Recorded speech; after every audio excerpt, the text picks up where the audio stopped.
Hello, guys. I wasn't sure if we were going to see each other tonight, because lots of stuff has been happening this week, which I did give a heads up, to be fair, but the stars have aligned, and here we are. And as promised, I return with new games for us to experience. And boy, do we have an interesting pick lined up for the night. One that I have alluded to prior, and if you've been a regular on these streams, you may have actually heard me gloat about the Neverhood several times, especially in regards to the making of documentary, which should still be available on YouTube. And I will once again give it a thumbs up and tell all of you to go watch it if you have the opportunity, because even if you're not interested in the game we'll be showing off tonight, it is a fascinating look into the development behind Neverhood. So let's get the obvious out of the way. This is a point and click adventure, a unicorn in the forest for today's standards. Not a whole lot of this type of video game representation no more, but back when it came out in the 90s, 96 specifically for this game, so we got a 30-year anniversary going on. My, does the time fly. But yeah, even among its contemporaries, this one in particular stood out due to its distinct art direction, and that will be claymation. Once more, I have to reiterate, if you've been here a while and you know me well enough, you will remember that I have a penchant for this particular presentation choice. We do love claymation around these parts. It is a labor of love, undoubtedly, because it takes a lot of time, resources, careful planning, management, but it produces something absolutely out of this world as far as visuals go. And that's exactly what drew me into the Neverhood. I mean, I never got to play it before an opportunity arose of this caliber, which would be a certain individual has made this, well, it's only fair to call it abandonware at this point, because I don't think no one truly knows who's holding the rights to Neverhood these days. I certainly haven't seen anyone come out and claim ownership, especially since nothing's really been done with this IP besides a spiritual sequel, Armicrog, but that was like, I want to say 15 years ago. Maybe something we'll eventually check out, but yeah, I've seen a playthrough of Neverhood before. I would love to be able to buy this title officially without paying an arm and a leg for a retro box version, which knowing everyone's like is probably going for hundreds of bucks if anyone's willing to part with it. So instead, we're gonna rely on this digital copy here, which is pretty much as you'd play the game back in the day, except compatible with modern systems.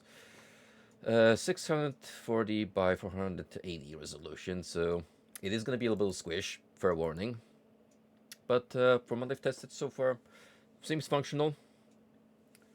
No, no problems that I've detected from my little playtest of it. Don't remember much of it from the playthrough I've watched, so far as I'm concerned, it's gonna be more or less a blind playthrough.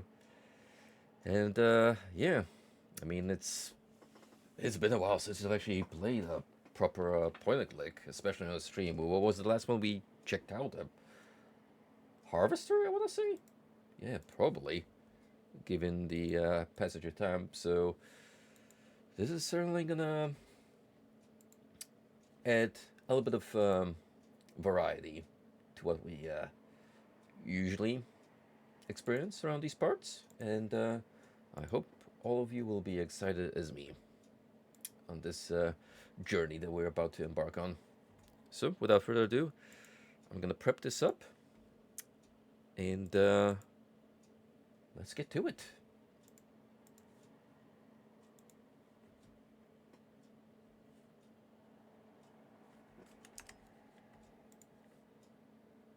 It should automatically pick up as soon as I toggle back into the game window. Oh, that's loud. But yeah, can you imagine that DreamWorks had a gaming division which took care of projects like this before it fizzled out eventually? I certainly do remember.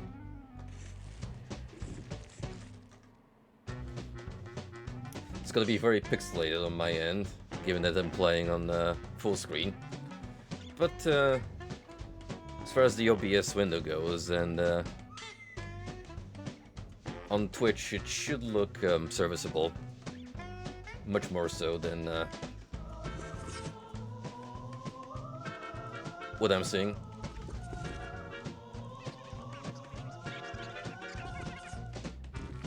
So we're gonna let this seal introduction play out.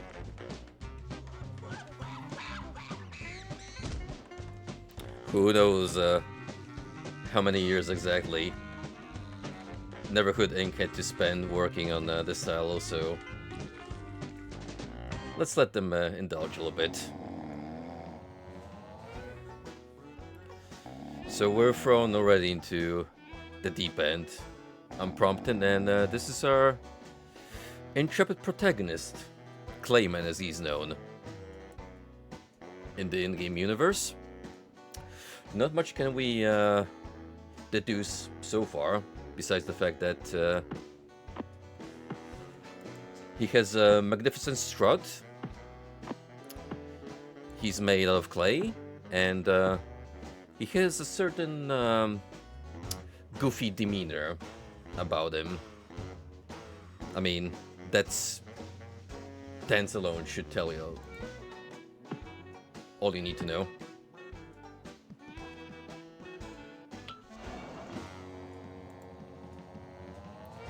Besides the graphics, I should also give an additional note to the composer, Terry Taylor Scott, who did a magnificent job in producing what I would say is very unique and extremely fitting in the game's context soundscape. It's very whimsy, as you will soon figure out.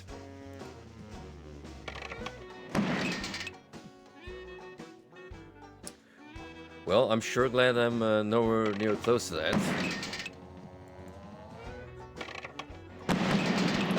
Although, knowing adventure game logic and Dev's sense of humor, I am actually a little surprised that we're not starting off by getting absolutely crushed by this massive hammer. So let's move on to the next room and see what we're working with.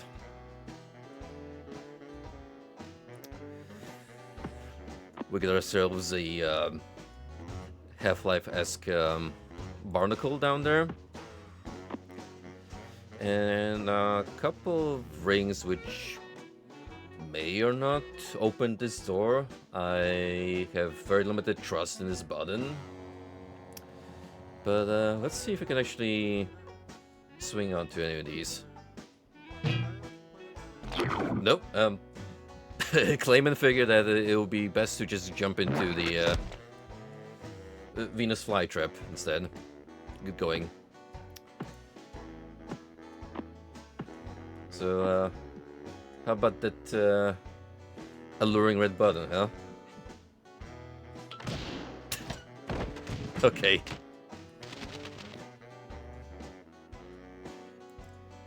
I respect turning us into a Roblox character for a second there. Now the question is, can we interact with any of these strings from down here?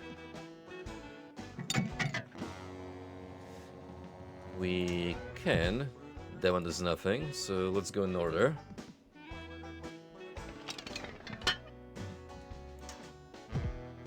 I'm hoping this is not necessarily a sequential order that we have to go through, because it would be rather harsh if I had to do memorizing this early on. But then again, adventure game from the 90s, no less. Each of these plays a very distinct sound effect, so I'm a little worried on that regard. Oh wait, no. This one actually opens up the door. However, if we let go, it shuts down. Can we do anything with this fella here?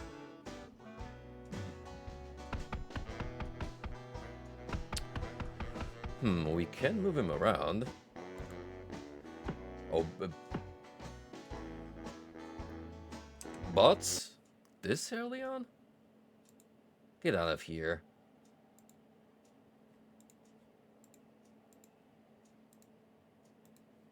At least have a little respect for the hustle.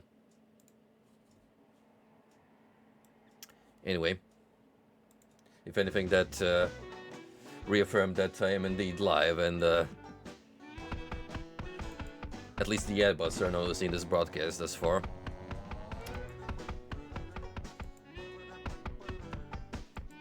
Okay, and then can you stay here for a minute, pal?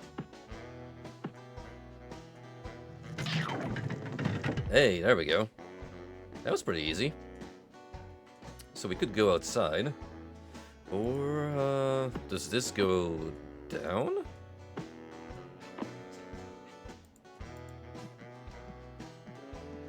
Oh, it actually does.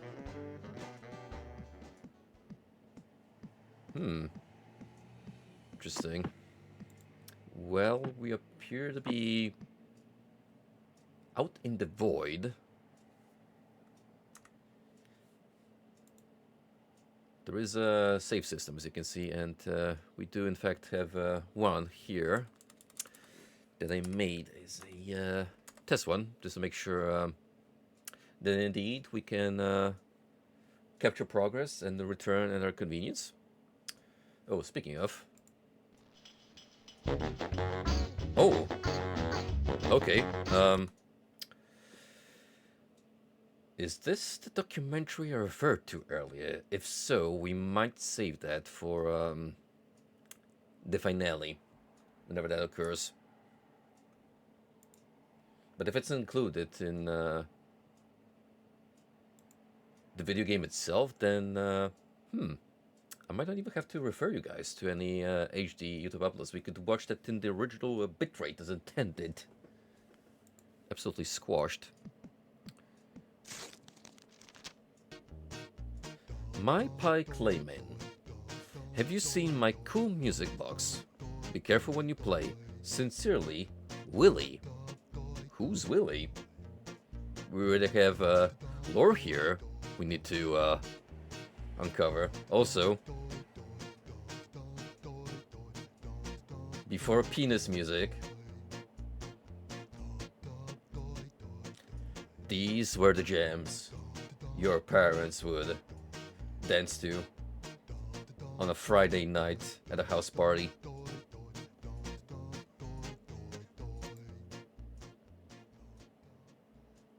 Yeah, we don't need to remember any of that nonsense.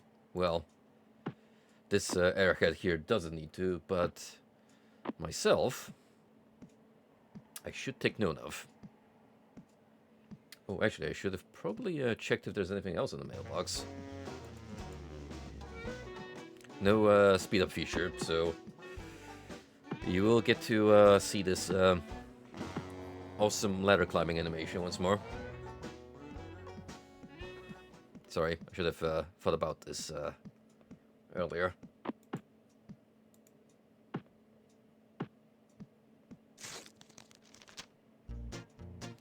Clay Meb. You may have already won 2 bricks of clay. Willy. Oh, that silly Willy. How much unread correspondence do we have from Willy in this letterbox? Clayman. How do you spell Hoborg? Love, Willy.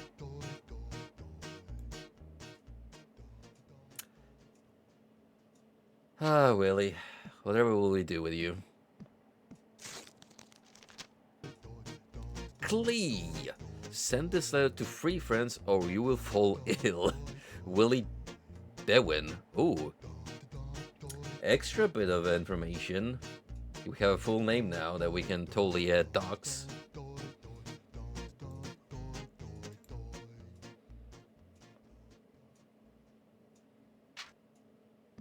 Man, to think that this game actually had a jab at spam mail. It's like one of the earliest internet phenomenons out there. Especially with like all the curse nonsense. Dear Clayman, you read too much. Well, you sent too many letters, Buster. Any more? Just keep going. Clay friend, you read too darn much.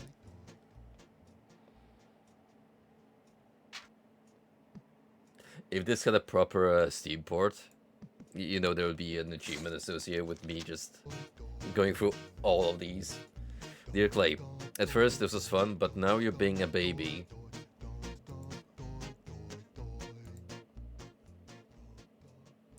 Hey, I mean, apparently it's you who doesn't have anything better to do than send me all this junk mail. Hello, still no mail. Good thing we have the infinite trash box to immediately vaporize. Greetings again. If you throw this away, I'll think less of you. Is he gonna do it? Of course he will. It's Clayman. It's how he treats friends, I imagine. K. Hi, chum. My head has a hole in it. Somehow I could tell. Several letters ago. Dear Clayman, hang me from a tree by my hoop so I can play Absalom. Ooh, starting to get a little dark in here, Willy. Someone's got way too much free time on their hands. Clay map. You may have already won 2 bricks of clay.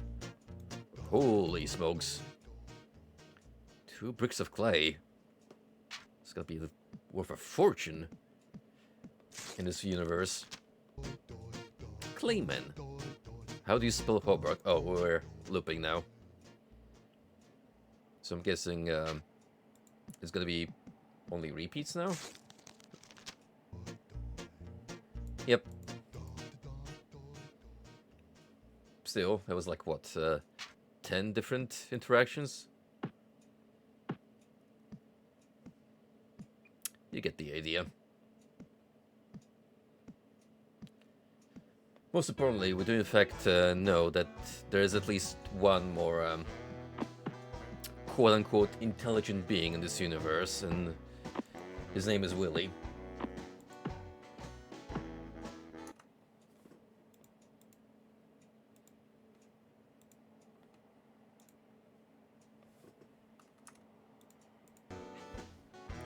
Now then, let's mosey on outside and see what's happening. Ooh, this is like a... Yeah, interactive cutscene. Nice.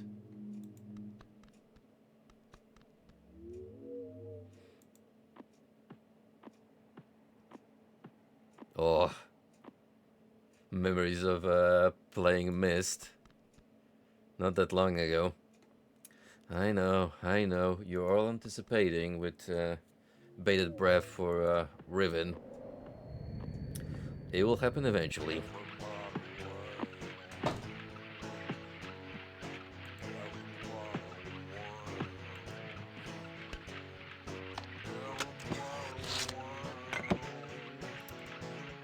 What did I just pick up?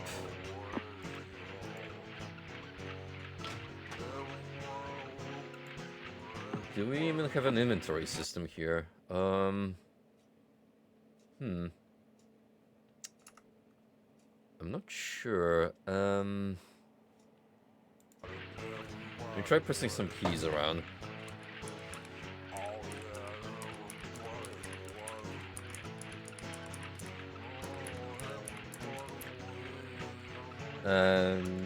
Doesn't seem like it. So that's already a possible deviation from the usual point-and-click formula, which is gather items and then use them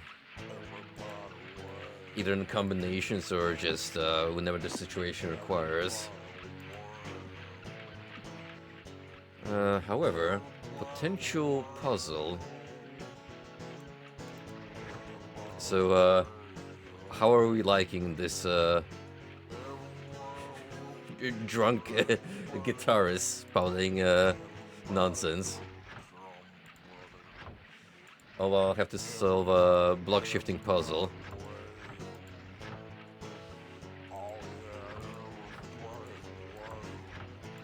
I wasn't lying when I said that this game is all gems.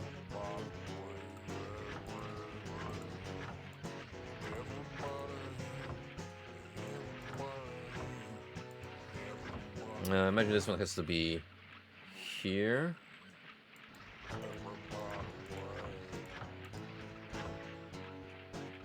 Kinda makes sense. That one would like go here, I reckon.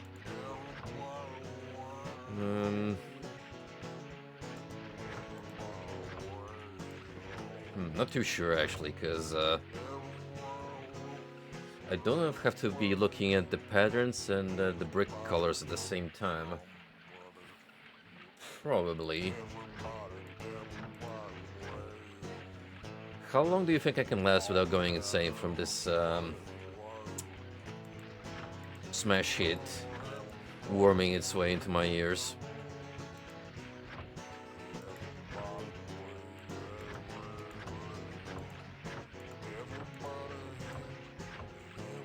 Kind of doing whatever right now, but yeah, then again,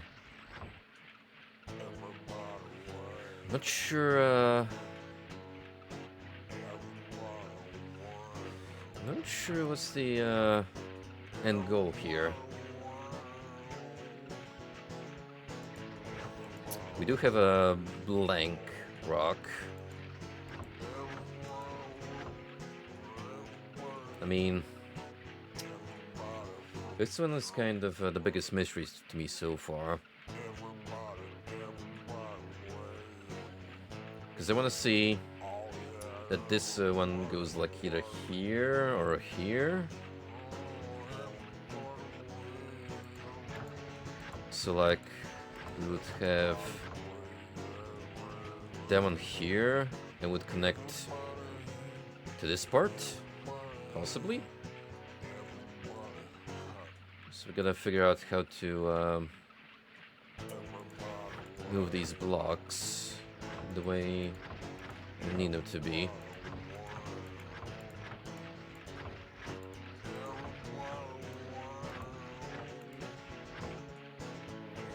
Okay, I can kind of see the vision here happening. Then that would be here.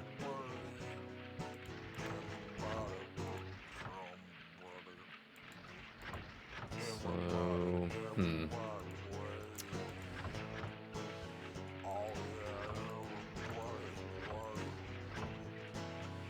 definitely gonna be that easy.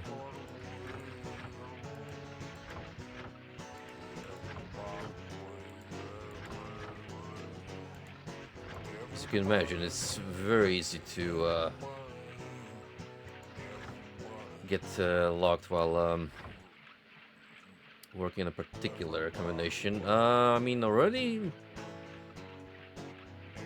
got that solid foundation here, so these two would have to be reversed, and then this just stays wherever, I think. Either that or... Oh, actually, these two would have to be swapped, wouldn't they? Yeah. Fair.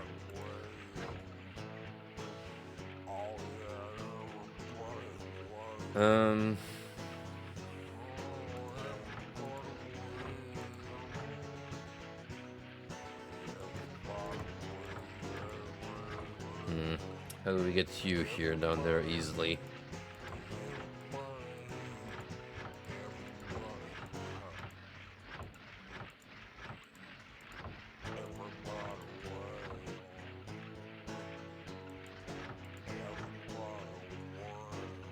Okay. It's gonna be a lot of trial and error involved here.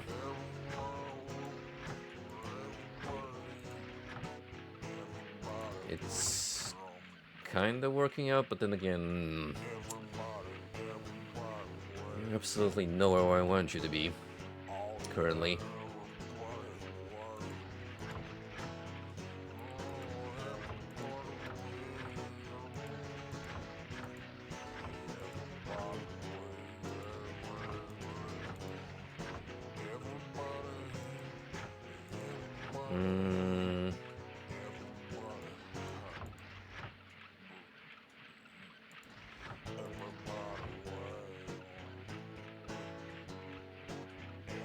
Oh, dang it.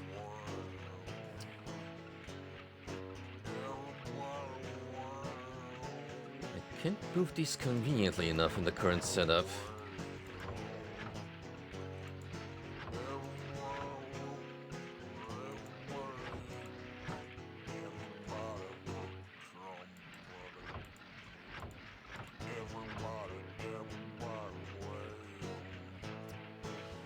Oh, we're close. We're very close indeed.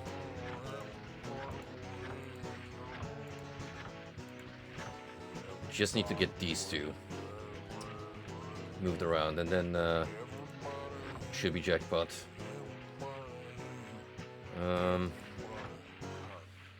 Might need that block in the equation to get this set up the way I want to.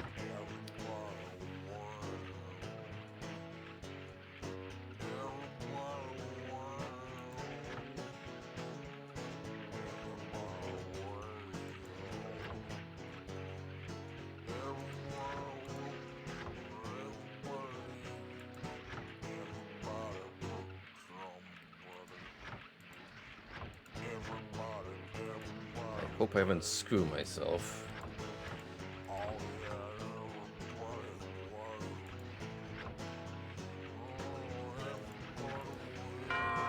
Yeah, boy. Stroke of luck, but we made it. Your typical trial and error setup. Doesn't really require much brain power, but rather steadily noticing the pattern and then working around the rest as you go. Alright, let's see what we open up. Ooh. Video player? Oh! I think I'm picking up a tapes. Oh. That's awesome. It's as cartoony as it gets, but given where we are, sure.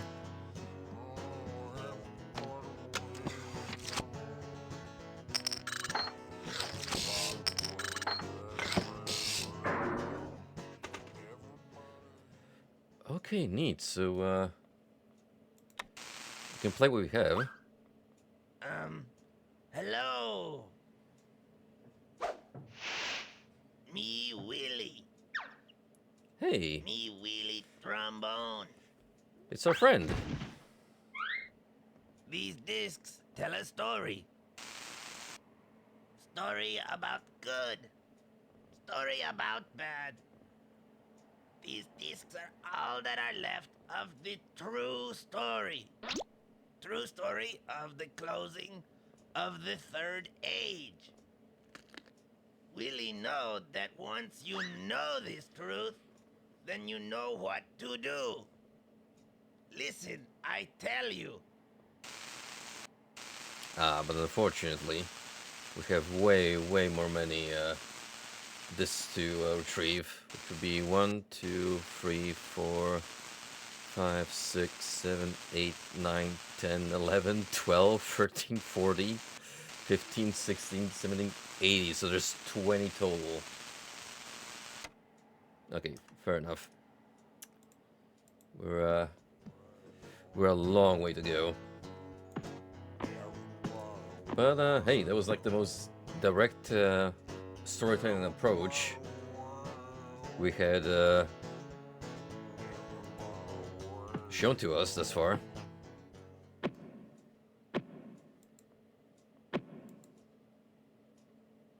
How about here? Big ol' hieroglyphics. Looks like it pertaining more to the origin story of this world and the supposed third age that Willie told us of. Can we move on further? We can. The Neverhood Chronicles preamble.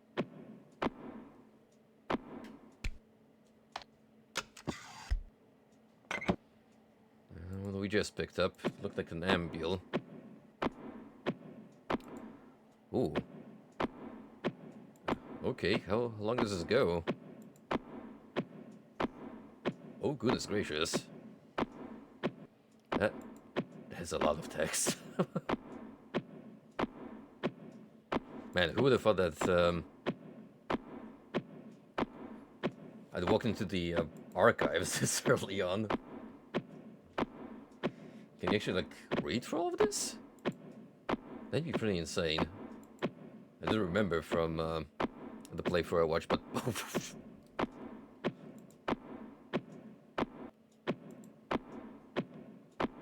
literally walked into the exposition chamber.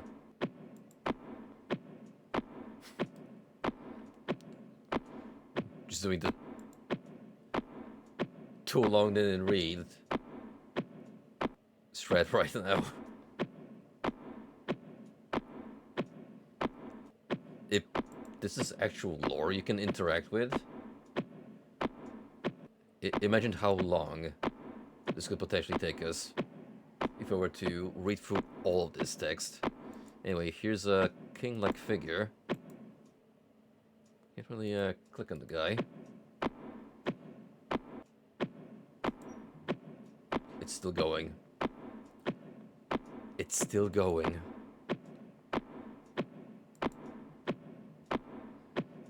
I'm kind of scared to click on any of this text in the event that they actually do lock in like halfway through.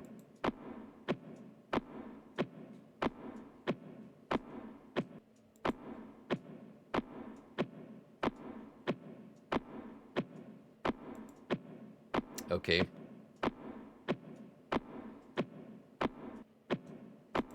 Yeah. Like what, 100 more screens? Till we're done? The track back is gonna be quite something.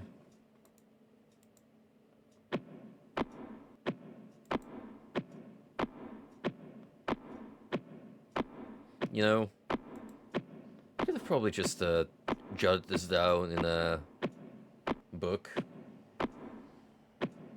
If this universe allows video capturing technology, surely you could have just, I don't know, marked this all down a clay tablet instead of sprawling across an endless hallway.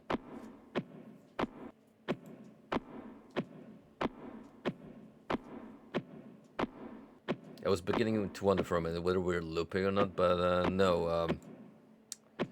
Instead, here's a giant robot. And the king is gifting it a teddy bear.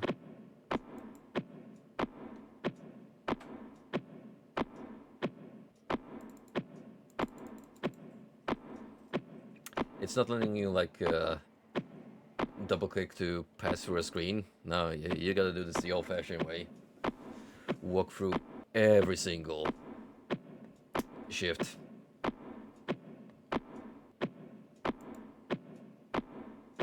This is nuts. Oh boy.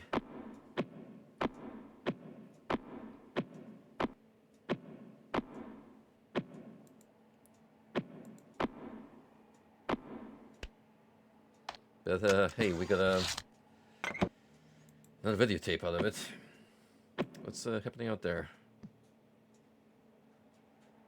Not a whole lot. I mean, probably another area we can go to later. Anyway, if this is the same king figure, they haven't been eating all too well. Anyhow.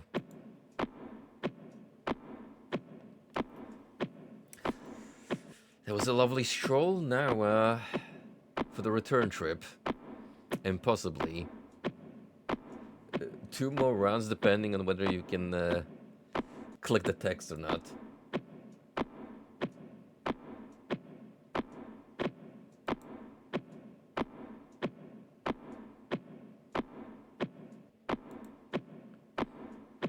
I will check if this is interactable once we return to square one. If it is, I might read a little bit of it, but then just move screen to screen, pause, leave it on for a little while, and then let all of you immerse yourselves in the direct world building.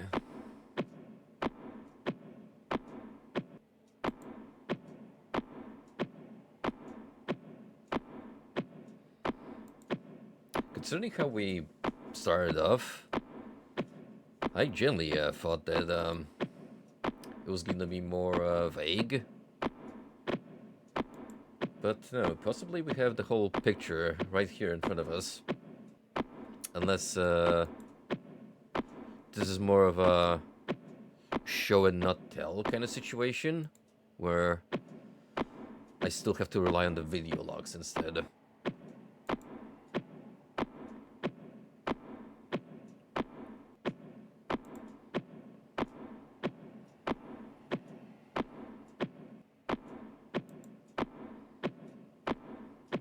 In the meantime, do enjoy the claim and walking ASMR.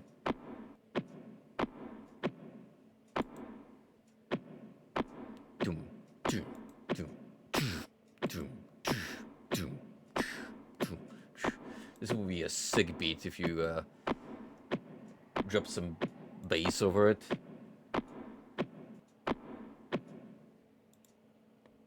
No, keep walking, dude. We still have a little bit ahead of us.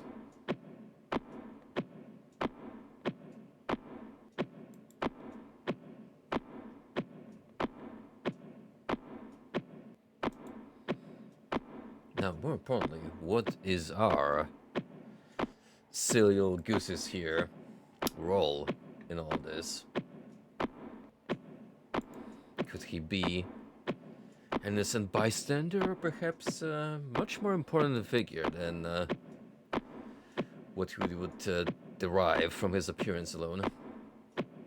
Also, I didn't bring this up earlier, but it's kind of funny that the king started out as an amoeba, just kind of evolved into humanoid claynoid figure, depending how you wanna describe it.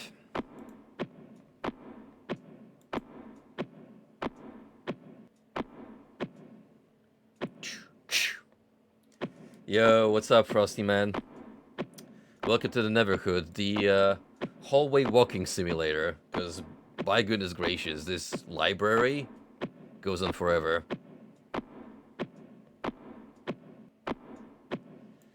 Alright, we made it back. Now let's see if this is a text I can actually bring up.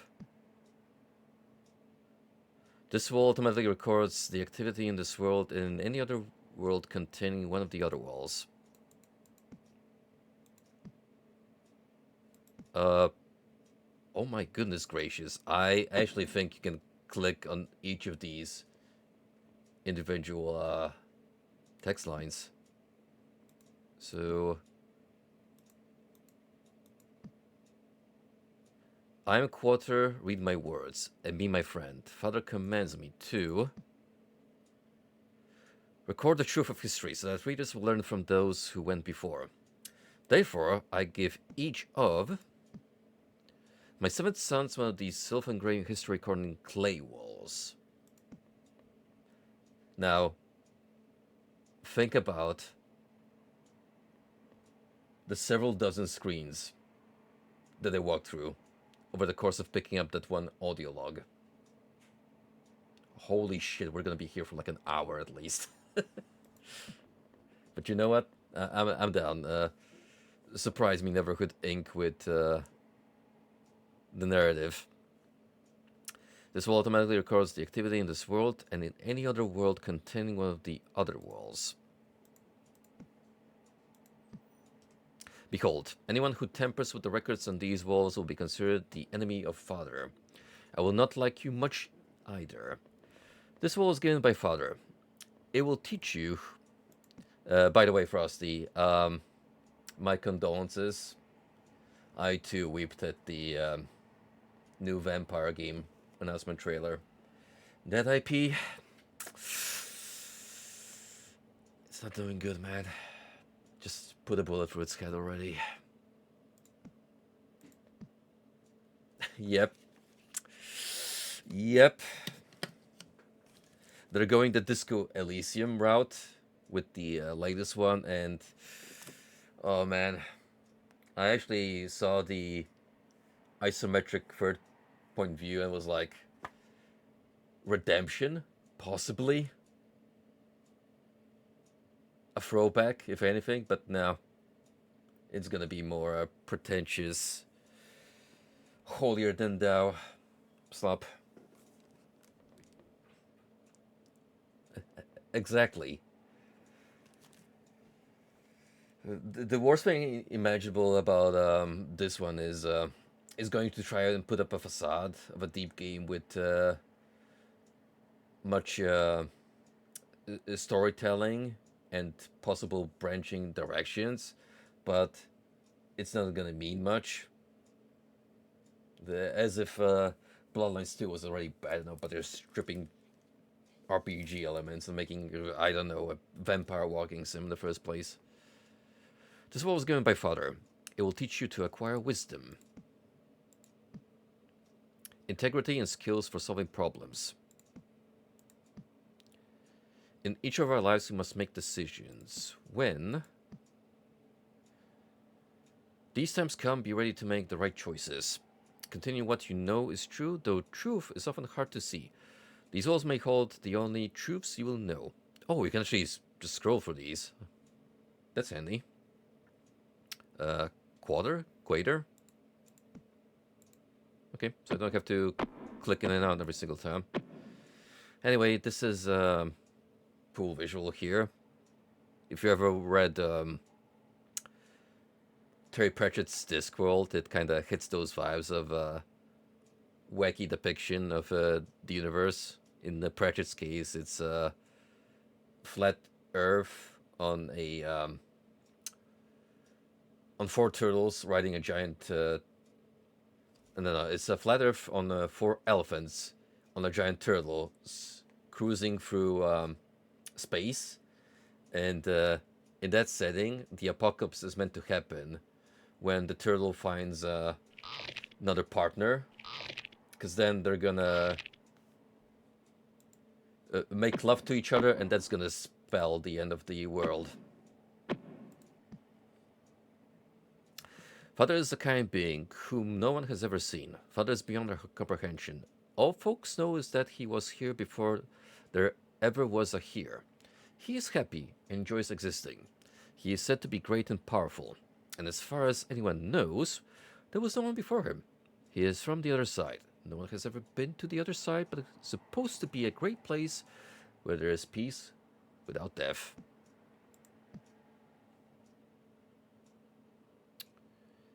And then the archivist, I imagine? Quater is the only being Father has ever made. He has been a good friend of Father's for many eons. Quater is the official go-between for all beings and Father. Since he himself is a being made by Father, not much can be learned about Father by looking at Quater. But if anything is known to anyone about Father, Quater revealed it. Quater forged 7 crowns for 7 beings he created for Father to pour his approval on. Quater left the comfort of Father's presence to pioneer a new world where his beings could make their own place in order to empathize with Quater.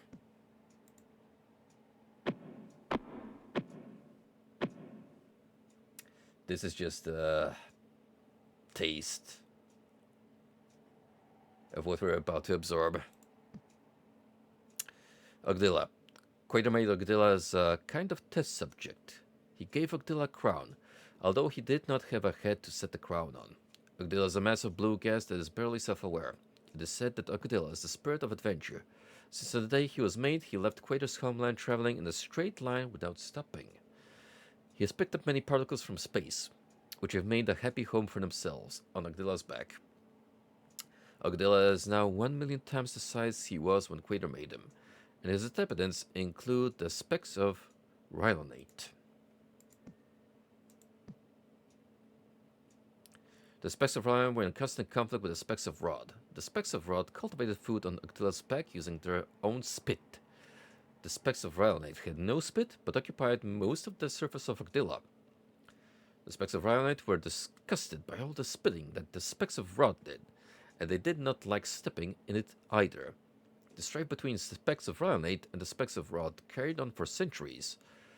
The conflict was never physically violent, but there was much whining, taunting, heated sneering, upheavals, and so on. The spirit is known as Ubla Sinchter Hakt, or the 3 millennia of conflict, although it was really more like 2.5. During the Ubla Sincher Hakt, an incident happened that once made all the specks forget their animosity, and at the same time exacerbated the conflict even more. Well, since we're gonna be here for a while, thoughts on the Persona 6 review? I'm gonna be honest. From the initial drop, when it panned out on the cemetery, I genuinely thought this wasn't gonna be Persona. Like, I was half expecting another remaster sneak tease like Digital Devil Saga, but no. The leaks were apparently correct because the logo matched. It is what was found in the screenshots. So I don't know. I have to agree, Frosty. I am a fan of the aesthetics. It looks like we're going for like a more darker theme this time. I mean, granted, P4 and 5 already have those, but they're not as emphasized. So if we're like doubling down this time, I'm gonna be there. I'm gonna be curiously observing the developments. Yo, what's up, Golden? Besides what you link me to, not really. I haven't been keeping up with the locales. However, I was already familiar with the Garfield Eats figure. That guy is absolute nutcase. Going from a food chain themed around Garfield making his own Garfield OC, dabbling in NFTs and questionable business ventures. Like, yeah, what a development, huh? In the 8th month on the 27th day, during the 11th year of the 1st century of the 2nd millennium of the Ubla Senchterhakt, the Specks of Riot woke up to find a strange being of gigantic size asleep in Scrinchy Park. There was a pond by his head where he had drooled while he slept. A crowd of specks gathered around the Titan, Este.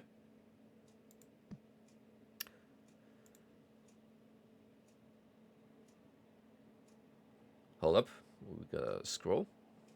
As the morning hours went by, the larger the crowd grew, the more the specks talked among themselves. The hubbub finally became so loud that the giant awoke and stood up.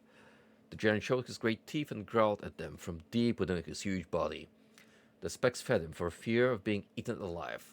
The giant could easily have thrown 3 or 4 of them into his mouth at once. He was very bizarre looking, even for a giant eye. I can only see an eye here. He was like nothing they had ever seen before. His head had a ring of flesh on it that started almost at the very top, then looped down and joined the head again at the jaw. 3 specks, one on top of the other, could have stood up. Oh my god, dude, Spyro the Dragon is back. I can't believe it. I was waiting for this. But he's not voiced by the Taco Bell dog guy anymore. Hang on. More importantly, since you're bringing up fast food establishments, Rodin, we might get a Subway cameo somewhere. You know, like a little Easter egg tucked in. That would be actually hilarious if they did that.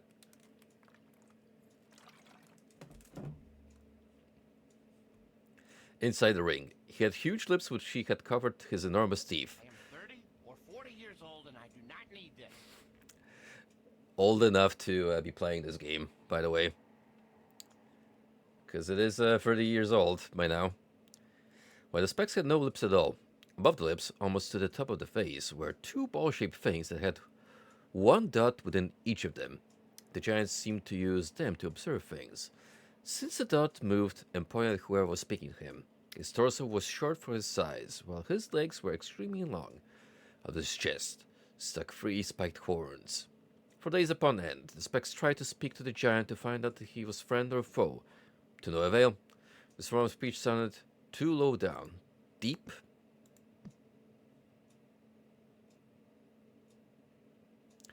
and loud. It reminded them too much of the rumbling growl that came from deep within his body. The specks did not like it, and they did not understand it. They could not even tell where one syllable ended and the next began, and comprehending sentences was totally impossible. To avoid hearing him speak, the specks fed him constantly. The specks of Rylane did not keep a guard posted where the giant was staying. They could never have overpowered him. In any case, the giant never threatened them. King Rylane had in mind to win over the giant's confidence so that he might be employed to stomp on the specks of Rod. King Rylane often went to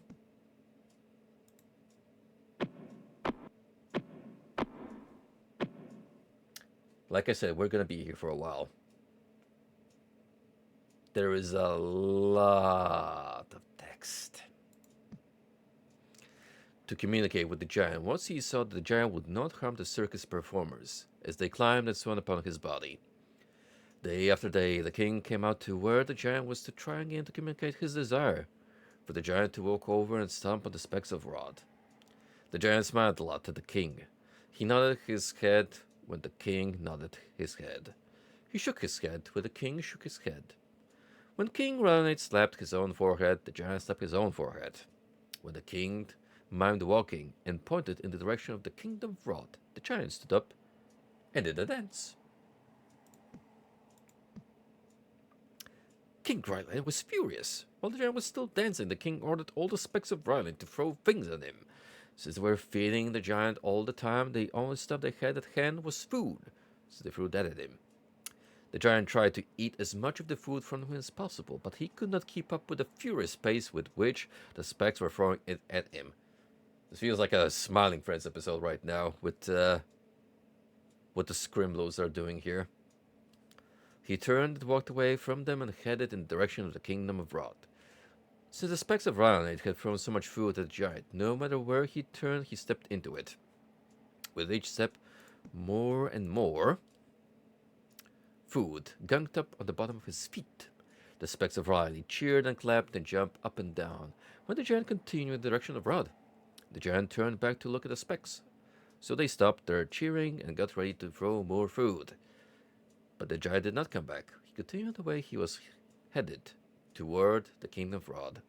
So the specks of Ryanite had a great celebration. They hoped that as soon as the giant arrived in the Kingdom of Rod, he would smoosh the specks of Rod who were such a bother to the Kingdom of Ryanite. King Ryanite gave a rousing speech. Well, that's for the great giant. I suppose we owe a debt of thanks to the goofy Colossus, for he will shortly be stepping on the specks of Rod and making so much mush of them. His immense foot will crush our ancient foe in an instant. Squashed beneath his mammoth bulk, those unspeakable wretches will be reduced to the vile scum that they have always represented. We are now delivered from their constant whining, taunting, and hectoring. Hectoring? That's a phrase I've never heard before. That feeble-minded titan is our national hero, a doltish whopper. He shall be the greatest of all figures in the history of Ryanite.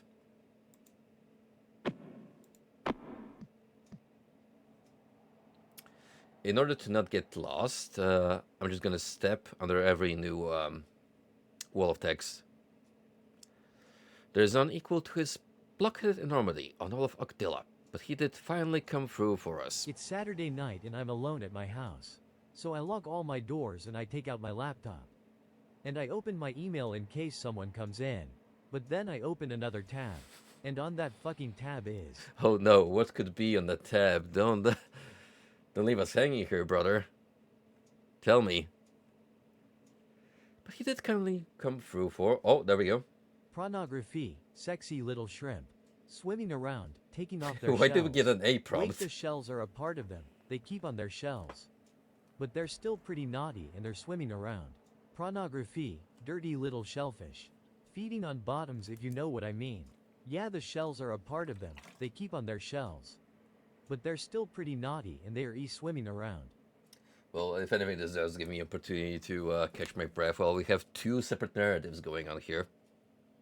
Also, I realized that you remember that stream where I was struggling with bringing back the A mode because something in my setup glitched out.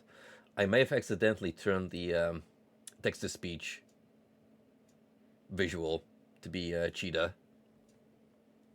If that's the case, I might just leave it because it's pretty funny. But he did finally come through for us. A stupendously dumb gargantua. It is well, nevertheless, that we are rid of him, and I suppose we ought to be thankful that the half-witted behemoth did not stump on us too. I cannot think of any reason why he would come back here. Can you? Meanwhile, the specks of Rod heard the giant before they saw him. His every step made a hollow drum sound on the debris-covered surface of Agdilla. They gathered into frightened groups, becoming more and more agitated. His booming steps grew ever louder.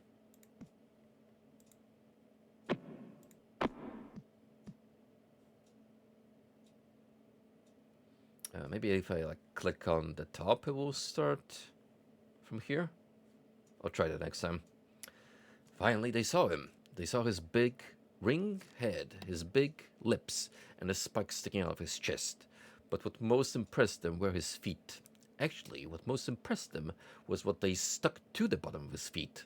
All that food that he had stepped on looked disgusting, but the specks of Rod did not know that it was food. The specks stood in stunned silence. They knew that the giant had come from the direction of the kingdom of Ryanite. Their imaginations took over from there. The specks of Rod were convinced that the giant had stomped the specks of Ryanite and made mush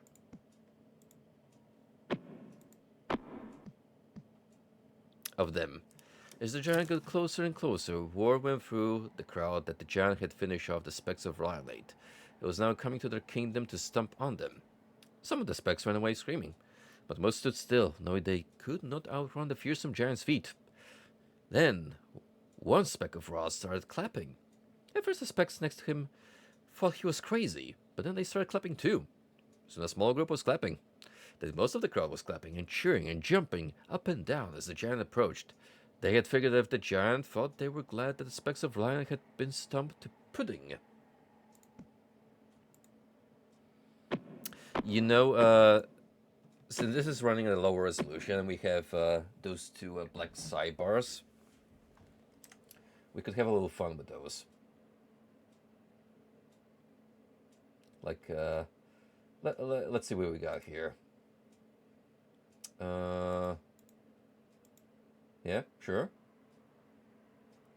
And then, what else do I have in my archives? You know what? That works. Considering that we have cozy reading time right now, seeing Luigi is most appropriate for this context. Then he might spare them and consent to be their hero. When the giant reached the front of the crowd, they whooped and hollered for a few minutes more. Then the crowd parted and King Rod made his way through the front. There, before his people at the giant's feet, he made a speech. "Oh, great giant, thank you, mighty colossal allied thing, for stepping on the specks of Rylate and making so much mush of them.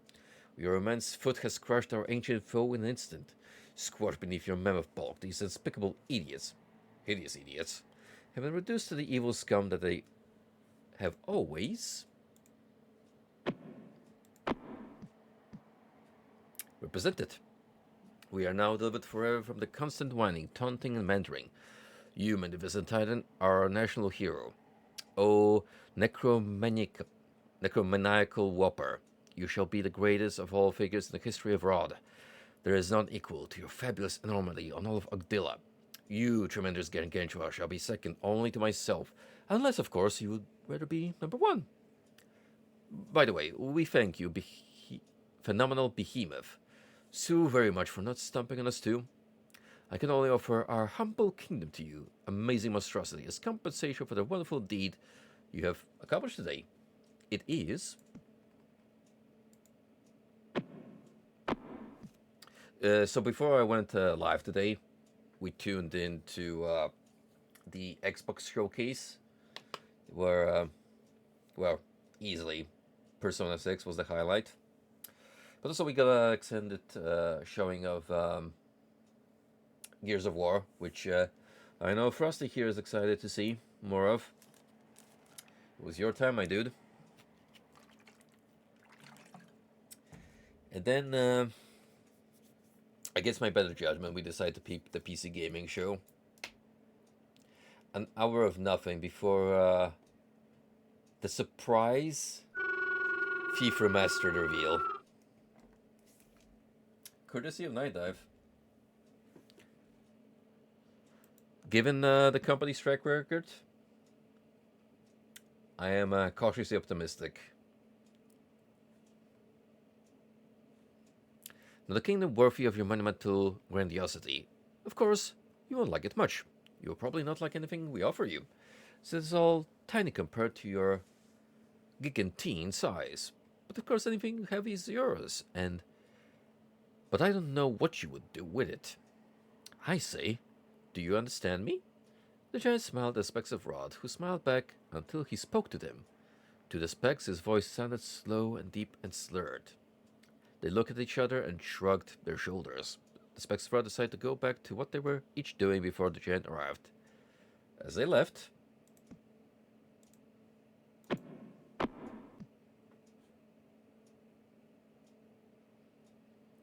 should have clicked in the top. I'm going to have to do a mental memo to keep that up.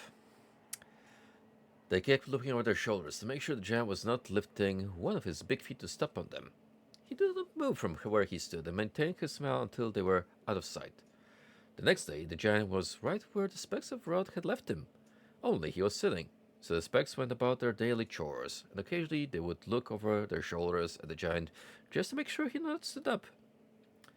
This did not change for several days. Finally, the giant got up and started following some specks around. He seemed to be watching them. As they went,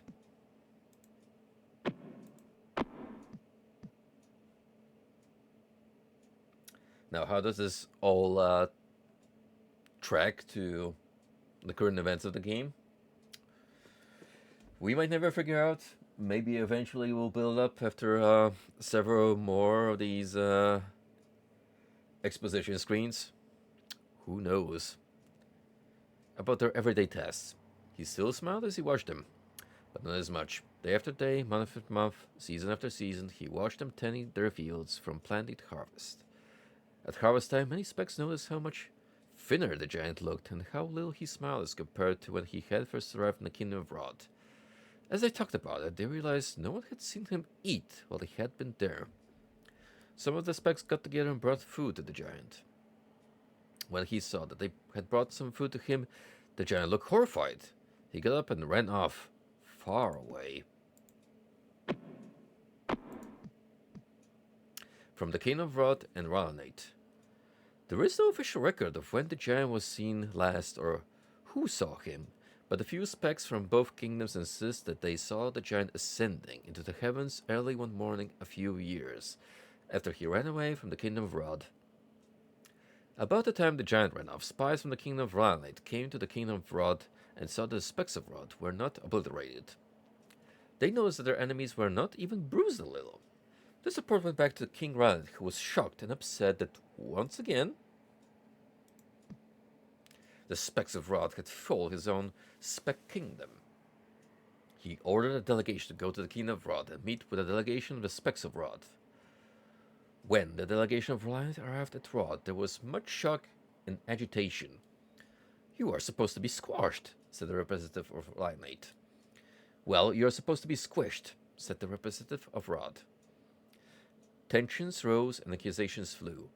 Each side blamed the other for making their king's most famous speech a pack of lies. The delegations gave message to each other to take back to their respective kings about how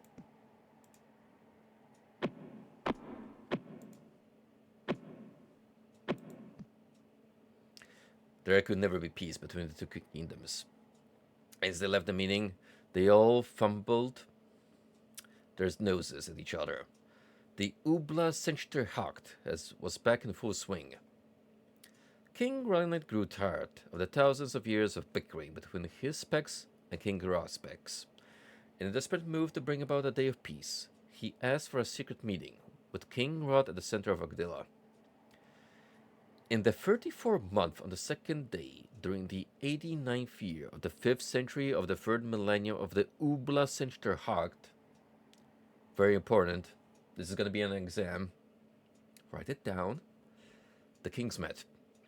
The two kings reasoned for 2 weeks, trying solutions that were fair for both kingdoms, but to no avail. Meanwhile, Ogdilla himself had grown so tired of the angst he felt on his back that he spread all the specks of Rod to one half of his back and the specks of Ralanate to the other half of his back. In a violent quake, Ogdilla split into two beings, which floated independently from each other. The only problem was that King Rod ended up on the half of the back with the specks of Ralanate, and King Ralanate found himself on the half of Ogdilla with the specks of Rod. King Ralanate was at first mistaken by the specks of Rod as King Rod, but we quickly corrected the specks of Rod.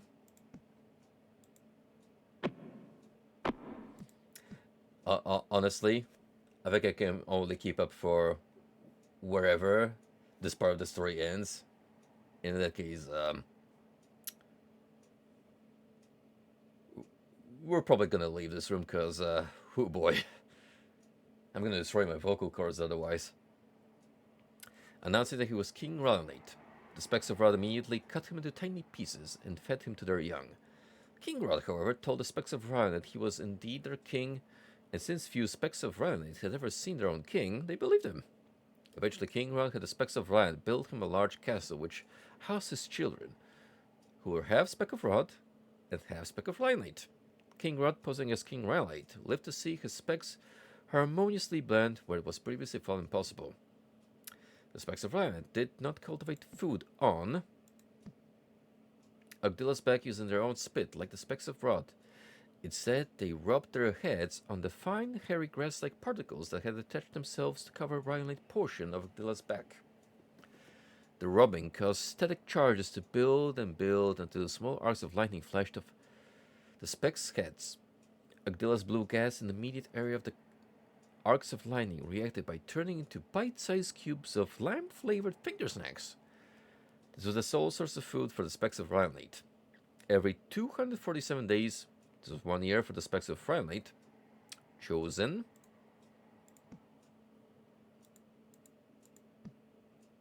arbitrarily because they did not have seasons, the specks had their annual feast, which was called the Phalange per Jungi. The great day began with a concert of rubbing, where the entire population of Rhinelite, young and old alike, rubbed their heads on the hairy particles until they collapsed exhausted, unable to lift a limb. About 3 hours after this frenzy, some specks regained enough strength to shakingly pull themselves upright. Then the male specks began the harvest of cubes, while the female specks prepared gastronomic delights such as cube fondue, cube salad, cube roast, cube soup, cube and cube on a stick. For the kids, cube paste, cube.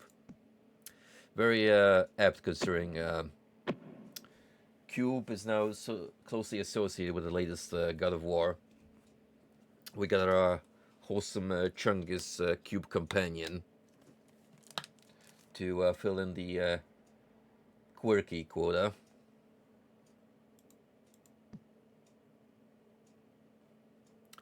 The day culminated with the Phalange per Jungi dance, which they performed lying on their backs with their feet as high in the air as they could possibly get them. First prize going to the dancers with their feet highest up. King Rod, whom the specks of Rhinelite thought was King Rhinelite, used the occasion of Phalange per Jungi to campaign for re-election. Since 12 days after the picnic was polling day, the specks voted every year, but they only had two choices: King Rod Green Ballot or King Rod Purple Ballot. Either way, King Rod got re-elected. The plot thickens. This is all building up to this amoeba we saw. Okay. I'm willing to finish off this part of the story, and then the rest will just leave me. Phalange per Jungi was the specks of Rhinelite forgotten day of atonement. They knew that in their past there was a definite day set aside as a day of atonement, but was forgotten before King Rod ever took over the position of King Rhinelite. At least they knew there was once a day of atonement, but the specks could not remember what they need atonement for. After King Rod took the throne, a spec named Hephamet, during the demolition of a shoe foundry, found a vague historical reference to a day of atonement called the Phalange per Jungi. The king's advisors advised the king to declare a new Phalange per Jungi and to have the marketing department think of some fun things to do on it. No one could think of anything they needed atonement for, so the day is mostly remembered for the annual feast or for the dancing thing. The specks of Ryan determined when one day was over and a new day had begun by having the day determiner hold the determiner stone out at her side at arm's length. When that day's day determiner could no longer hold her arm up, the day was declared done, and the next day determiner took up the stone.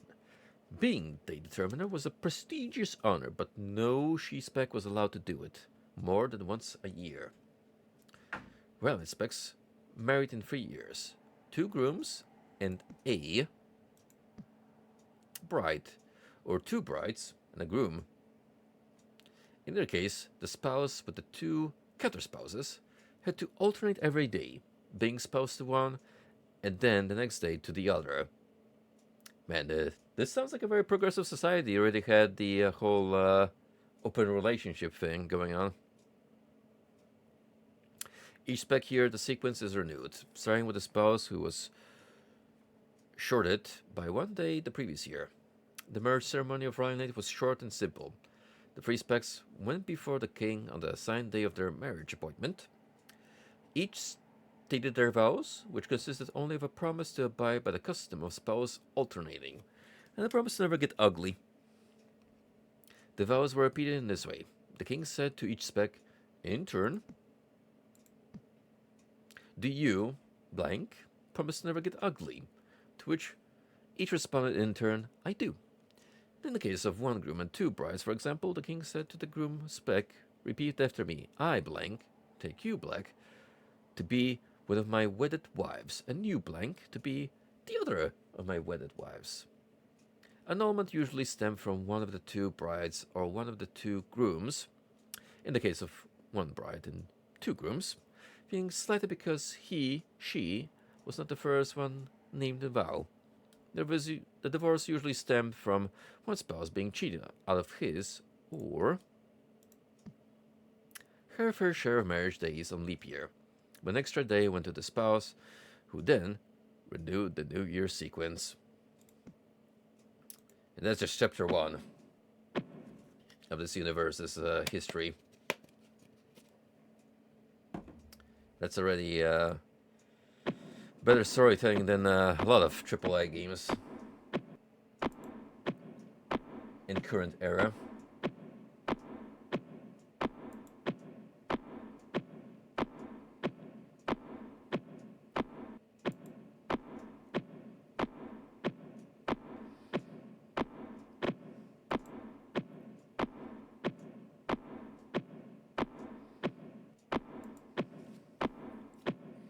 This is all that we went through so far, just to emphasize.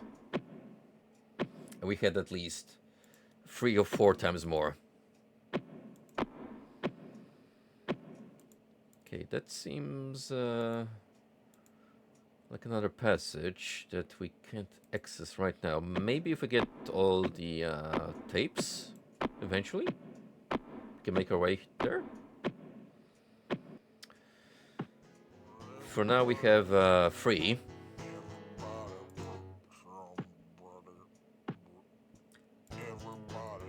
I kind of missed this music already. It was a little too quiet down there.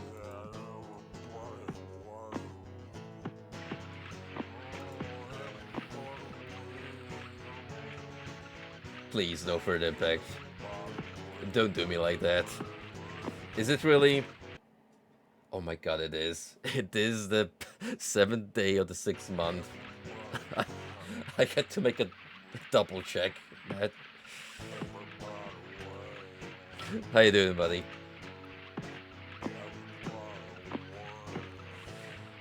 Did you get anything you were excited for this week of video game announcements?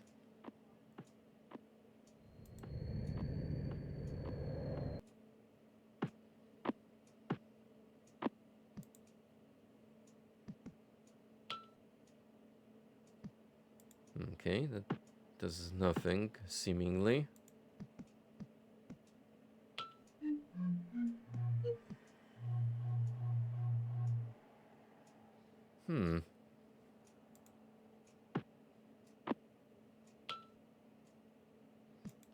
Does the button change the combination, or...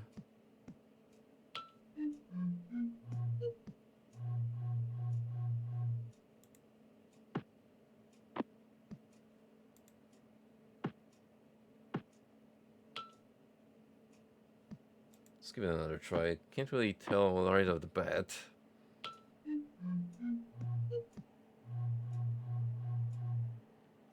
Yeah, it seems like it's a little different every time, but I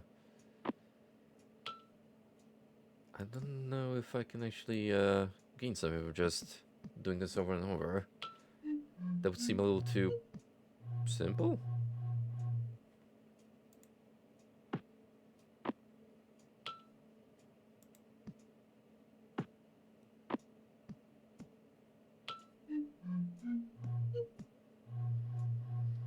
No, I'm not hearing any difference in the way the organ sequence is playing out, so maybe I need something else here.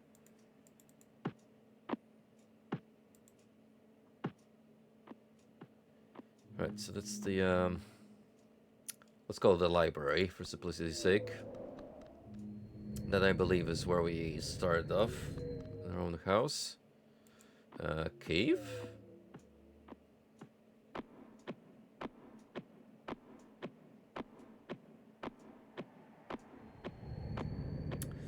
Me neither. As far as the actual Summer Games Fest, I want to say new Style Blade looks cool. And I kind of want to see more of the Star Wars XCOM game. Yeah, I'm that easy to please, especially since, well, we don't really see much tactical strategies of that format anymore. Ooh, okay, we got another puzzle. Are we gonna have to do some Oblivion-styled lock picking?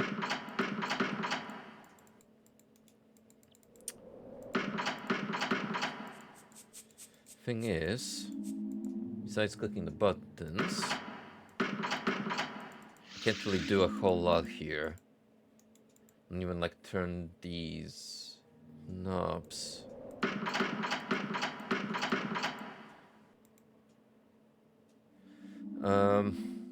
If this is connected to that button we saw back at the house, then maybe we have to solve like 3 separate puzzles to get that going.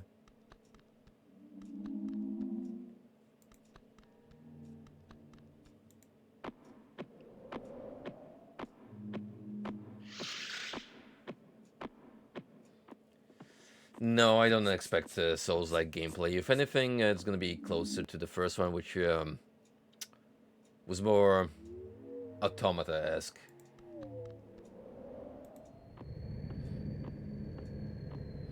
That formula seemed to work out well enough for Shift Up, so I assume they're just gonna follow through with it and maybe make some enhancements.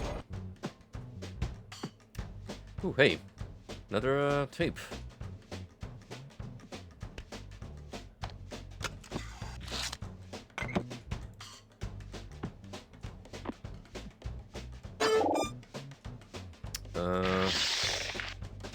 Ooh.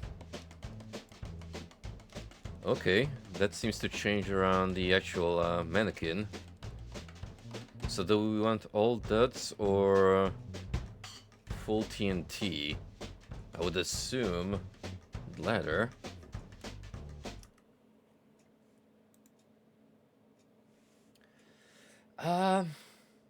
Probably closer to Sekiro, I want to say, but then again, like I said, Nier Automata would be like your closest comparison if we're trying to look for similarities with other games. But speaking of Souls-like, you know what actually surprised me during the Xbox showcase? The Team Ninja announcement. Like, we were there in VEC, pondering whether this was some kind of Neo free DLC, but no. Guess what's back? Wolong. Yeah, remember that first game that tried to be Team Ninja Sekiro, but absolutely went under? I'm kind of shocked that they're attempting another one.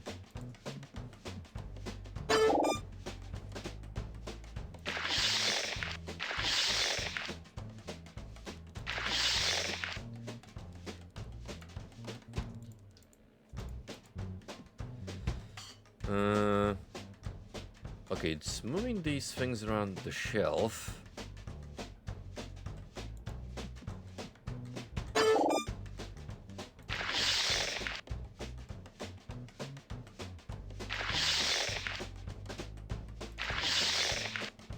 Interesting.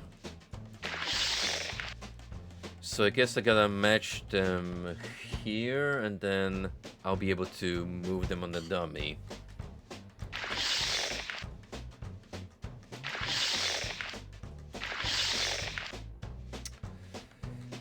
Right, so when you click here, it represents what's being changed on the shelves.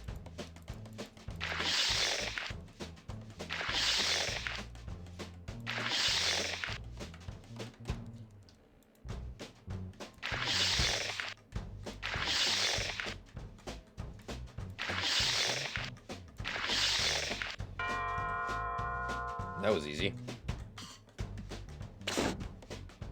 Ooh, hey. Are you, friendly, or what do I do with you exactly?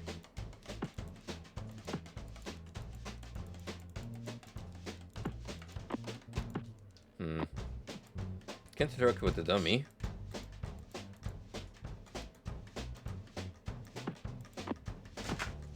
Sure could be useful for something.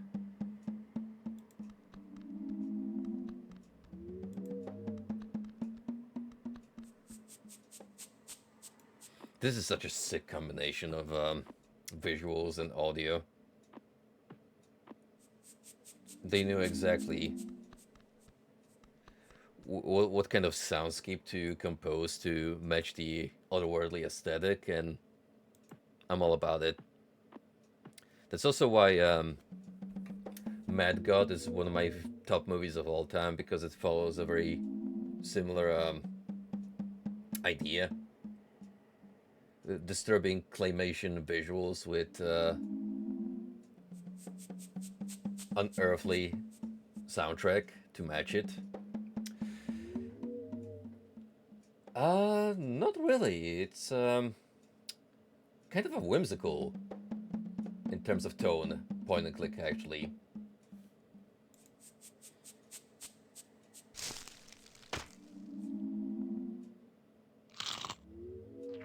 I mean, can you really look at our protagonist here and think, yeah, this is kind of scary?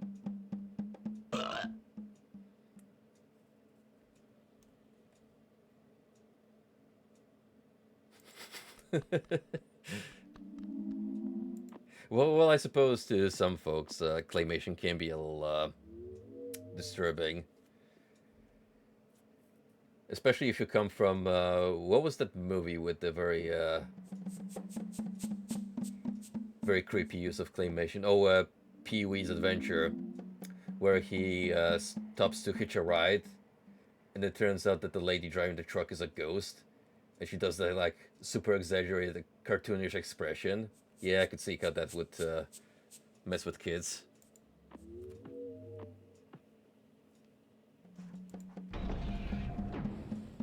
But then you have to remember, that's a Tim Burton movie, so well in line.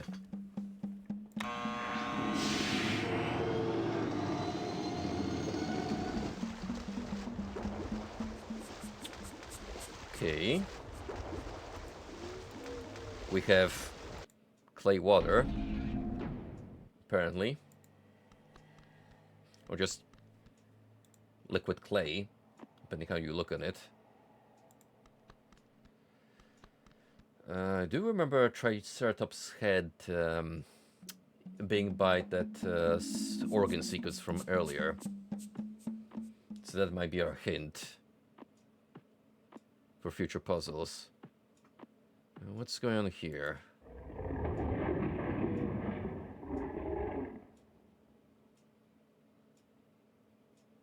That was a little disturbing.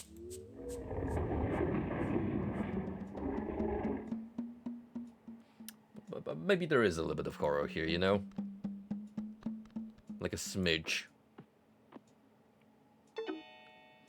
Oh, is this the music box Willie mentioned earlier in his letters?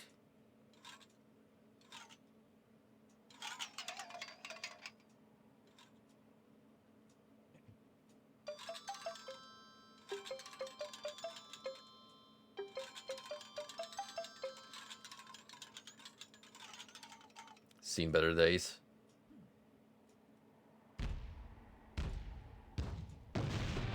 Oh, Clayman, what did you do?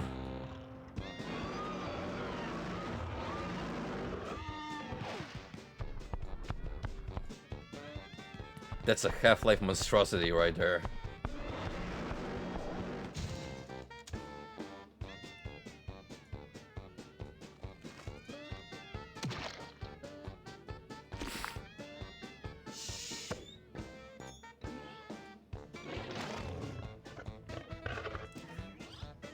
I cannot help but think of how long it had to take to animate each individual frame. And it is truly magnificence unfolding before our eyes.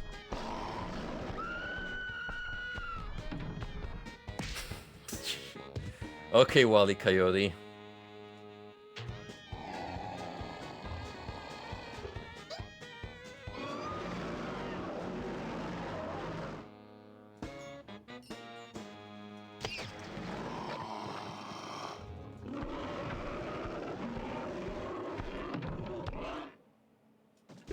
I don't suppose we're going there anymore. Ah. Right. See, now it all ties together.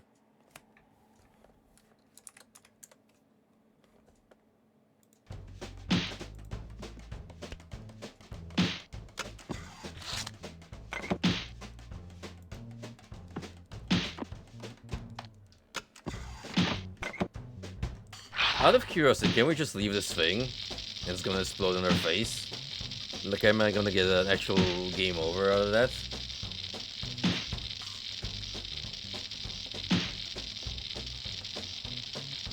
Some old school point and clicks do have preset game overs, depending on what action you take.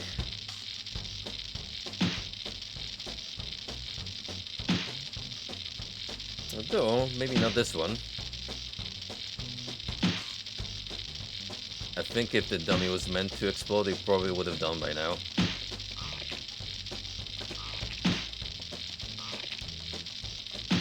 Idle animations, soul. Alright, bud.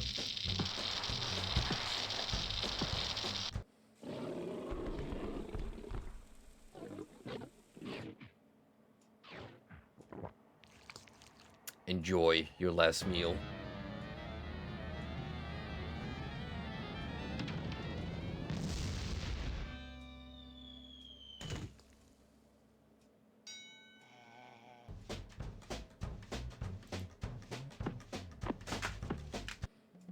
Well, all in all, that went swimmingly.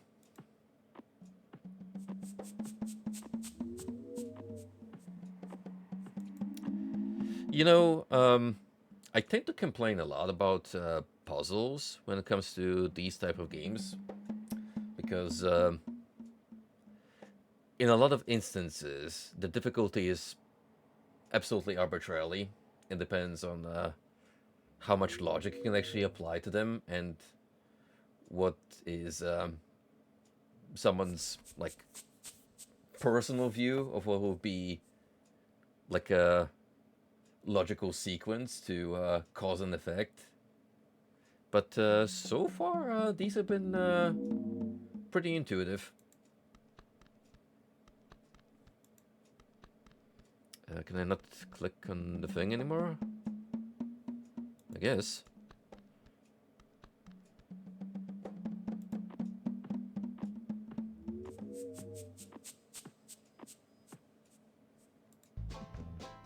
Ooh.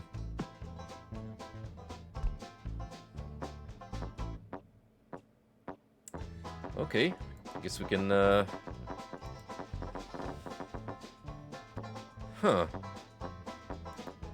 That's not quite what I anticipated down here.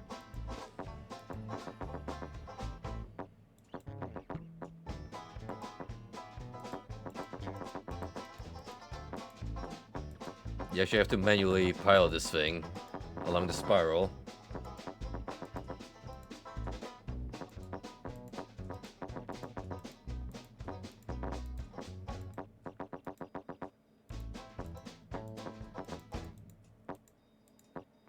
Come on. Almost there.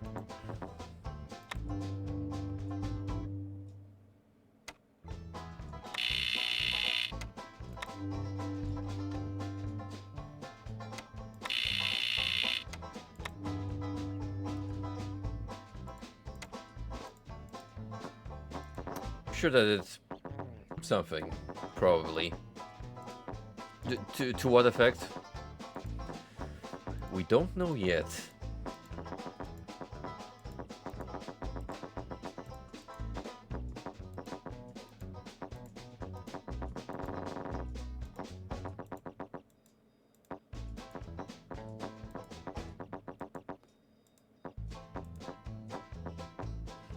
Now let's move along to our right. Or not, because it's a dead end. So do I press the buzzer twice then?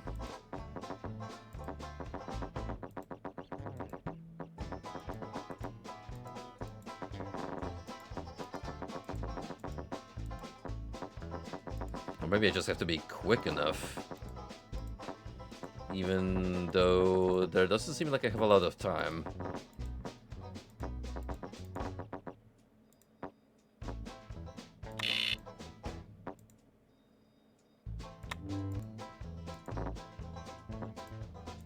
What happens when I... Okay, so it resets when I click out of it.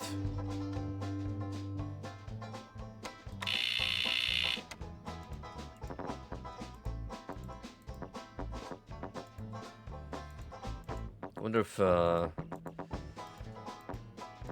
double press change anything.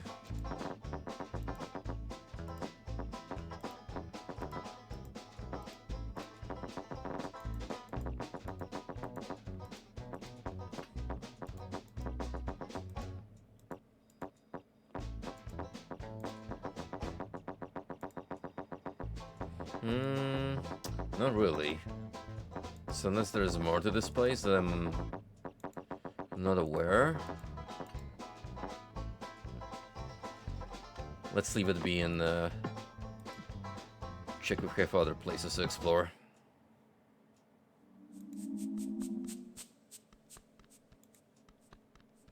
We could head back to the main plaza.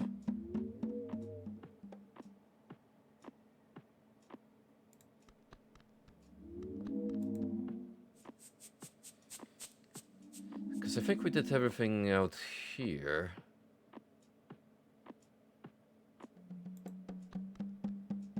I suppose there's anything else about this mushroom that could...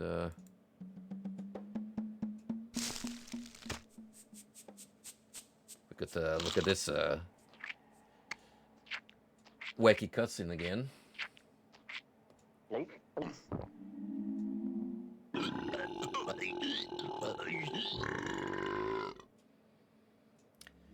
There's your 90s humor, everyone.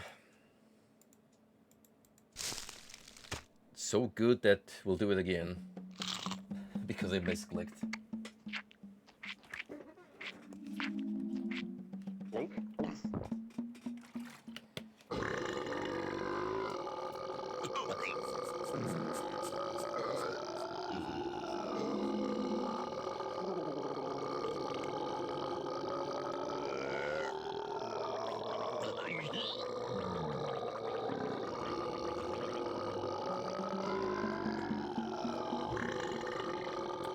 Still better than Casbin Hotel. And Hell of a Bros. By a long shot.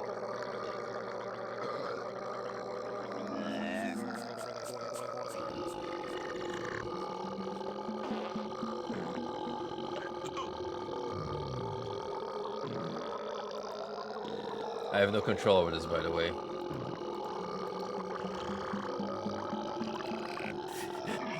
We are at the mercy of Neverhood, as it stands.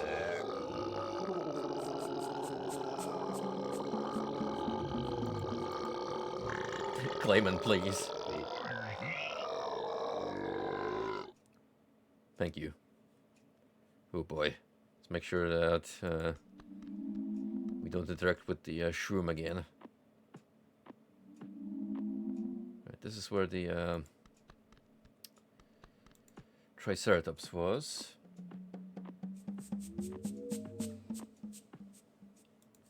Anything else we got going for? Not really.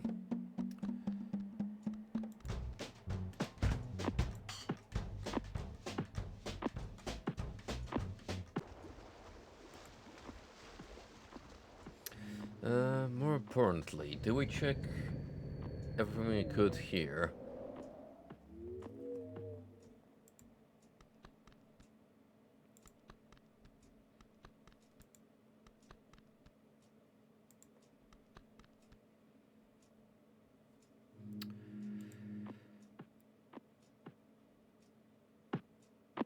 Oh yeah, can we do anything about this particular spot? Oh yeah, water's going through now.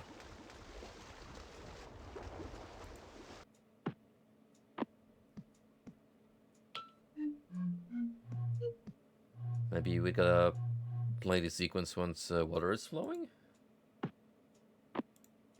Hang on, let's be quick enough about it.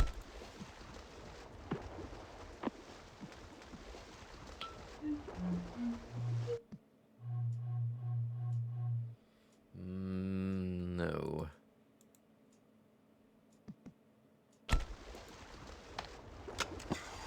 Oh! Oh, I forgot we had that on us.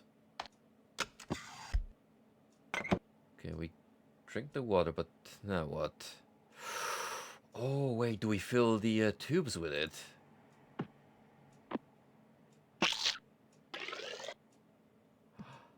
Oh! Right. And then, depending on which ones were filled with water, we gotta match them with the sequence that plays here.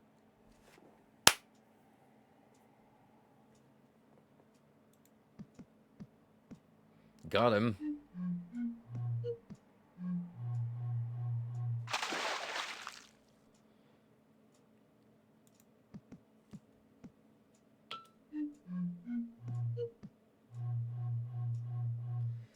So I kinda have to remember which of these plays what melody, and then try to bring as much water as I can to each of these tubes. First thing I want to establish is how many times I can fill each of these. If it's only once, it shouldn't be too bad. But if it's multiple times, and the water gets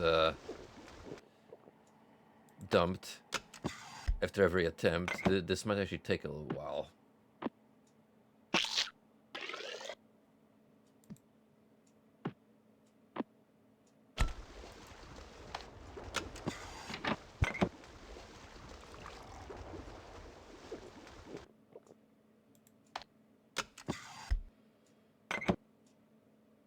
Another shot. Okay, you can actually spit it in again.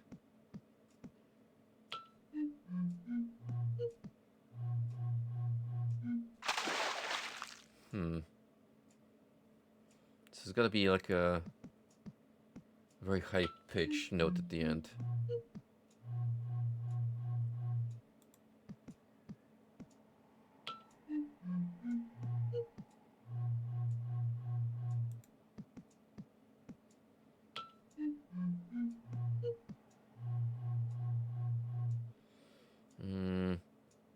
Maybe 3 times. I think it's gonna be at least once here and 3 times at the end.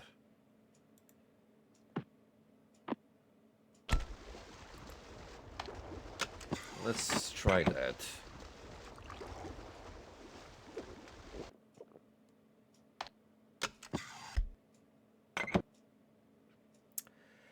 Speaking of water, we actually finally managed to get the leak in our apartment rectified earlier this week. A group delegated by the building maintenance came around and changed some pipe work across 2 apartments, including ours. And boy, am I glad they finally intervened, because it was pretty bad during the initial outburst. I don't know how in depth I went with this story. I might have actually only briefly mentioned this before it spiraled out of control, but we did have two separate plumbing problems in our apartment. One under the bathtub and one in the kitchen. Now the bathtub wasn't too bad. We got our own plumber to fix that one, but the kitchen one was actually associated with communal plumbing. It was an old steel pipe that got corroded to a point where it was actually beginning to crumble to the touch. At a point that wasn't easily accessible because it was sinking under the concrete there.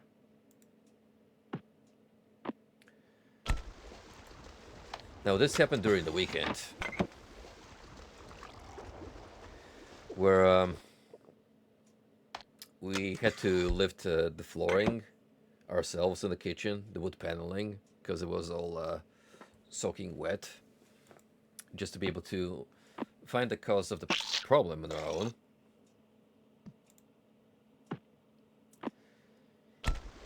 After we pinpointed the faulty pipe, we called in someone from the building management. They said in a young plumber at first, who clearly had no experience, and that that young gent thought it was a good idea to dabble with the affected pipe to a point where he pretty much just made it worse. The leak started to intensify.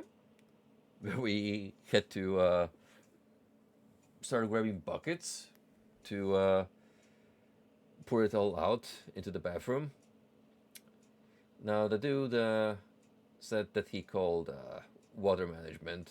It was supposed to send in someone to shut the valve. That was a blatant lie. No one came in, and the guy just ran off. And after several exchanges with building management, this was clearly going nowhere, so we had to call in the fire department to come in and at least try and block the leak, because no can do, they couldn't turn off the water in the building. Finally, through some private investigation with our neighbor downstairs, who was also affected, we found the main water valve outside, and finally, by midnight, an independent contractor came in and shut the water to our place. That's just how much effort that took to get the water shut off. And yeah, it was 3 apartments total that had no water because of that. But I mean, it's all really we could do. The next day we just rallied up the neighbors and tried to get the building management to finally send in a team, and eventually they did. But I think they didn't want to send anyone in over the weekend because that will involve some extra costs. So they wanted us to wait it out till Monday, but still, if true, that was such a scummy thing to do. Like, it was so much time and nerves during that initial outburst.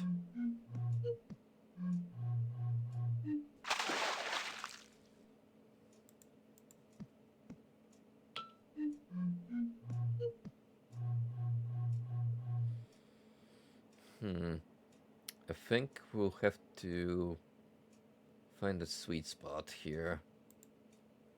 Because even with 3 spits of water,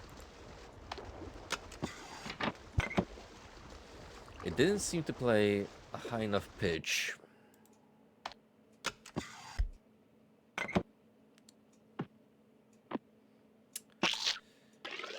Uh-oh. Wrong pipe.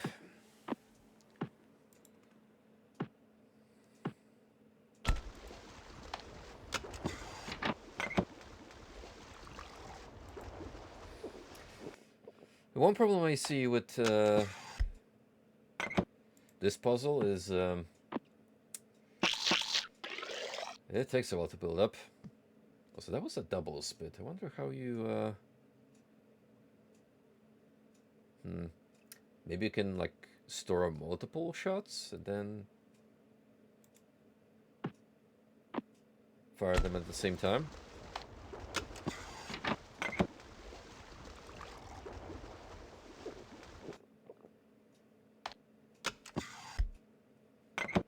Let me try that again, actually. See if I'm on the correct line of thinking.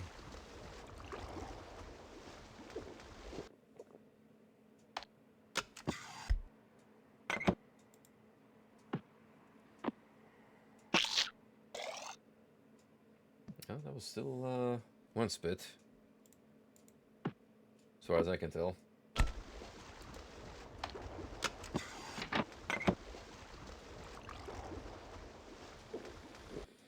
Is there actually a cap on how many times you can fill this with water?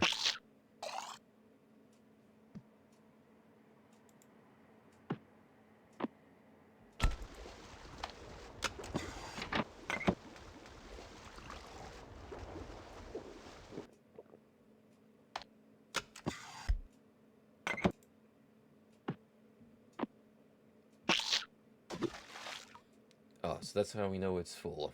Got it. 4, 5 shots.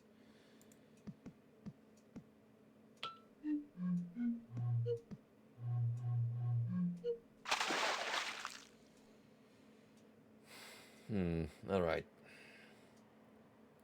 So the last one we can consider accomplished, because we know that we gotta essentially top it off full. Now we gotta go get the pattern done for the remaining 4.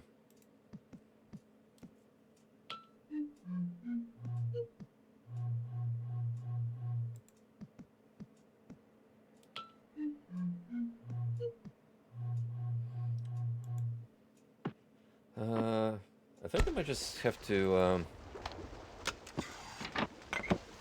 write this down on Notepad. This is, again, we're working with a lot of trial and error here.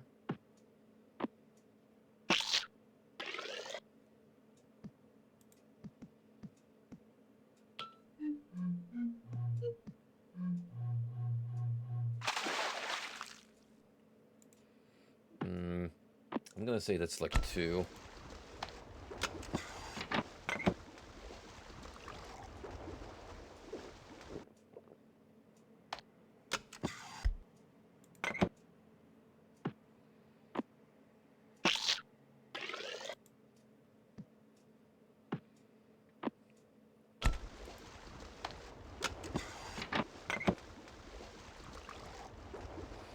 Cozy gaming, guys.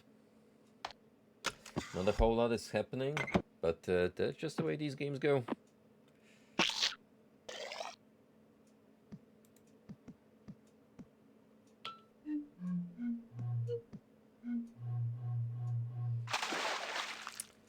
That sounded correct to me. So, Notepad up, and then we're gonna type 2.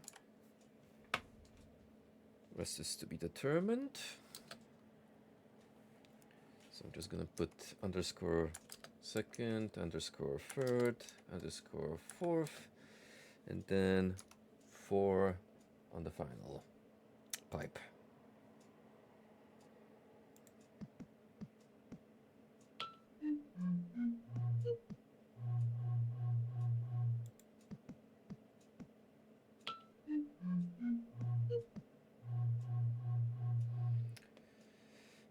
With the 4th one, it seems like I don't have to add water there. So that will be 0. Now it's 2 and 3.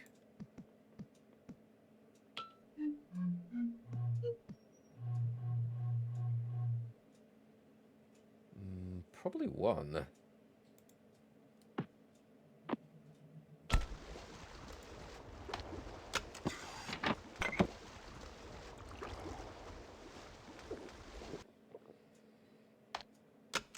Might be too early to jump into conclusions, but I think I'm gonna go with this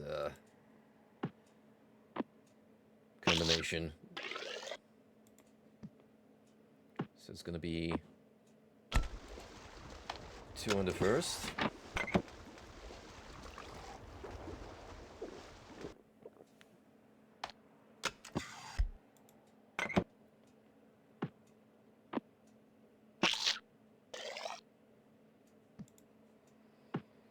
And 1 per 2 and third, respectively.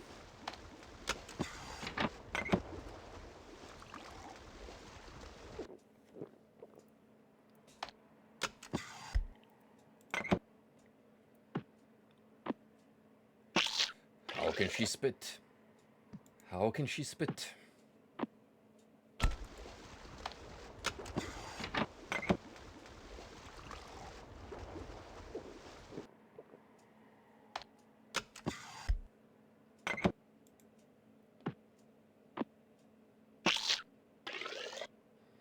If I'm wrong about this, I'm gonna be a little confused. I'm not gonna lie.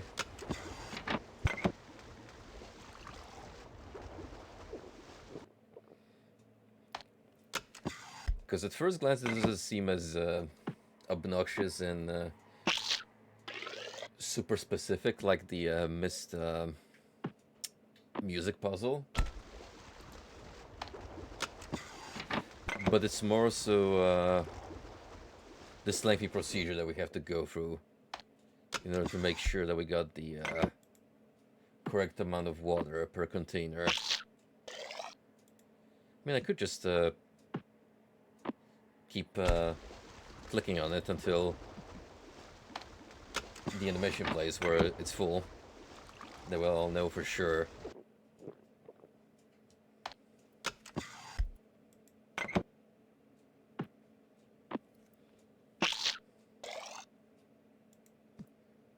One more for good measure.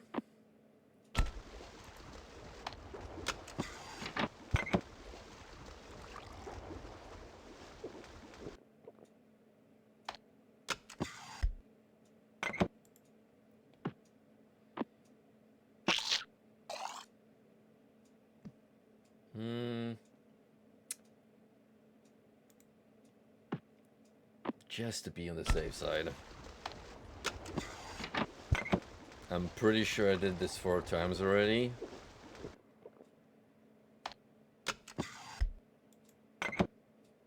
Well, better safe than sorry. Okay. Fingers crossed.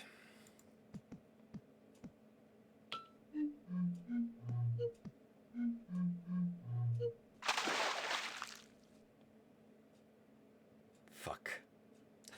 That sounded nowhere close. So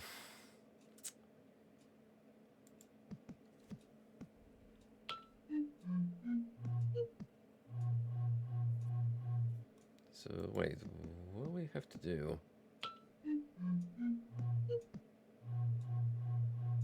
So that was 2.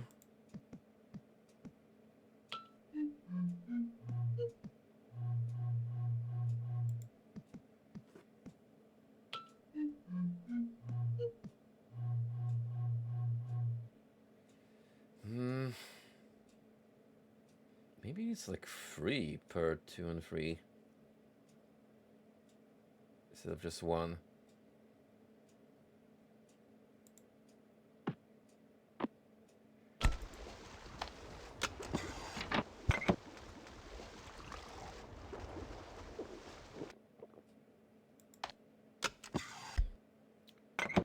Oh shoot, now we have to do all this all over again.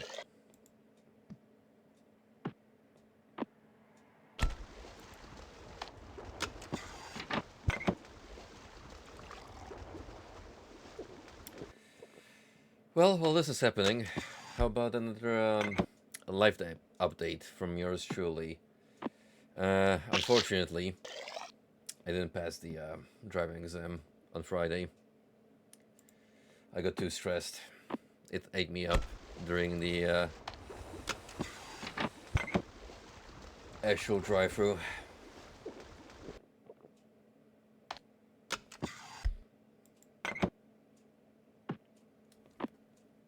So I end up with what can be considered two serious faults in the UK driving codex, which were stupid mistakes to look back on, because on one intersection I didn't do a proper check, and during a different part of our drive I got a little too close to a wall in a tunnel that we were driving past. Like, I was pretty certain I was driving correctly, but no. When we actually got close, I brushed off some leaves close to the surface. So I was like, oh shit. How did I not calculate that distance properly? But you know what, though? That drive made me realize that I actually kind of hate manual transmission, and I'm probably gonna do my repeat exam on purely automatic, because our trail was mostly in taking place in side streets where cars were parked from both directions. There was a lot of twists and turns. You didn't really have much ability to maintain proper speed. You had to display a lot of proper clutch control, and frankly, it sucks. Like, I don't like having to turn it back and forth. Automatic, on the other hand, is just way more cozy over time as far as piloting a vehicle is concerned. When I was practicing in our private car, which happens to be automatic, and it's a Chrysler C300, so pretty long vehicle by its nature, but I didn't have any trouble handling it. It felt natural. So, I don't know, maybe this was just me being a little too ambitious, biting off more than I could chew. But yeah, after some careful consideration, I've decided that, you know what? I'm just gonna do pure automatic this time. At least I will get one worry off of my head during the next attempt. But what's also reassuring, now that I'm through that exam, is I actually know what it feels like, so I know what to expect. So that's some mental stress off my head.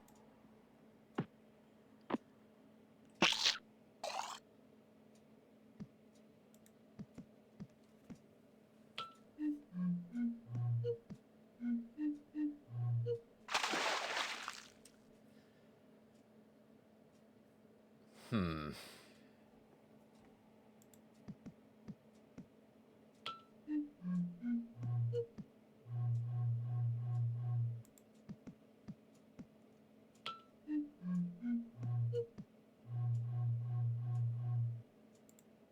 I'm starting to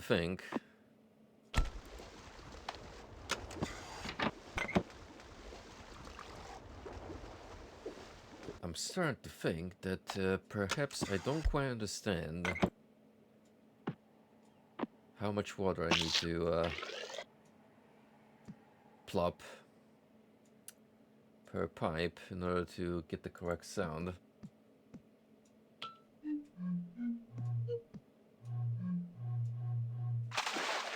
'Cause these make way different ones.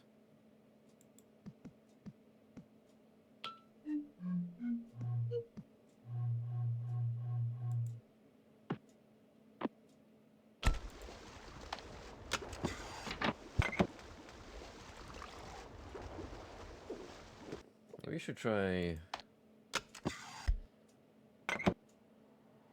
2 times in a second. Oh, it might actually be the missed music puzzle all over again.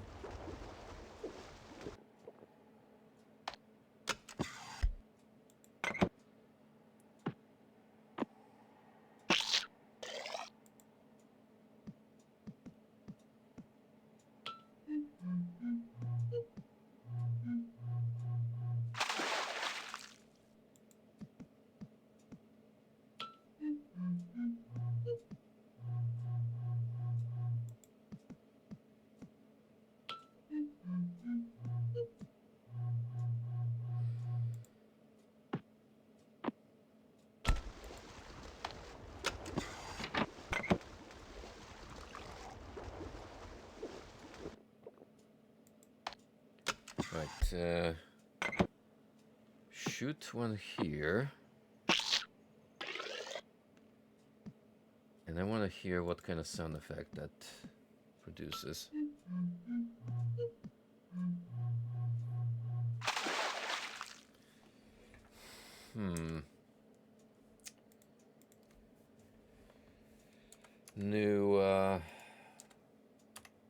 New possible solution. 32204.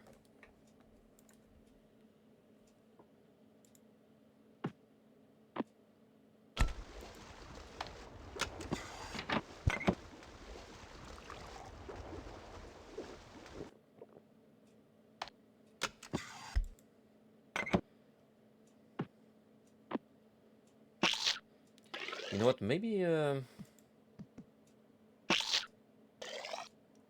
okay.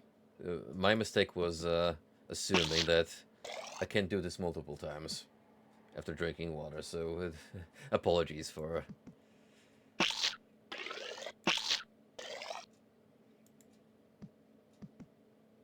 taking so long to set this up. 2, 3, 4. This makes this procedure much easier.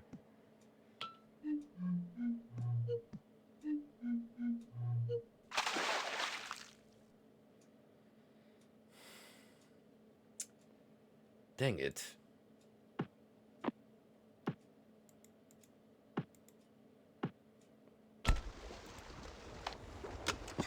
I'm gonna have to do this with each individual one, I feel. Okay, at least now that I know that I can cook multiple times, you don't have to keep rinsing and repeating this setup forever. It's definitely free on the first one.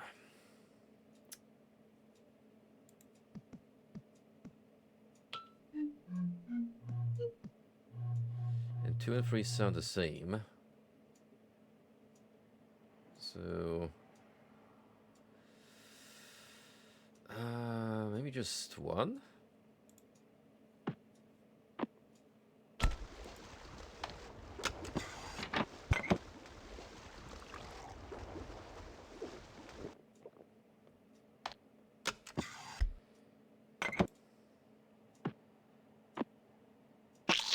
Two, 3, 1, 1, nothing, 2, max.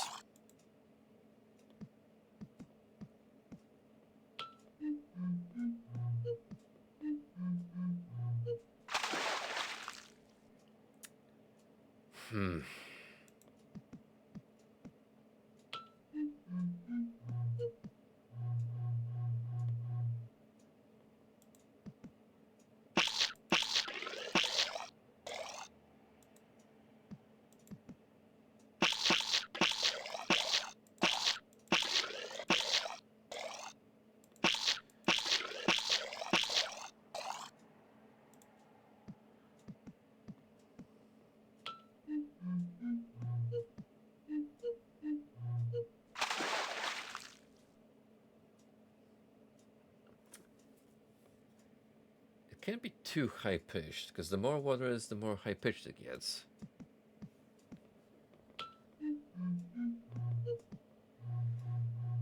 Maybe 2 and 3 and similar, and that's what's throwing me off.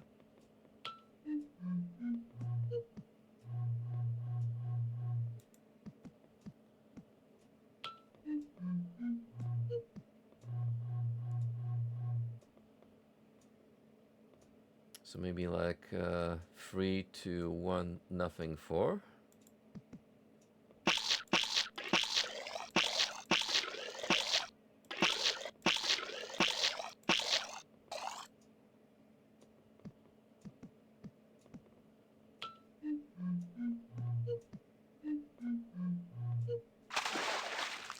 Or the opposite. 1, 2, 3, 1, 2, nothing, full.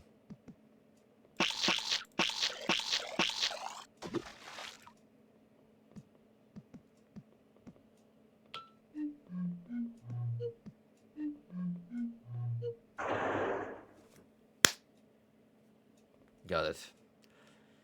It took a while, but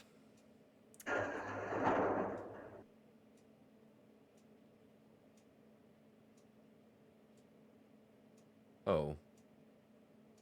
But don't tell me.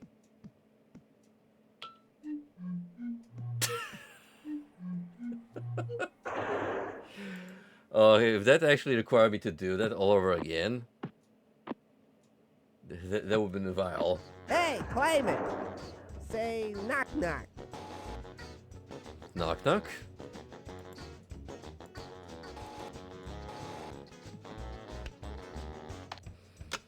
Perfectly normal visual up there.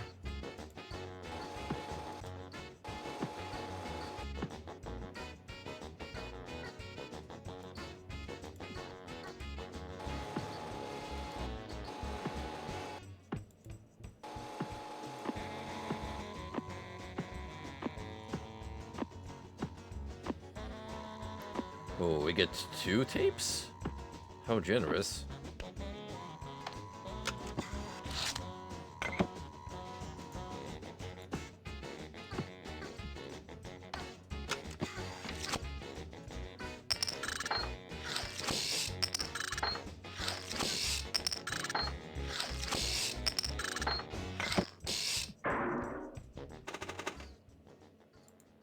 They're not in sequential order though, because I can see one got filled up in the middle, so I'm not gonna play the entire thing until we have every single bit of story collected.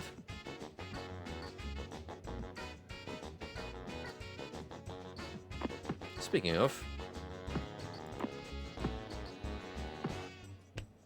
talk about hitting the jackpot with the scows.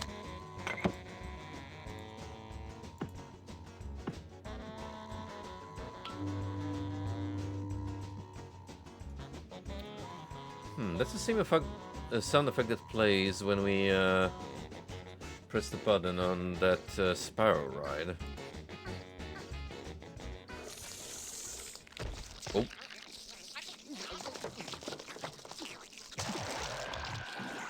That's actually horrifying.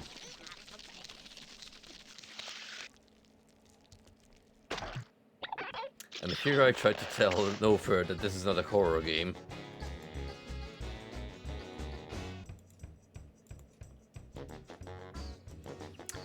But why would you want to summon the giant beetle?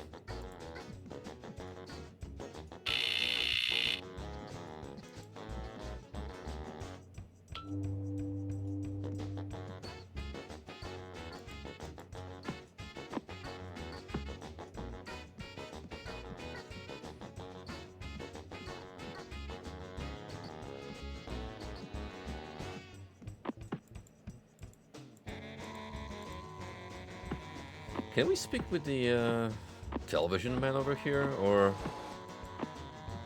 he just kind of vibing over there?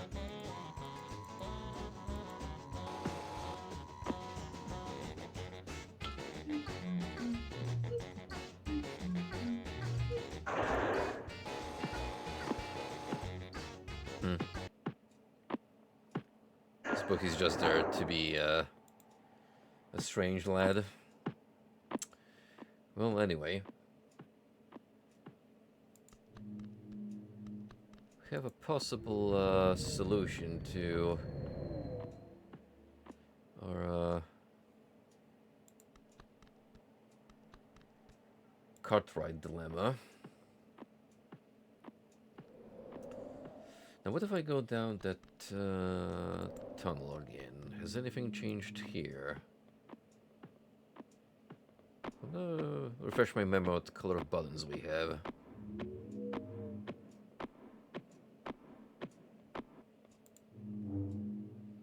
Ooh.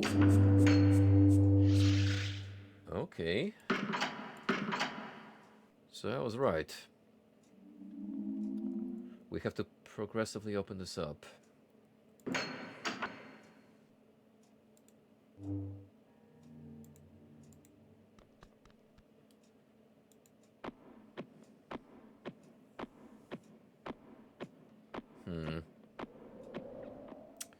In that case,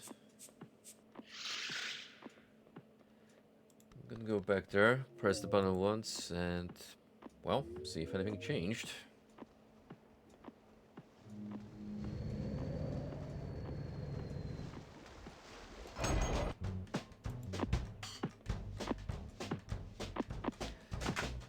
Still not sure what that giant insect was for, with the drop-off.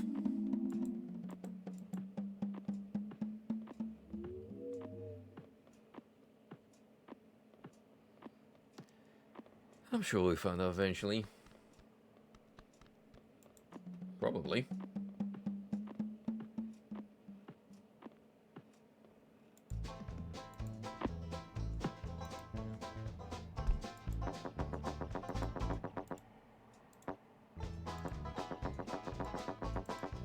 No, go down, please. At the getaway, it's struggling so much this time.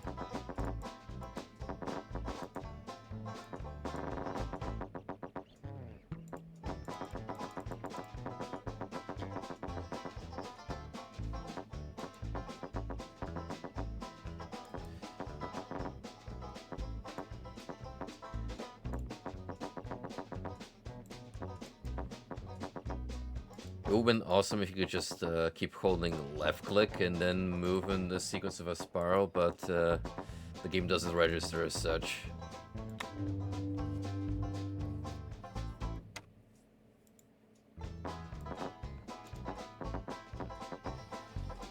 So that's like, what, orange and white buttons?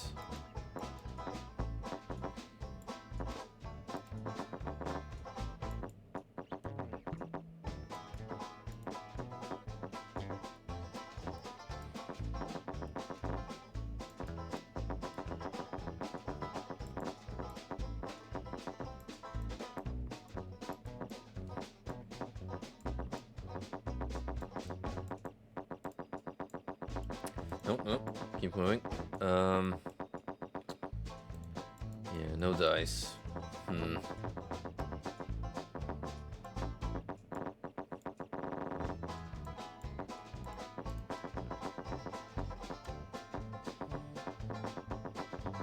This seems like the one puzzle we have left, however.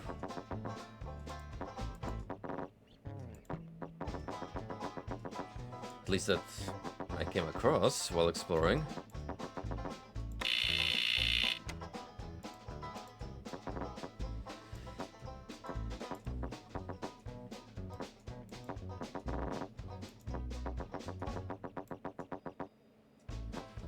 Maybe I gotta make sure that they make the correct sounds.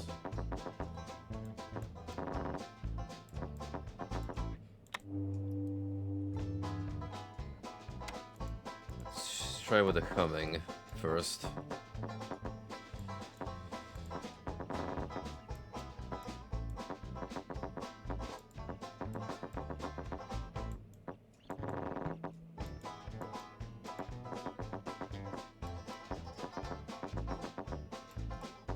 A lot of the times when you're running through point and clicks like that, you will eventually reach standstill where I can't quite figure out what the game requires of you. Sometimes because you're missing an item, or in this case it's some sort of sequence that you're not quite sure what demands of you. And that's kind of where the whole going back and forth element comes in.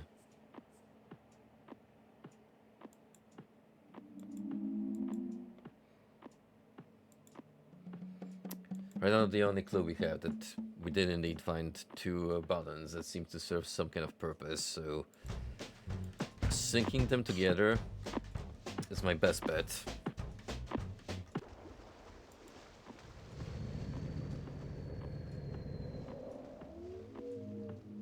I would hope that we're gonna get like a proper cue out of it.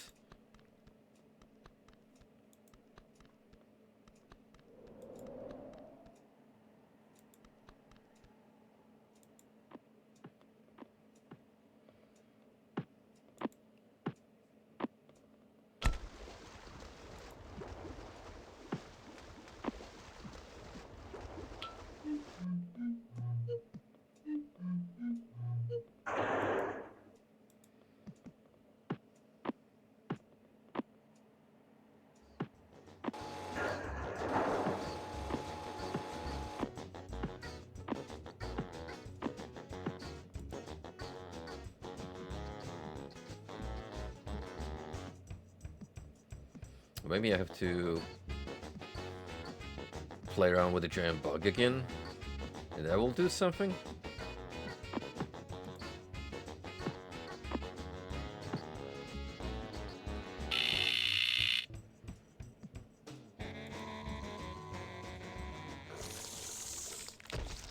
And that just plays all over.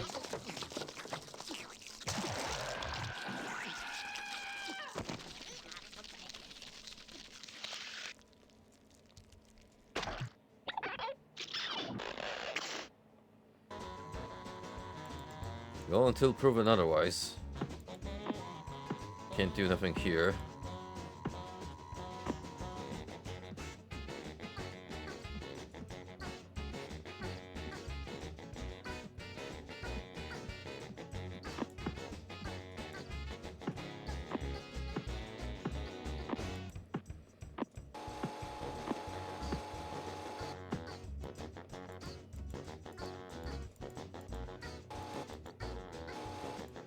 This is where a speed up function would come in play.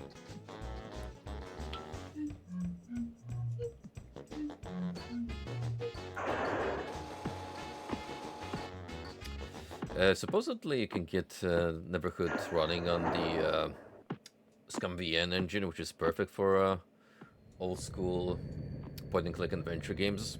It supports a lot of titles across the board.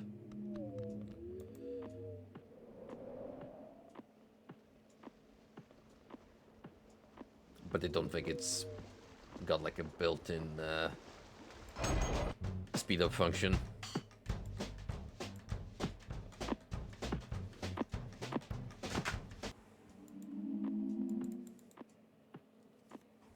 So as is, we have to play this close to how the original would feel.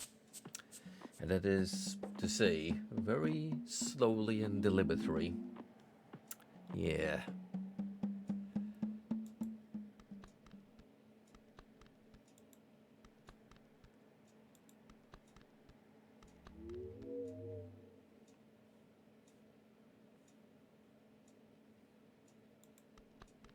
Also a good idea to keep my eyes peeled in case I just happen to not notice anything else I could interact with.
And again, no progress.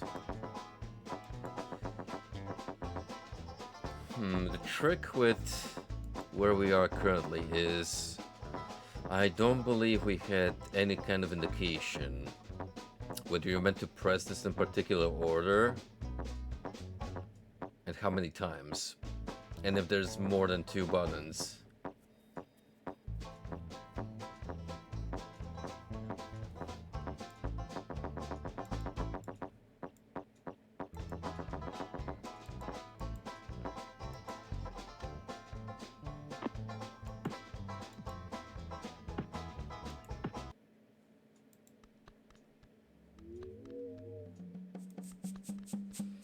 But again, I have to reiterate, as far as my findings go up to this point, it's like the only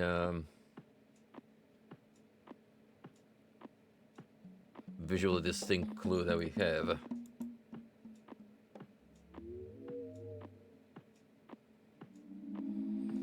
Unless there's an area I haven't been to yet that could yield extra findings.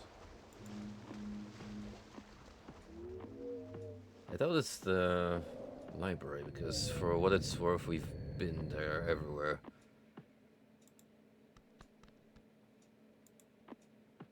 One thing I potentially think of is a staircase in there.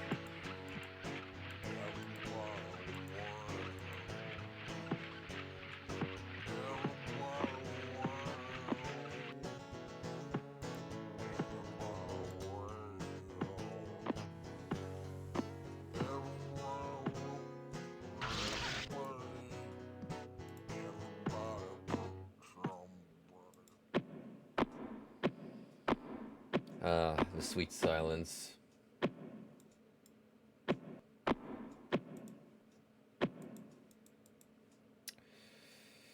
No.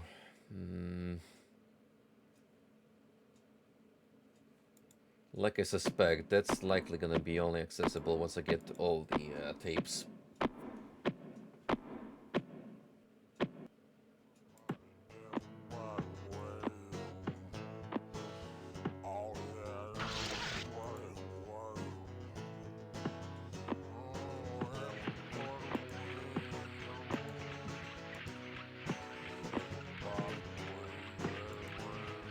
Alright. Forces me to open doors manually every single time.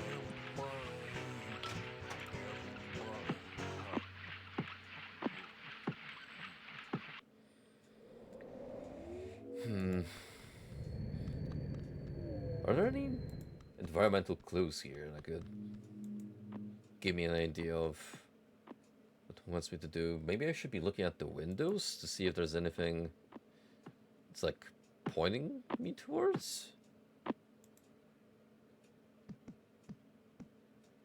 Say in this building.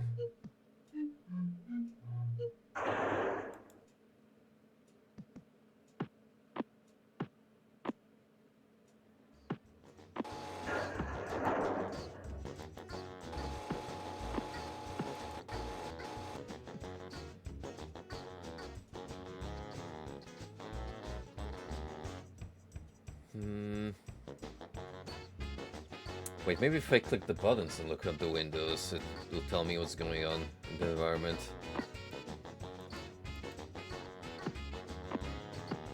I haven't really thought about that. Ooh. Hello there, that's a cannon. Interesting.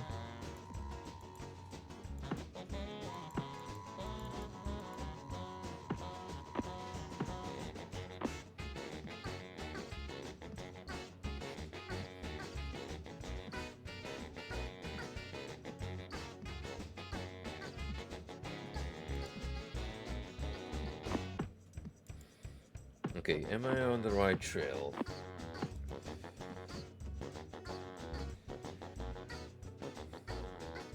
That's just a dome. If I press the button...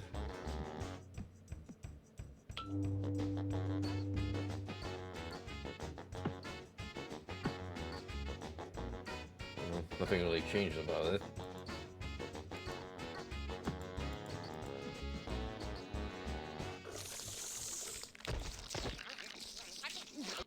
And it just leads to the same outcome.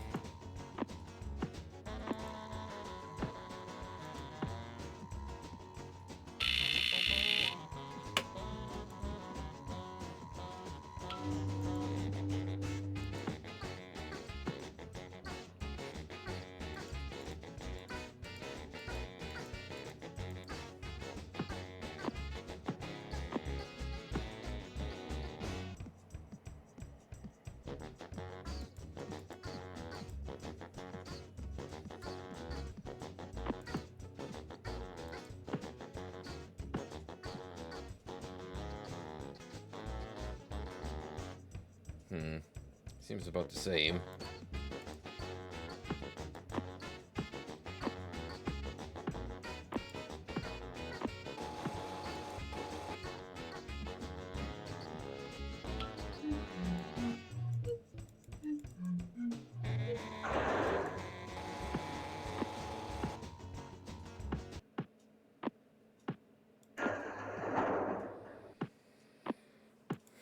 What's going on then?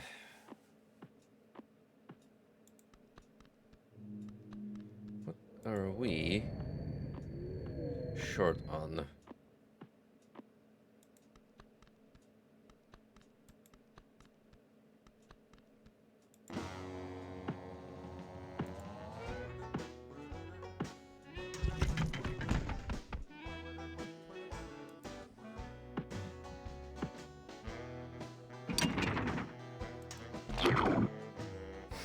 Figures that would happen. It's not like any of the others does anything, so...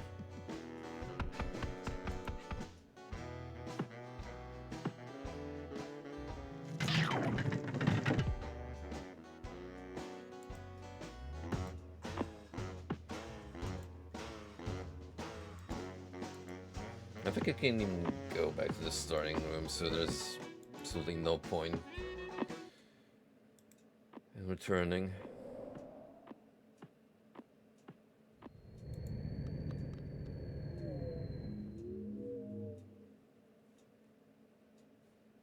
If you can only turn around, that's about it.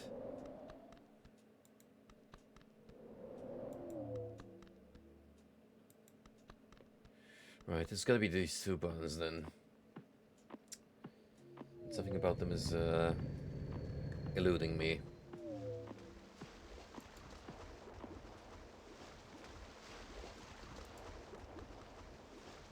Oh! Okay, never realized you could look from this angle.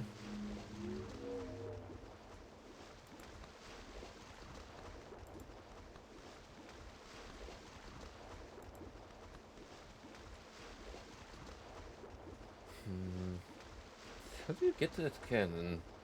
It has to be past the cannon. Because you can't get down here, right? No.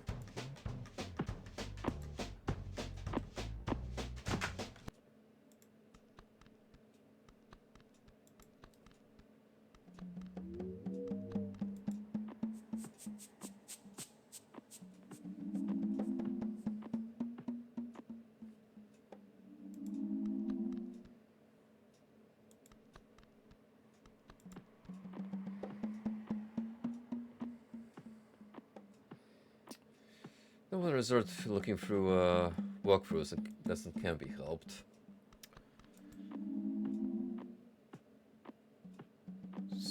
So far, despite us getting L stuck a couple of times, it's been more or less intuitive. This is probably one part where I don't really know what I'm expected to be performing here.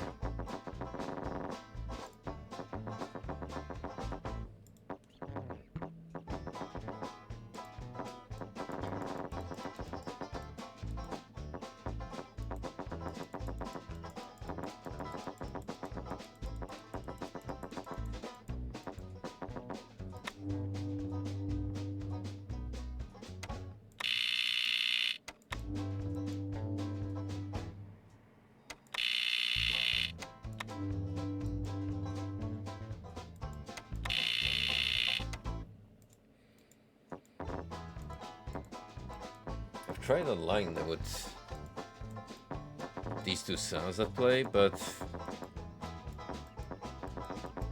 that doesn't seem to be the solution.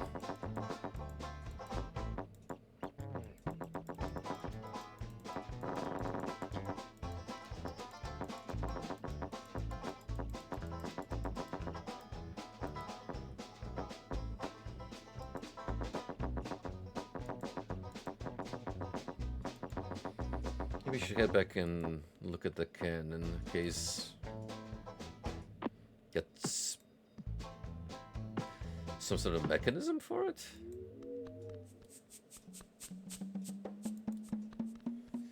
What would be the point in that, though?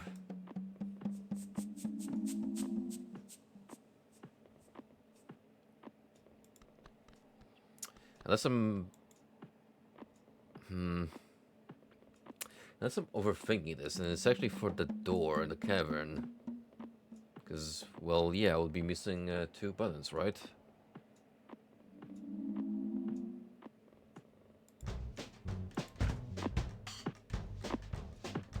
Well, the easiest way to determine that would be heading over here.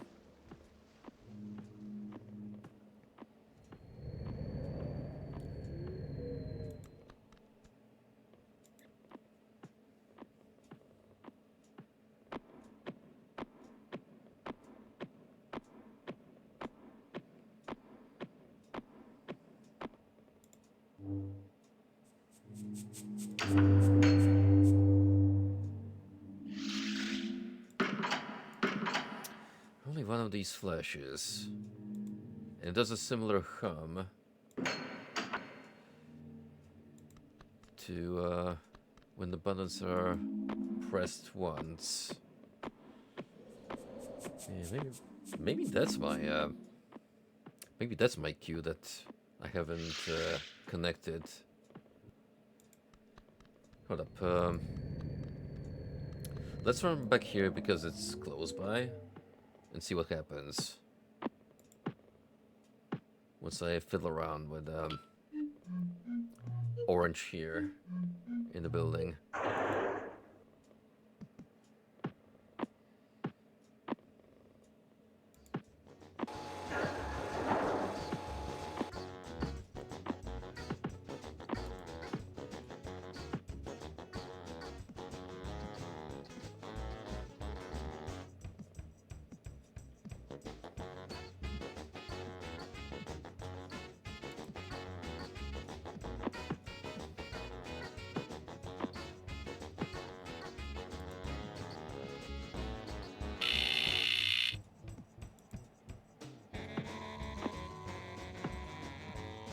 So that should, what, reset it?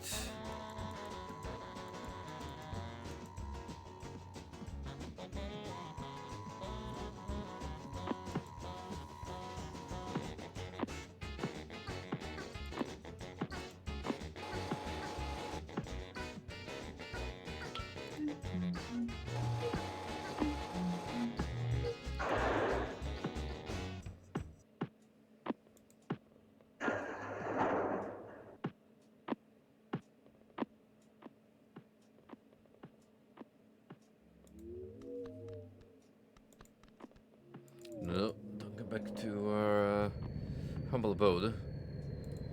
We have no business here as far as I know.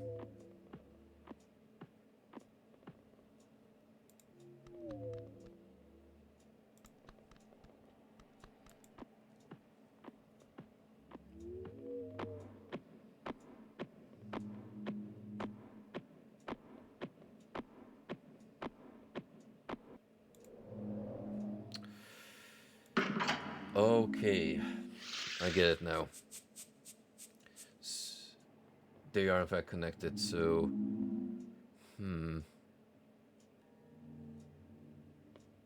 I would have 2 out of 3 if they're activated? But where would the 3rd one be?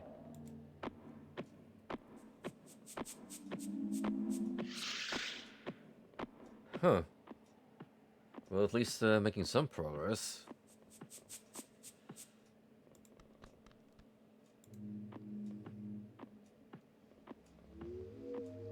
as well head all the way down here then, and have the two at our disposal.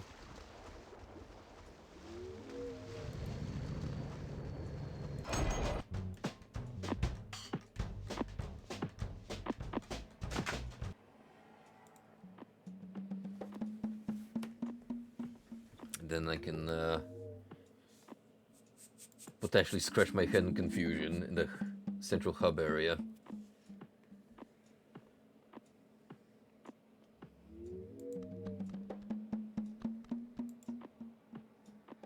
For all we know, this could be just a dead end, and there's nothing beyond that part. Like I'm making it actually be more than it is in my head.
And now, our favorite part of the stream, you guessed it, backtracking.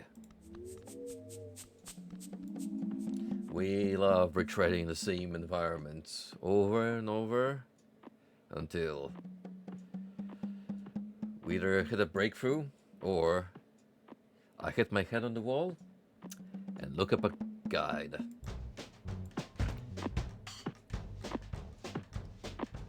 So far, I haven't been pushed down that lane.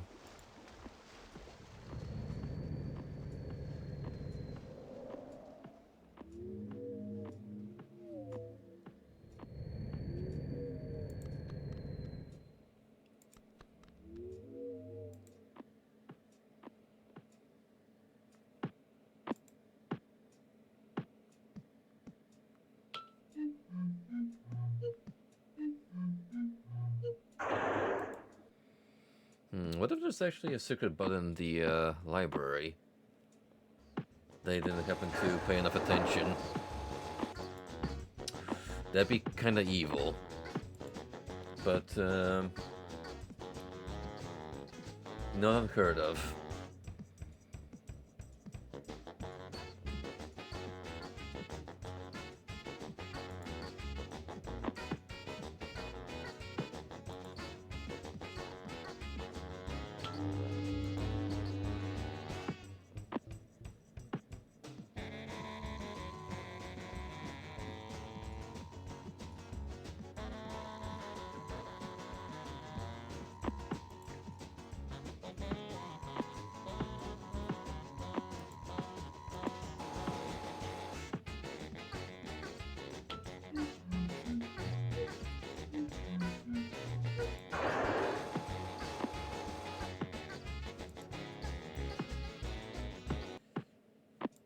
Alrighty. Down the purple cave we go. Yet again.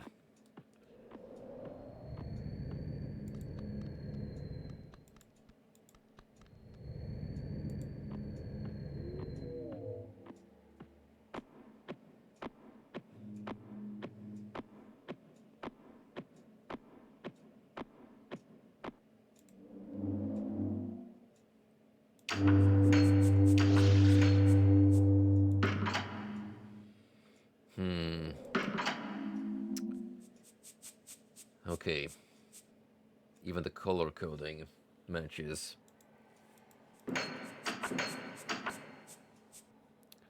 So it's blue here, but it might be something different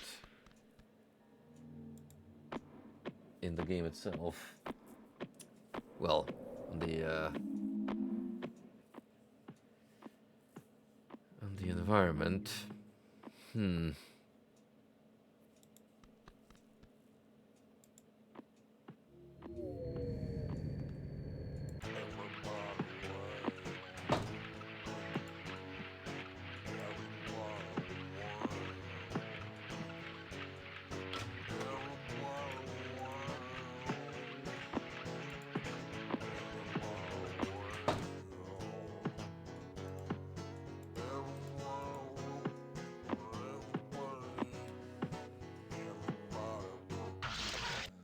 I have a suspicion that if there was something of that,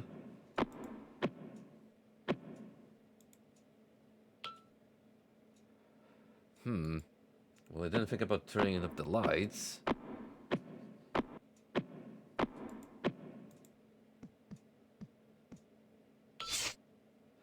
Oh, okay. I was completely on the wrong path here.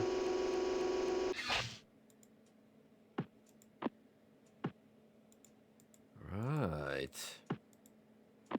That does change things a little bit.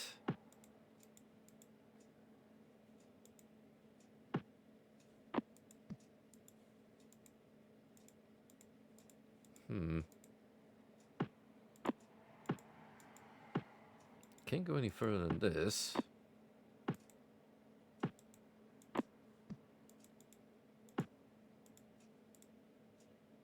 Nor can I click anything in the dark.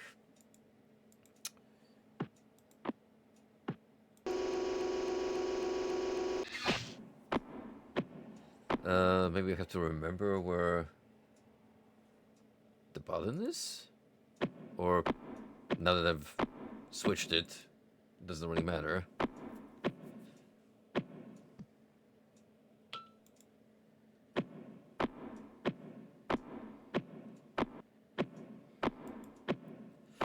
Oh, it was this thing here. Okay. Wow. We had the third one right under our noses all this time. Devious.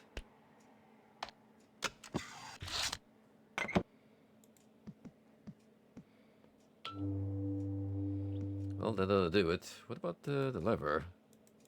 Can I interact with it?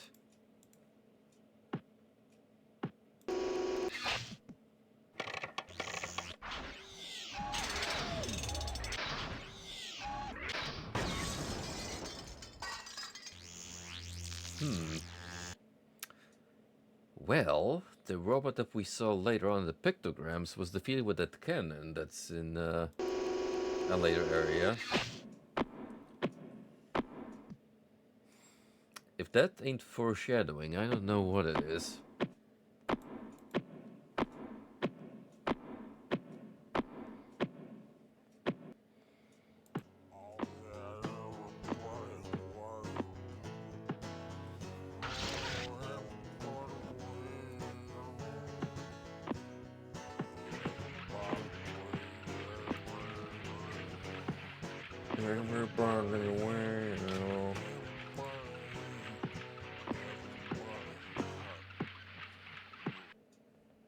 It's gonna be stuck with me for the rest of the night, for sure.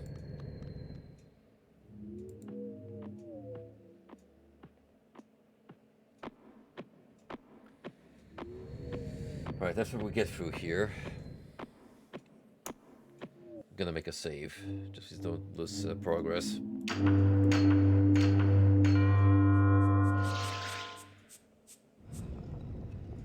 But yay! New area. And lo and behold, there's the cannon.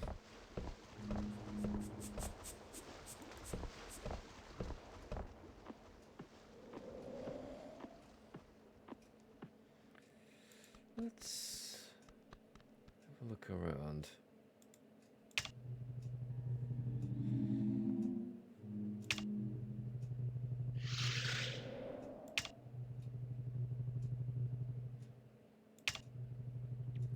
bunch of internal darkness-esque runes.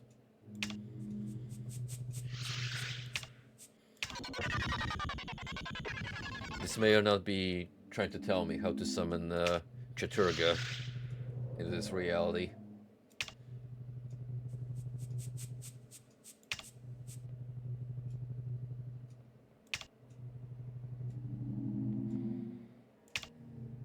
I have no idea what I'm doing, but there's a lot of symbols to cycle through. It's some weird sci-fi when we hit one in particular.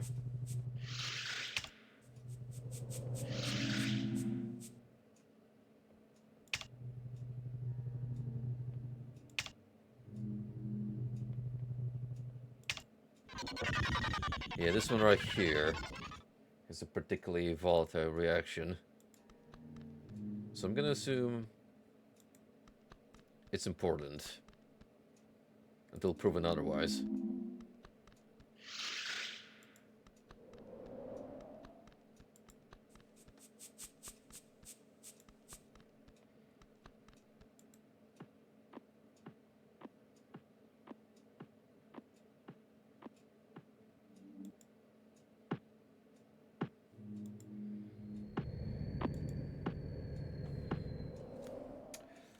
Possibly controls for the cannon.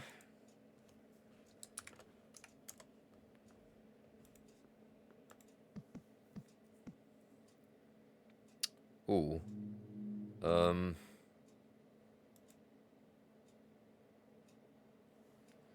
want to fit the correct one?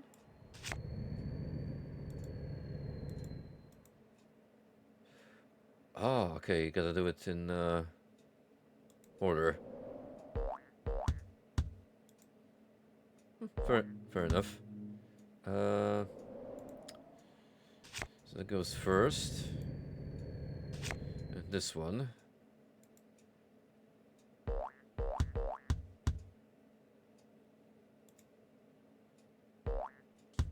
Boink.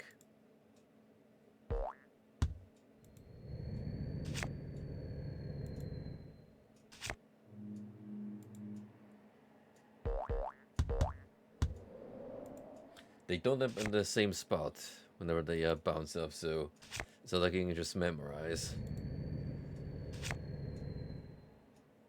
Or they fall off.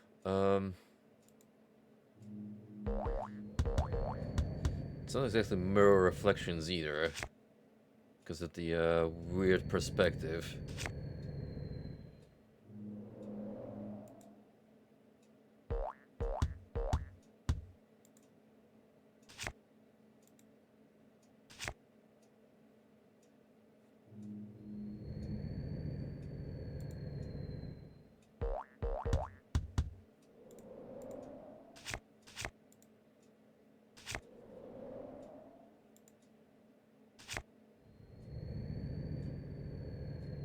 This one?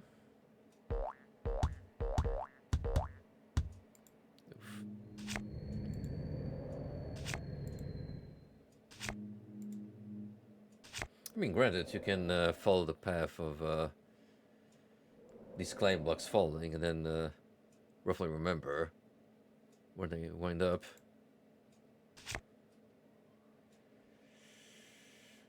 Not to not mess up the B. Alright, we got him.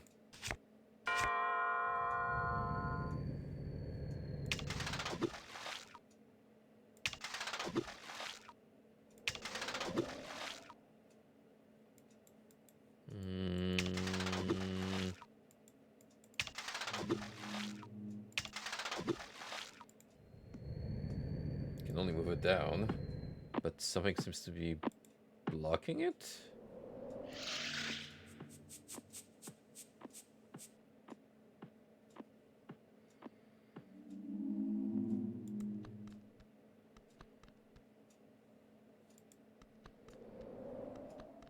Wait, what about the cannon? Can I, like, tinker with it now? Is it like the whole point of me coming here in the first place?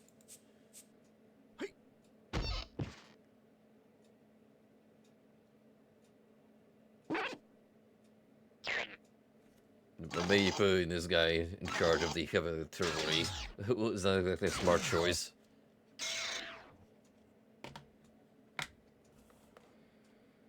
Ooh.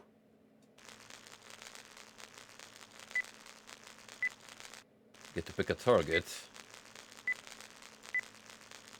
Possibly.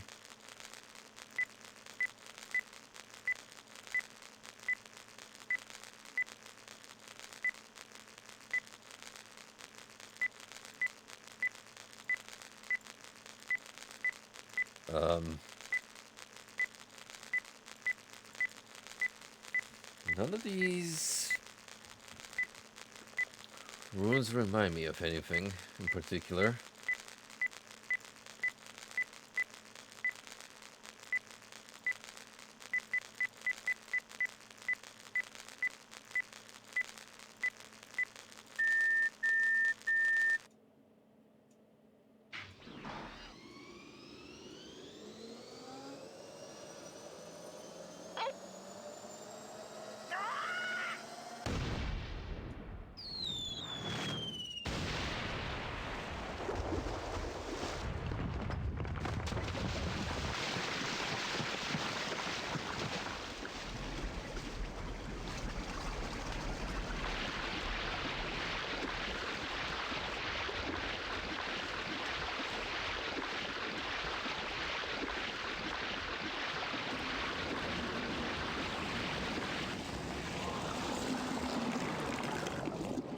Did I actually get this right the first time? Or was that sheer stupid luck on my part? I don't know, but maybe we got something out of it. Let's see if I can move a thing now that the water is gone. Sure can.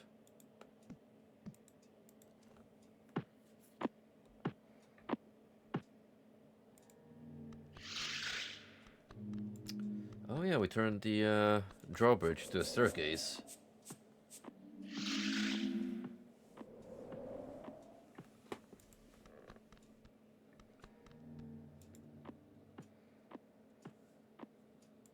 Cool.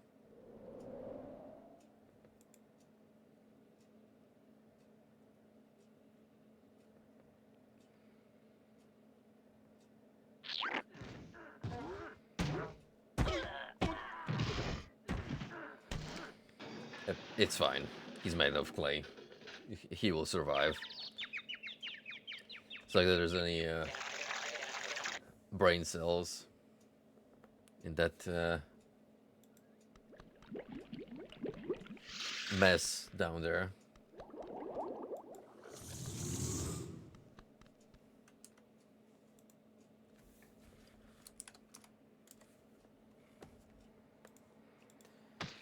Anywho. Danger. Don't jump in the drain. You will die. Seems like sound advice, but necessarily known for listening to rules.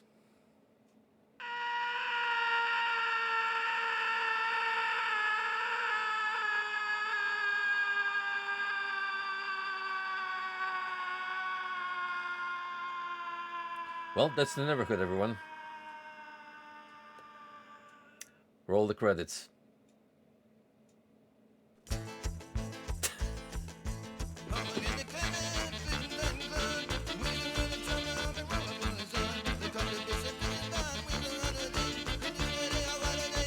Okay, come on. No. It can't end that way. No. At least now we know that there is a canonical bad end. Somewhat.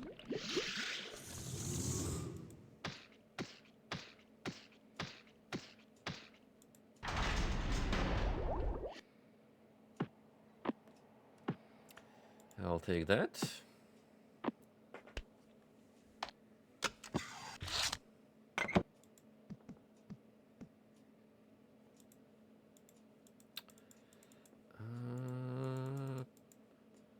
Whatever this thingamajig is, it's not on, and I can't tinker with it, at least from here.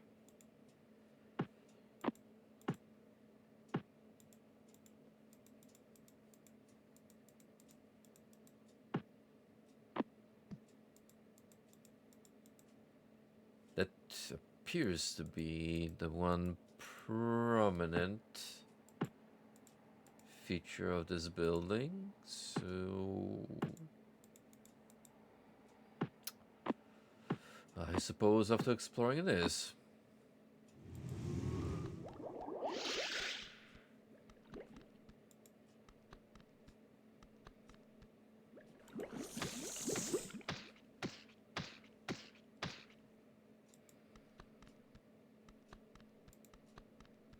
Can I not go to that purple building next to it? There seems to be an entrance over there.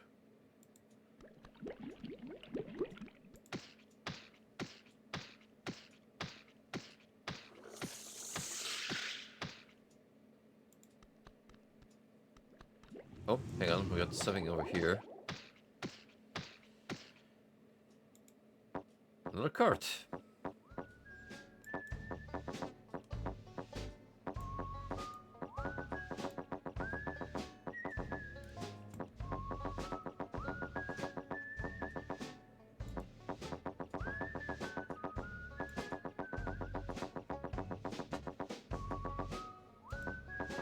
This time with even more winding paths.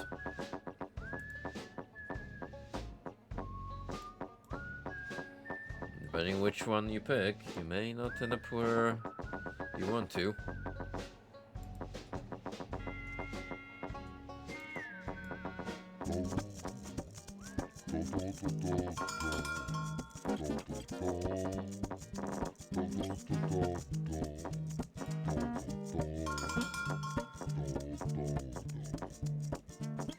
That looks vaguely similar to the device in the yellow tower. But besides playing alien music, nothing conclusive as of to its nature.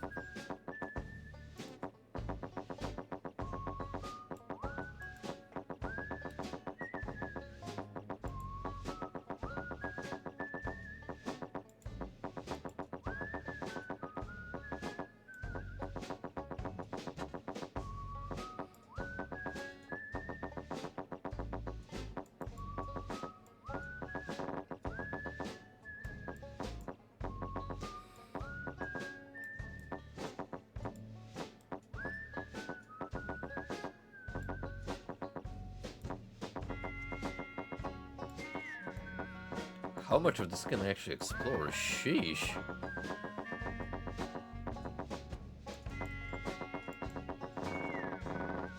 Oh. Can I? I feel like those vials are gonna be important. I might wanna take a screenshot while I'm here.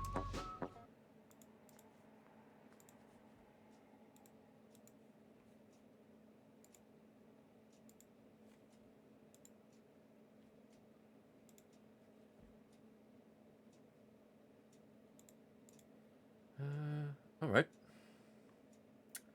Let's proceed.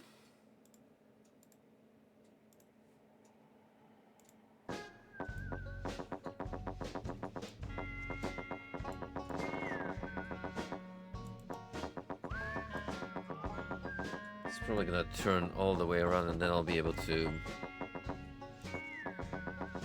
go down. Is that... No, that's not where I start off.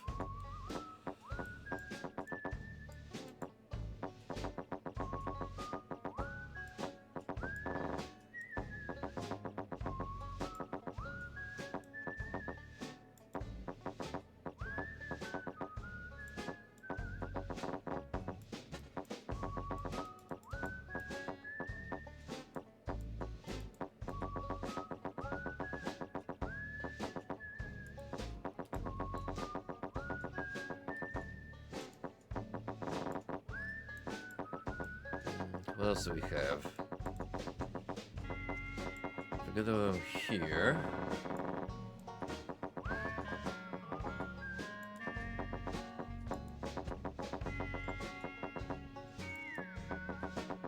Is that how I got here in the first place? I feel like I've looped.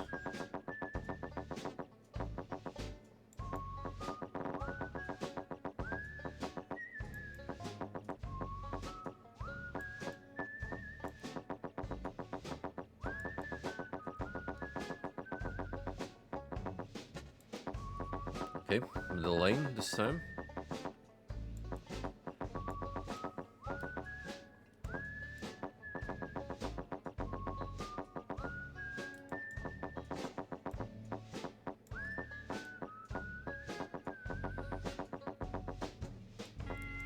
Going to places where no claimant has ever been to.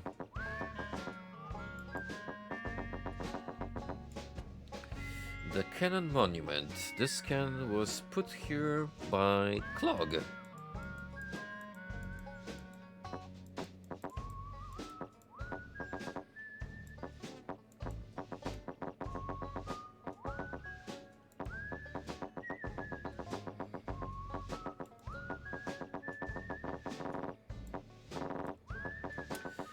Bit of flavor, sure, but nothing substantial.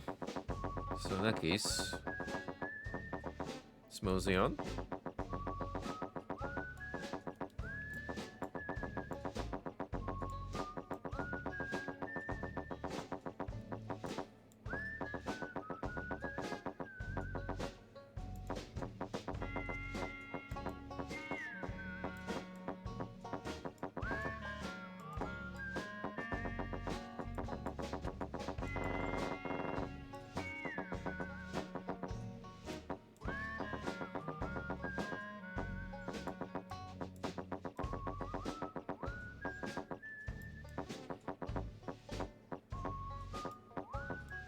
Ooh, hey now. Seems promising. We're going really high up. And I mean really, really high up.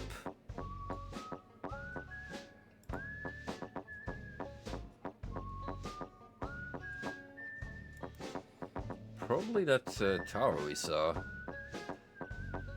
Indeed.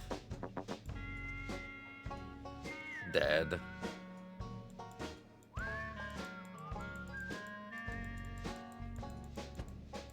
Can like do a thing in here besides peeping in?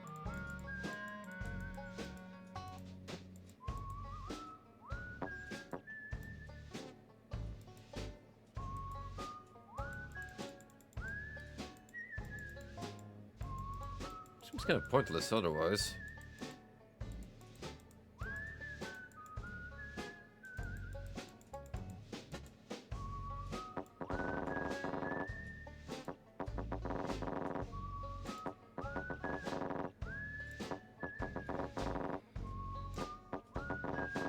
I feel like I've been everywhere on this ride, but I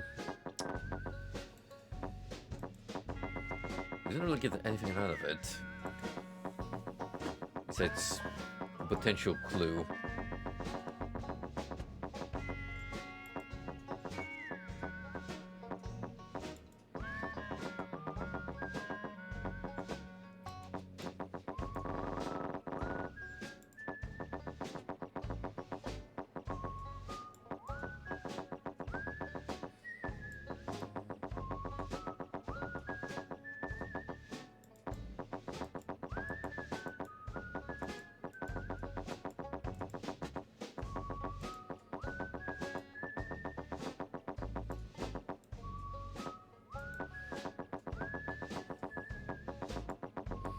I kind of feel like I have to double check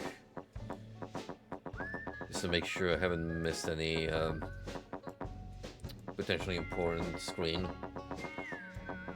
Okay, this needs us the Cannon Monument again.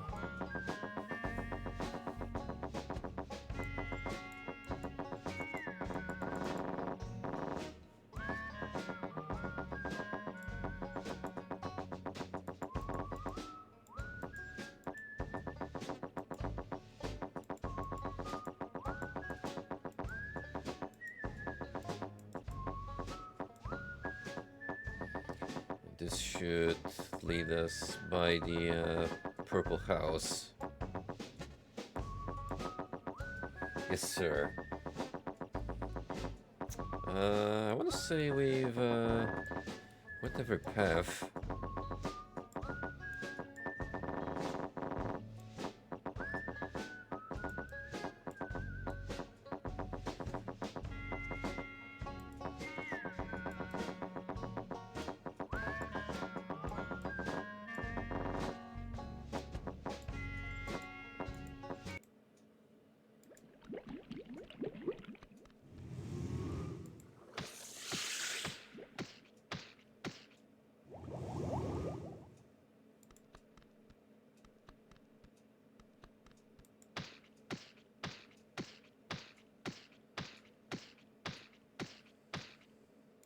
The fact that you can go in there with the purple building is just a little surprising, given there's like a clear entrance over there.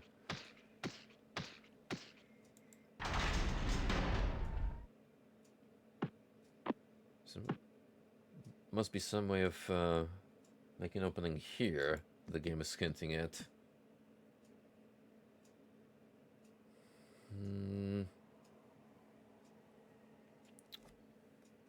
Okay.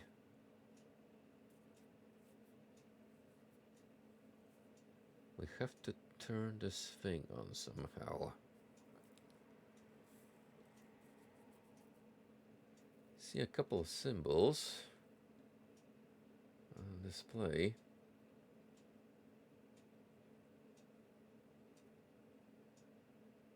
Which might be pointing at something.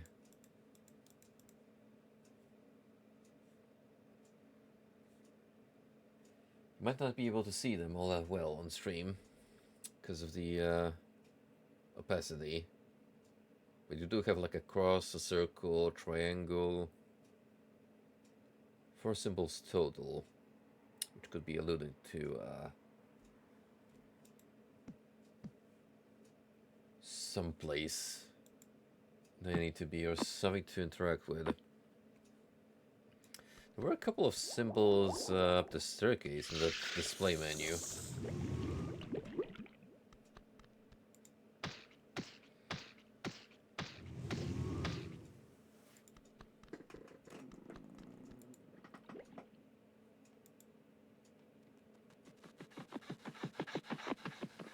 Which this dumbass fell down the stairs again.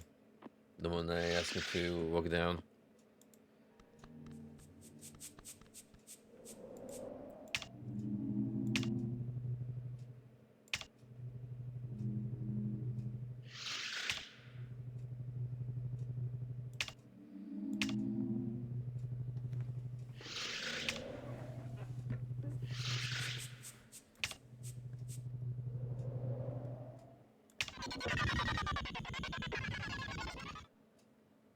Oh, another hit.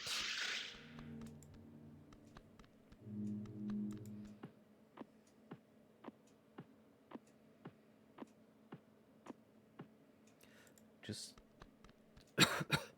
don't know exactly what me checking those signs leads up to.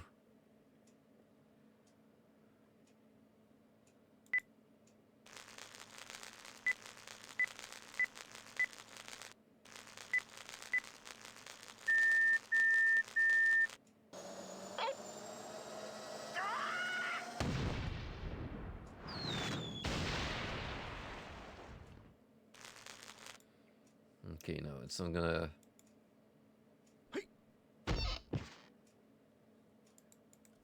do anything productive again. Me shooting at it.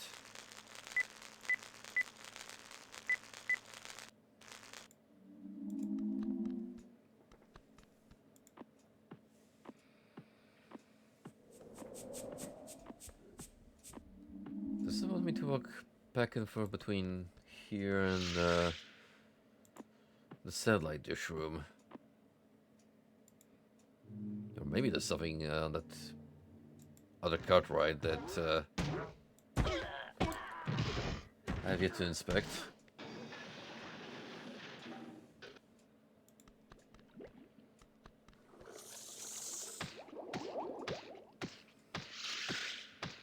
Can't say for sure yet. This is a little cryptic.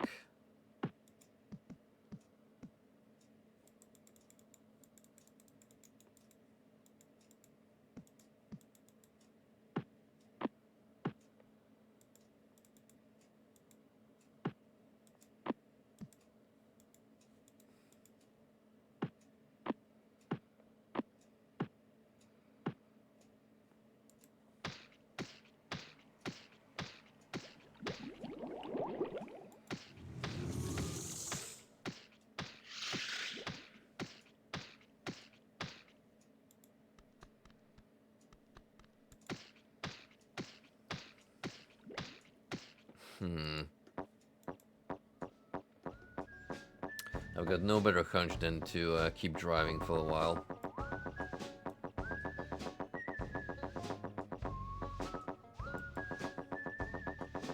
Chances are I haven't covered all my bases.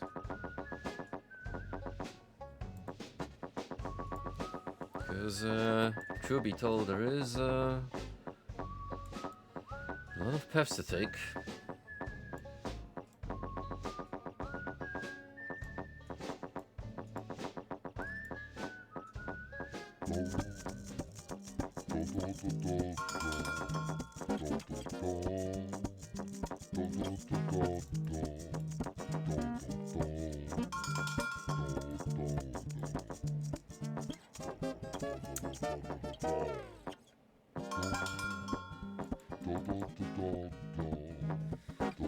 Well, that's the same display as the satellite tower. Minus the symbols.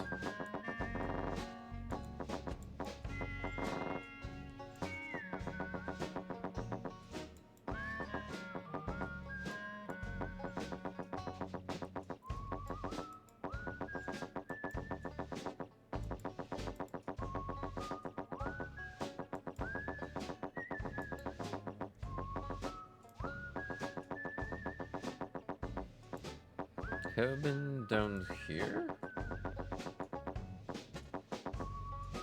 Just if I try and confirm.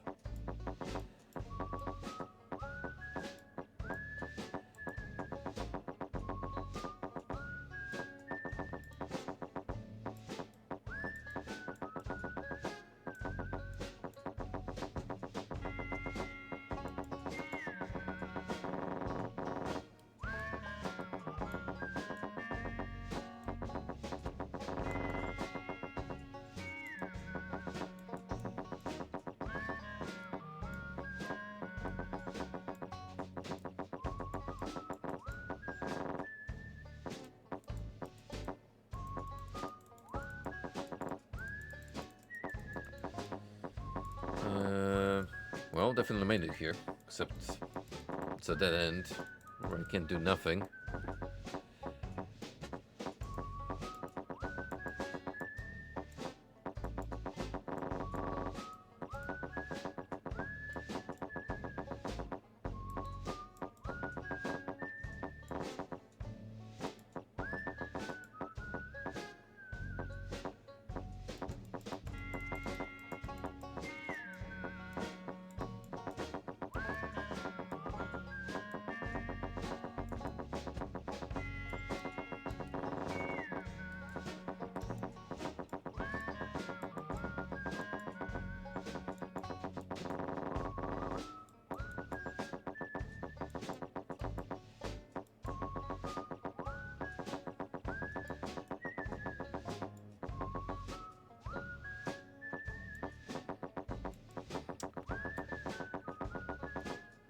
One of those leads back to the tower,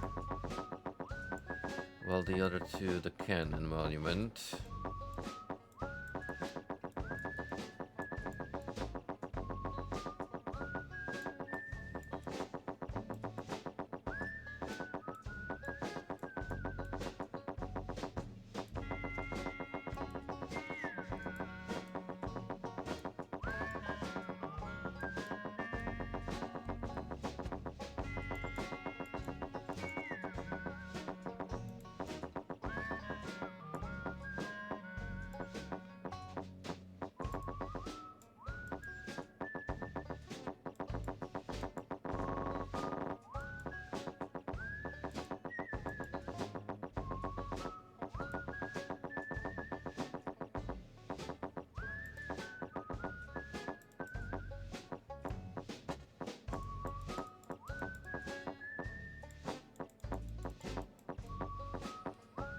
I don't think there's any point in me even trying to climb here anymore, because I can peep inside.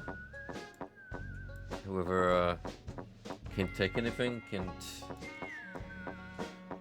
click on any object here.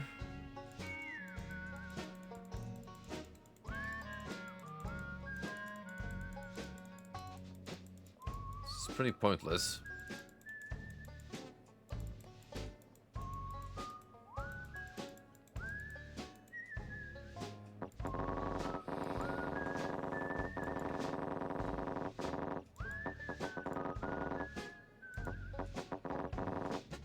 Quite frankly, I don't think I've got everything out of this cart ride. Besides some environmental storytelling.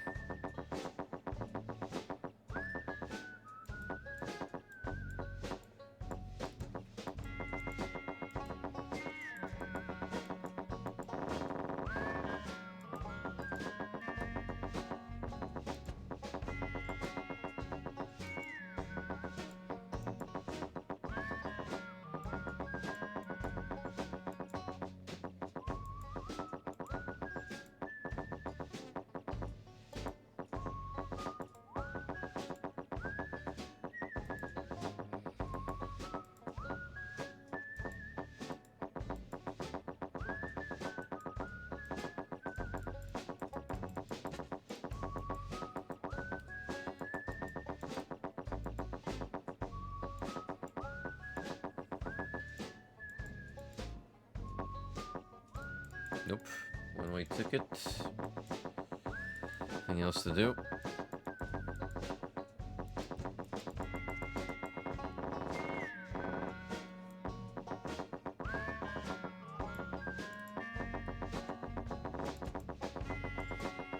Okay, yeah, now I'm absolutely sure we've been on every single screen there is.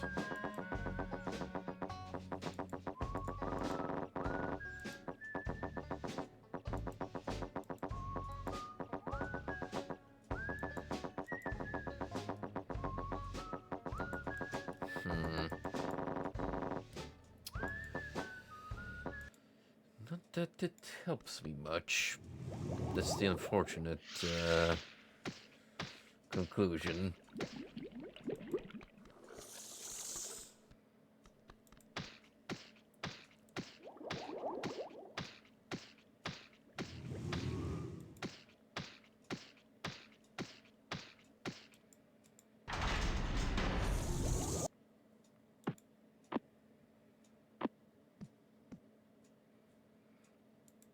If something lit up on this display, that would have been super helpful.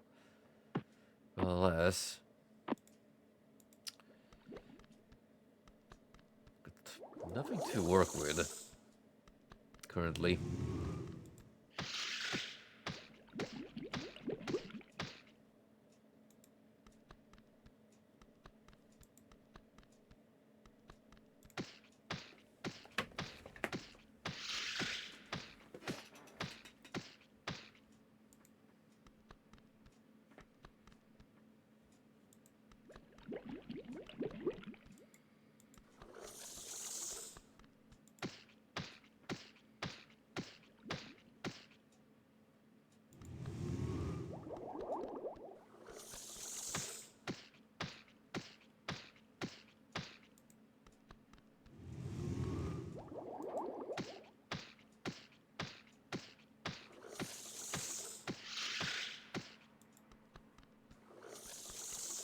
I'm gonna climb back the stairs because I wanna return to display with the changing symbols. Something about this irks me.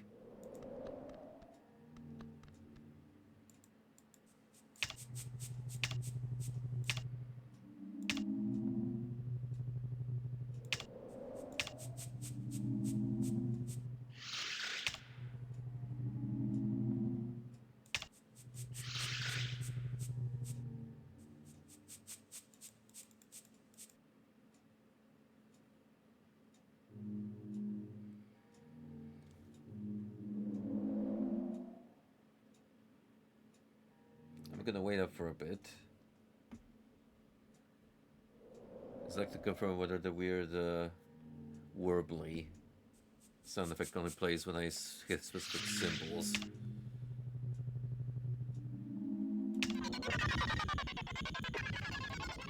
Yeah, that's a hit.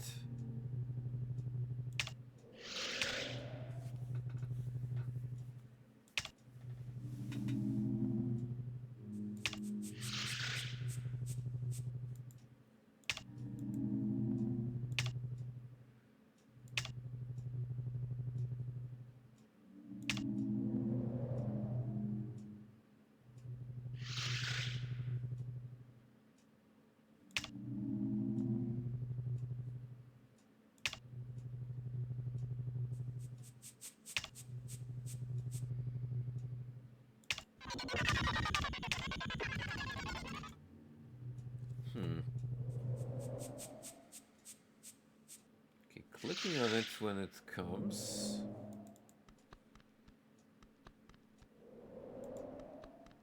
Doesn't affect the outcome.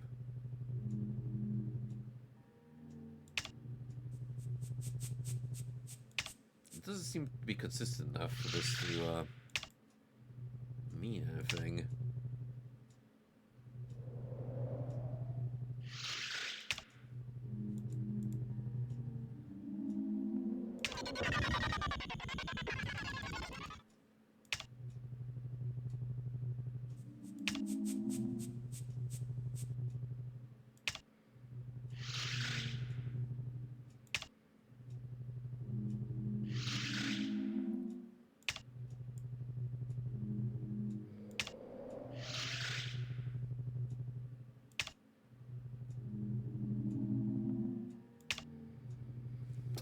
If there's a pattern here, I'm not quite understanding it.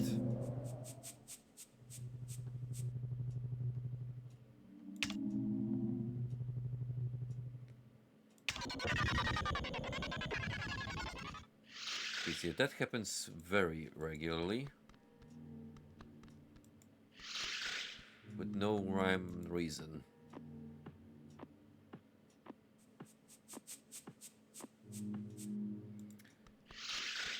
Am I supposed to like take a different target with the car? No.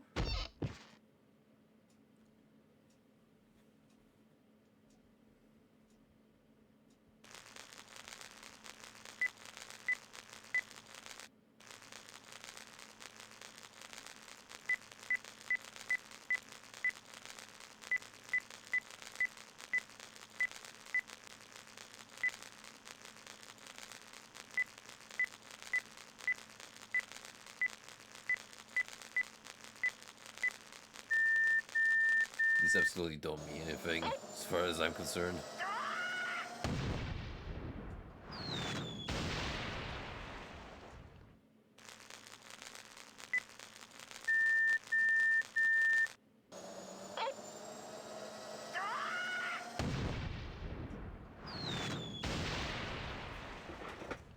Nope. I've accomplished what I was meant to. At least for now.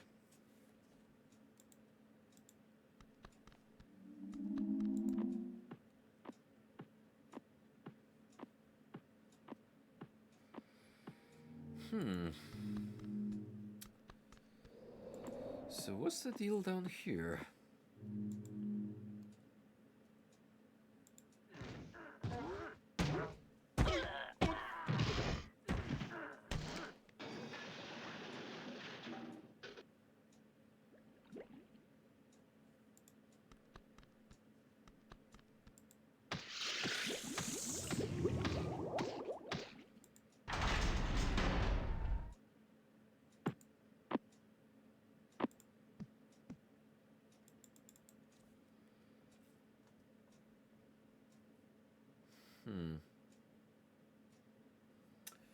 I mean, we've seen the other device that looks like this one on the rail track, except I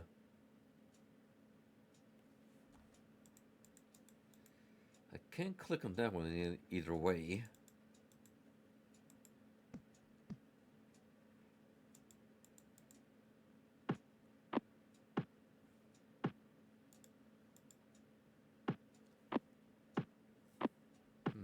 do you want me to do now, game?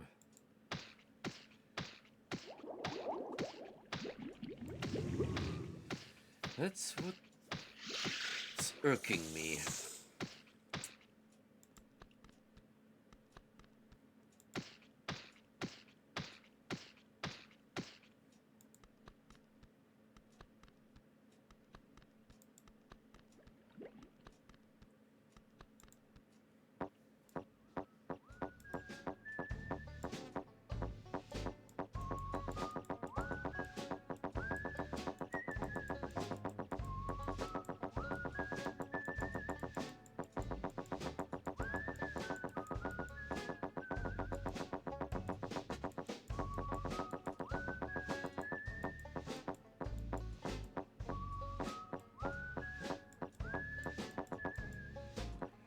I don't see a point in returning anywhere early on.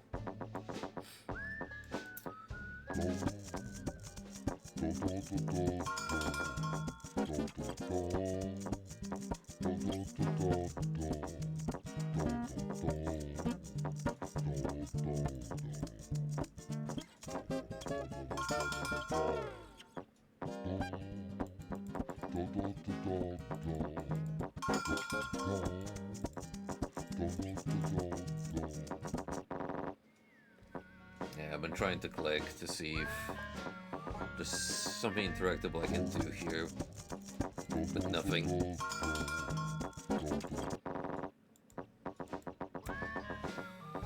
So far, we've hit the most cryptic part of the game, for sure.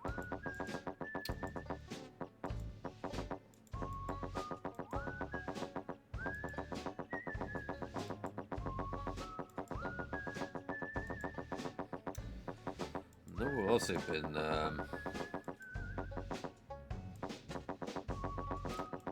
lets me experiment with the environment. So I want to say there's something I possibly haven't explored yet or picked up on.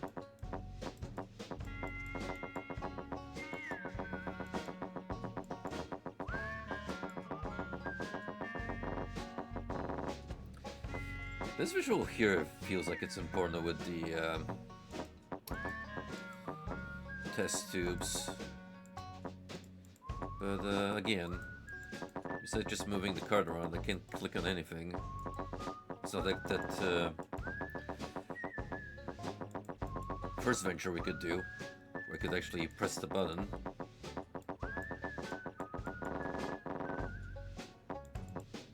Yeah, that's a dead end.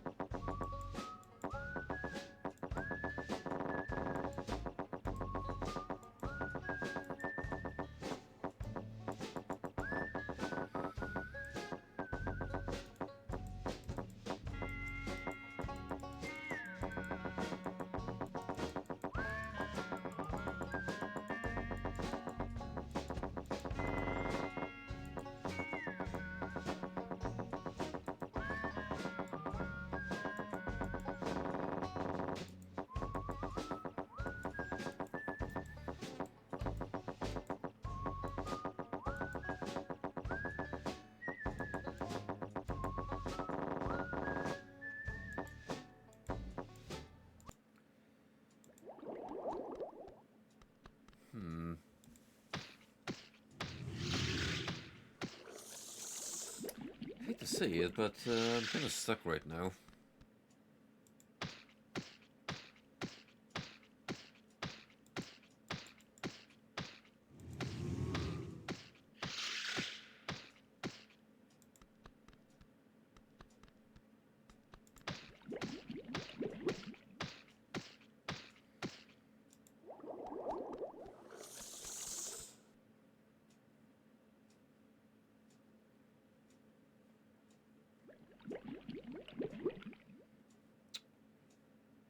No, nothing important on this screen.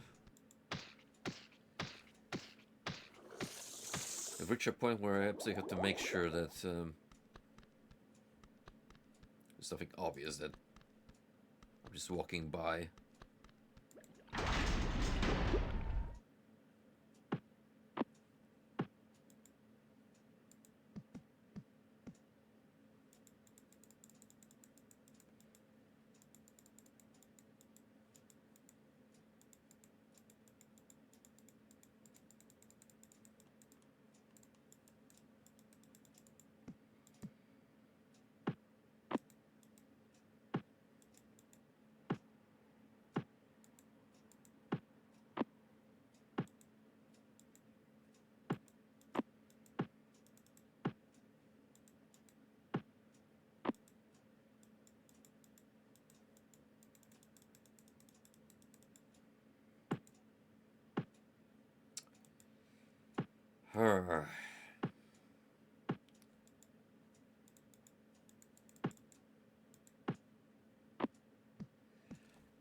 Greatest hurdle we've hit yet.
I feel like there's gonna be a lot of this running back and forth,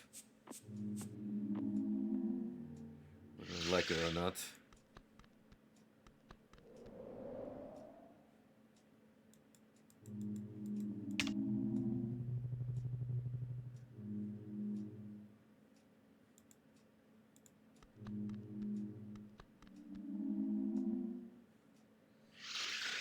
If any of these actually matched what I saw down there on the radio thing, this would have made more sense to me.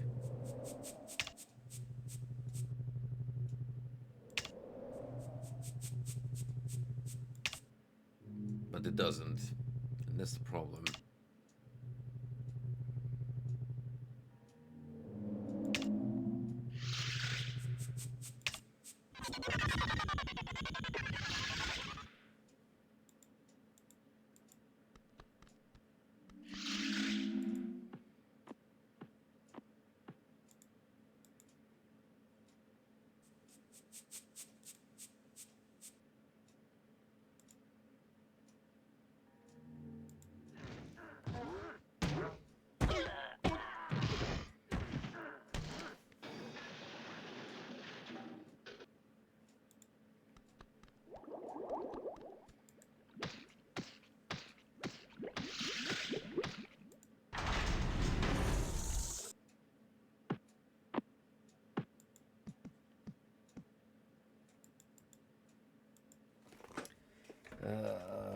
Maybe just have to scroll through all the symbols till I find something that reflects what's in here.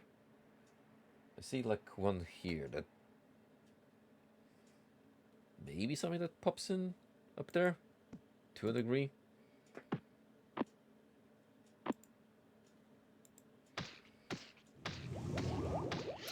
Otherwise, I don't know. I'm kind of lost.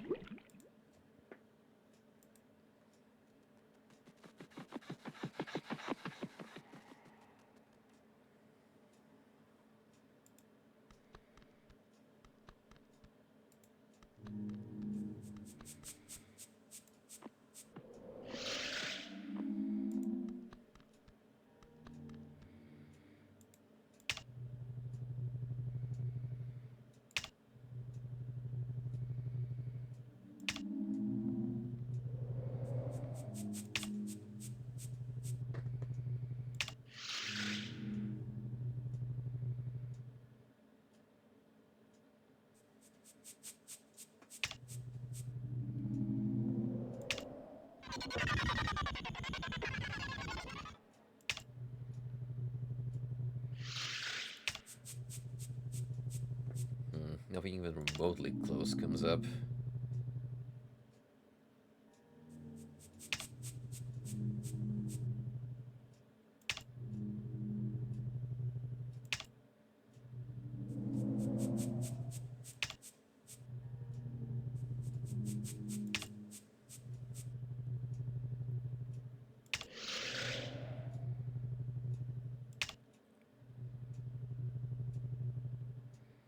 It's like the closest that looks like a satellite.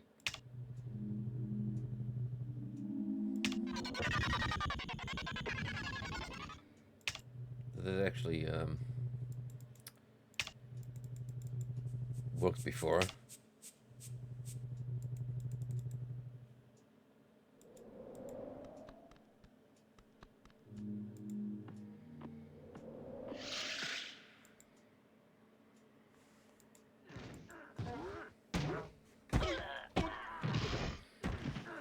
Okay, if we don't get anything out of this, then I'm probably just gonna look this up.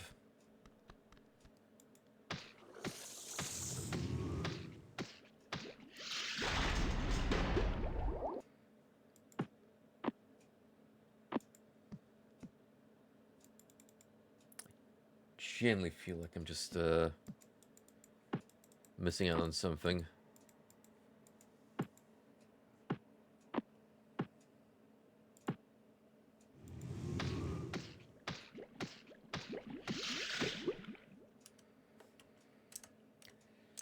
Right, give me a moment.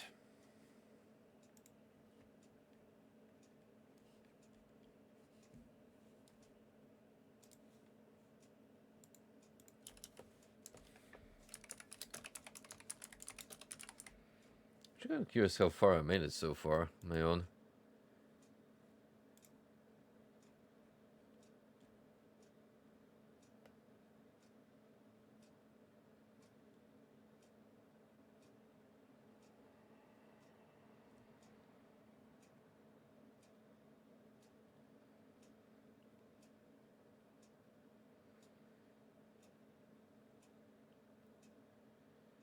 The yellow doorway. Exit can enter the yellow doorway. Wait, did I?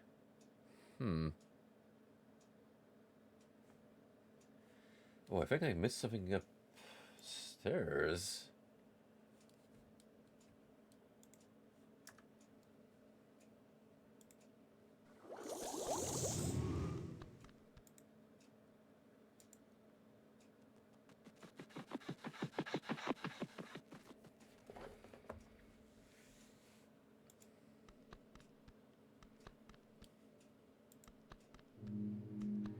Maybe?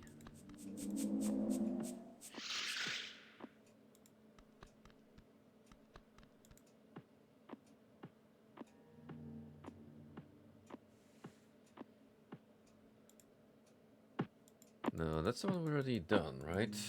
There's nothing else here. Does that helped us make the staircase? Sure.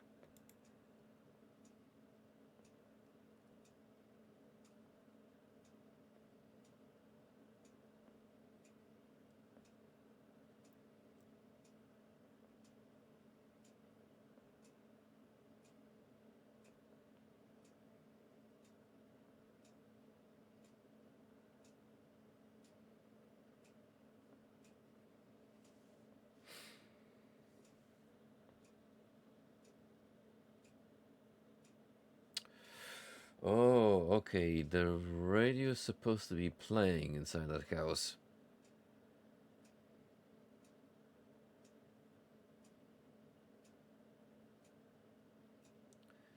Need to return to the nursery at the building and pull the ring nearest the door?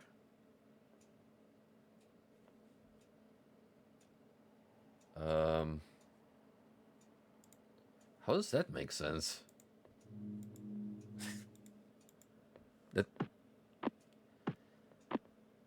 That seems very out of left field, if I'm to be honest.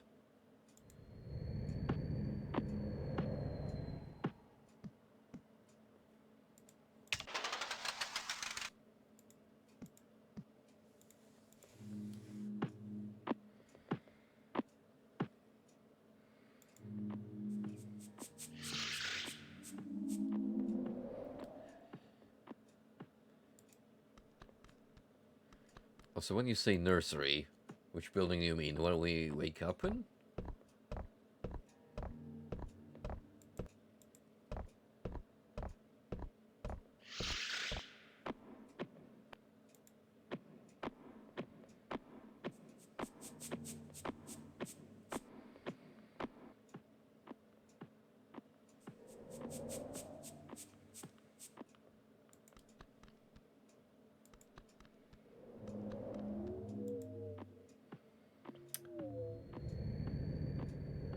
Gonna work on the assumption that it's here.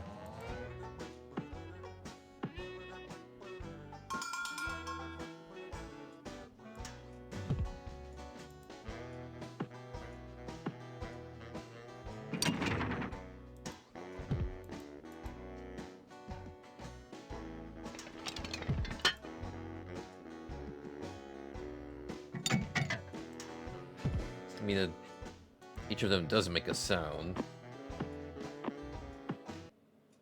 But if you're supposed to, like, put the one and one together... Or... I don't know, maybe the game thinks that you're gonna press all of them regardless. At first. When experimenting in that room.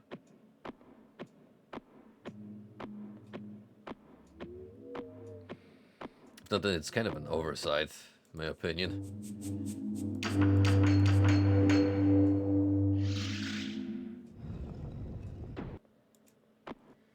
But we'll know in a second.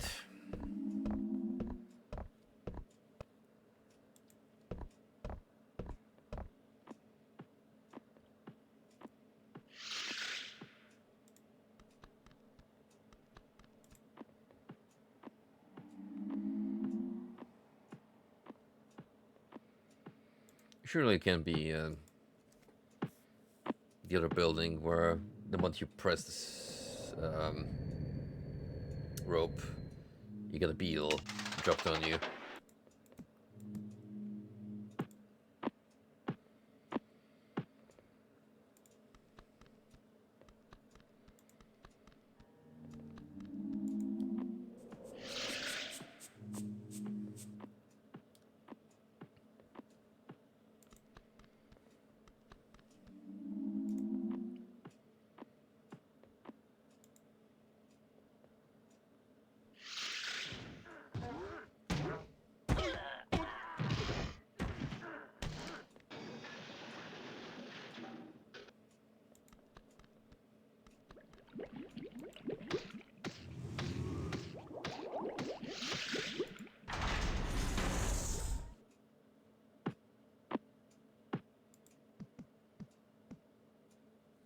It's still not playing. Where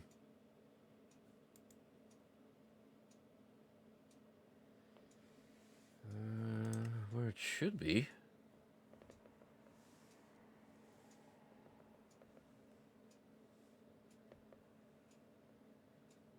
Pull the ring nearest the door. Or maybe because I was pressing a bunch of rings and then reset it?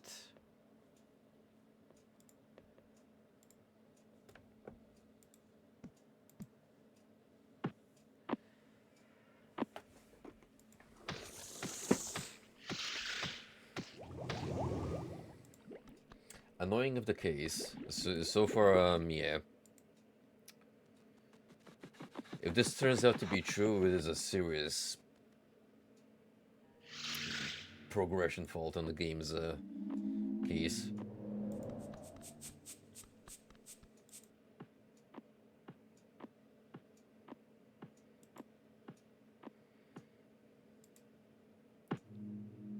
So far I can't really complain about every other puzzle because it did all click together if it was a bit obtuse at first, but here it's like really, how would you know that one of those ropes do anything else besides throw you off until you find the one that opens the door? Especially like moving from this section to the next.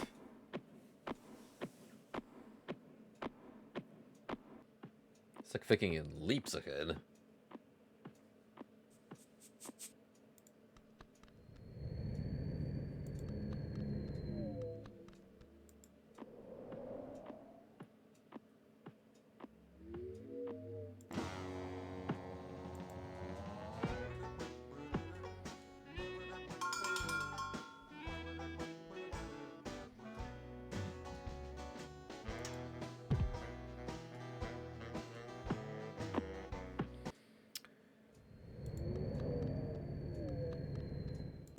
Because, yeah, you need to...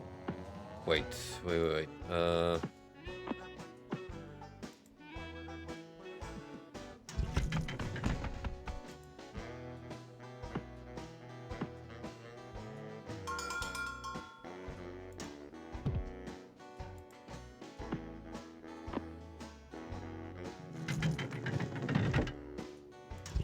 Yeah, it's not like you can hold any of the other ones for me.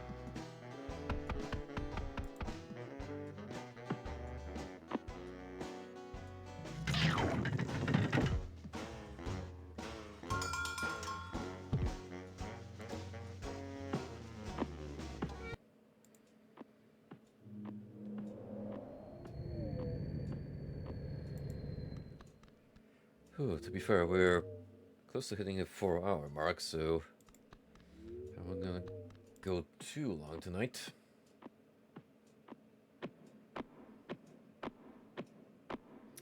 I'll keep on a little bit, at least until we make sure that we got the radio activated.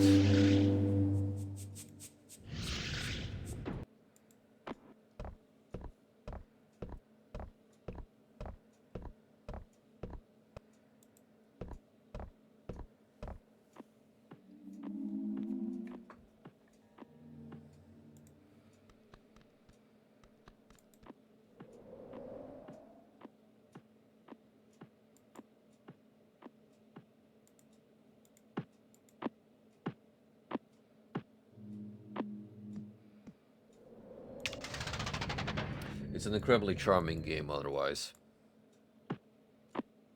We really have no complaints so far from playing the Neverhood.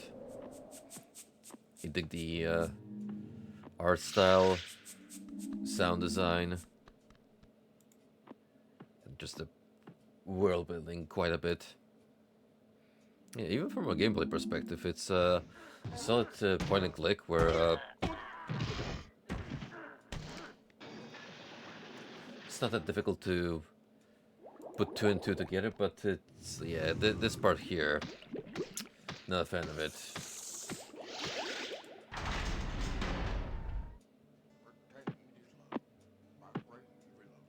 Oh shit.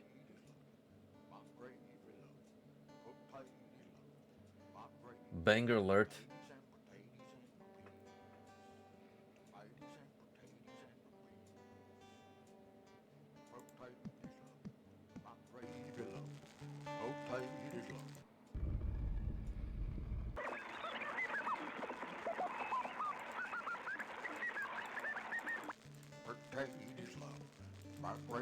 Now we can actually adjust the frequency, it would seem.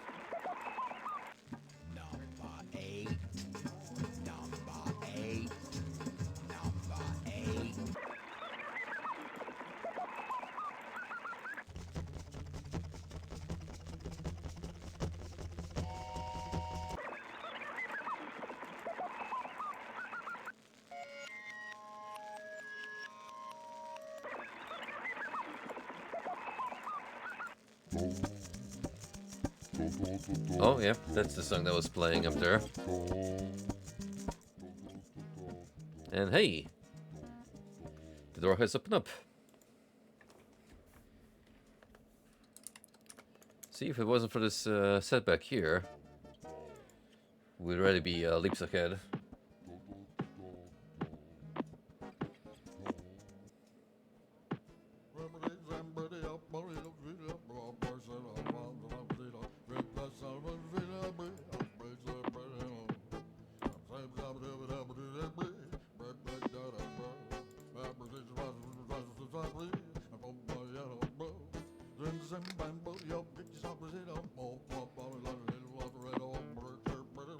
Bobby? Who's Bobby, though? Maybe we'll get to meet them like we did with Willie eventually.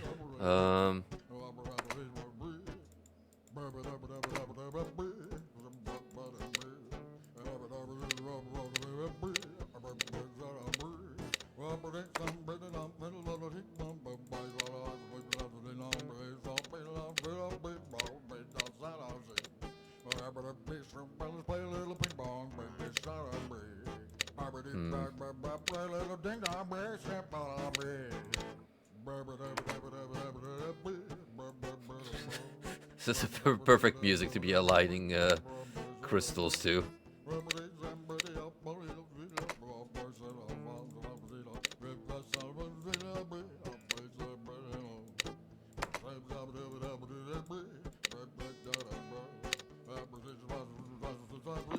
So I don't quite have an idea what I'm meant to be doing here yet.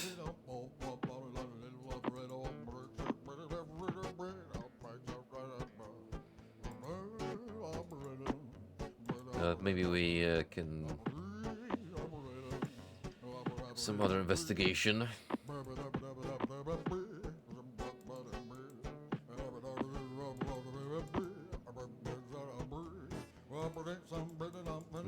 There's the vowels.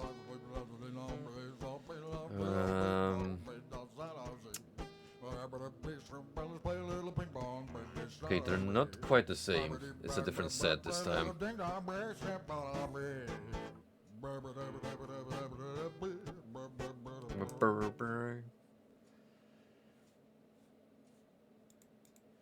That's another screenshot I'll have to make. Because you know damn well that it's not just showing me these for the heck of it. Oh no, there's going to be some kind of a puzzle to be solved.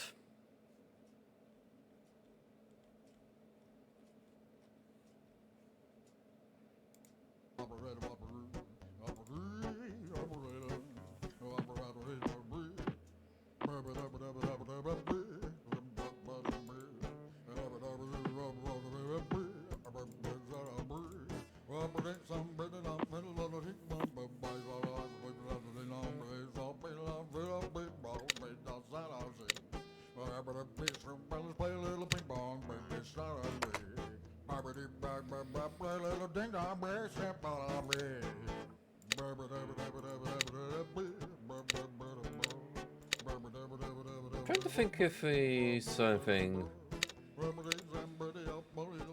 that would hint at how I'm meant to be facing these rocks.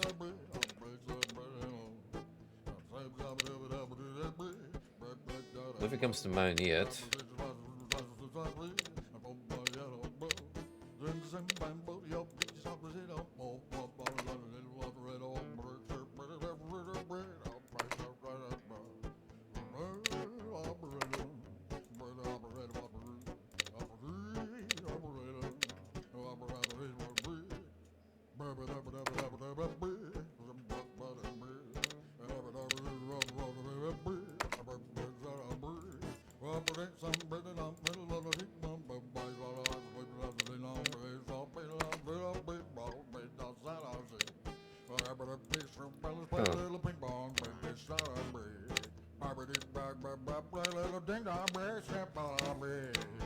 You can face them in 4 different directions.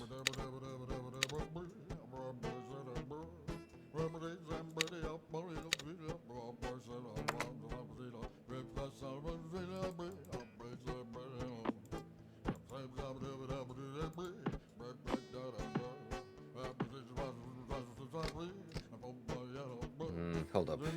Can I click on this? No, here. Is this some kind of clue?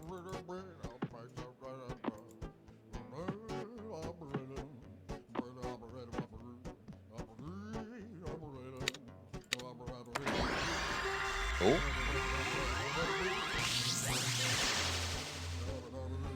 Oh. Okay, I'm meant to be doing this in the dark.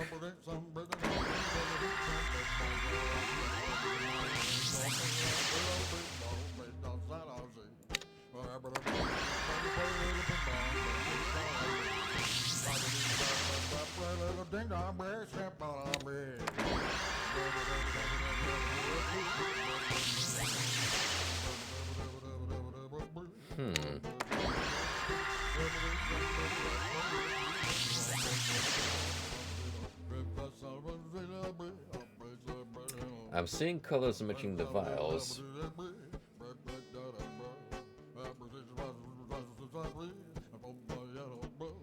Now, how does that reflect the positions of these rocks? Is what I'm intrigued by.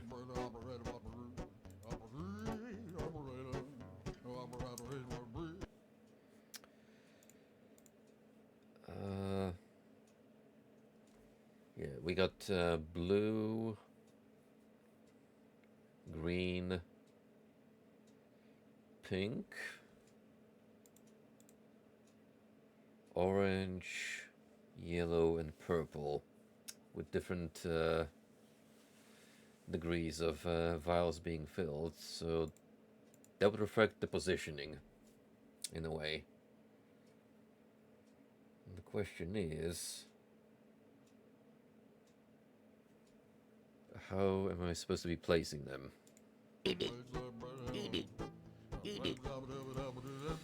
Maybe that's where the light comes in. Because I meant to put two and two together that way.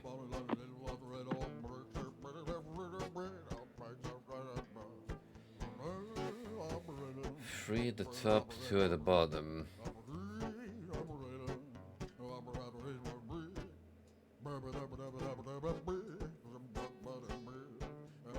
And I have 6 total, so one of them is like not really needed.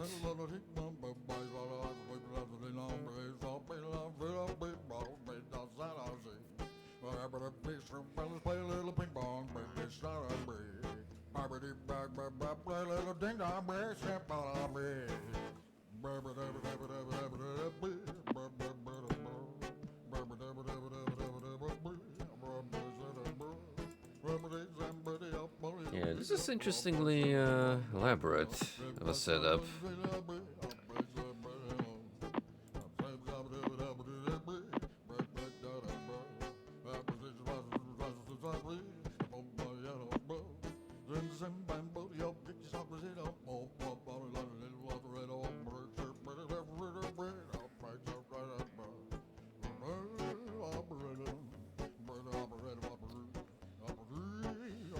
One at full, one at middle, and one at the bottom. Is that also... Yes, that's also happening in the other screenshots I have.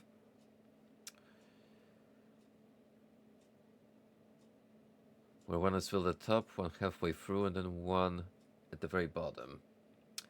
And I have a total of 5 crystals.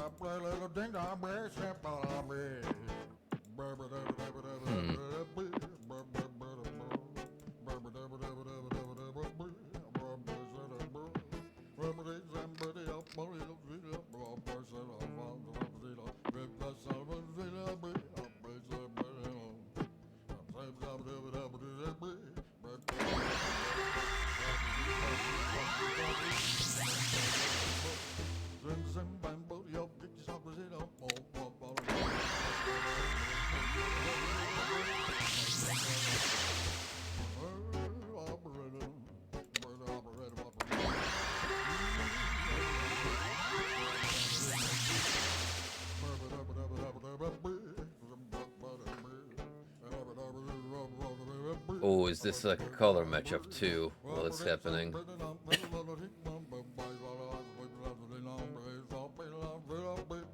One connects the other and then makes a different color appear.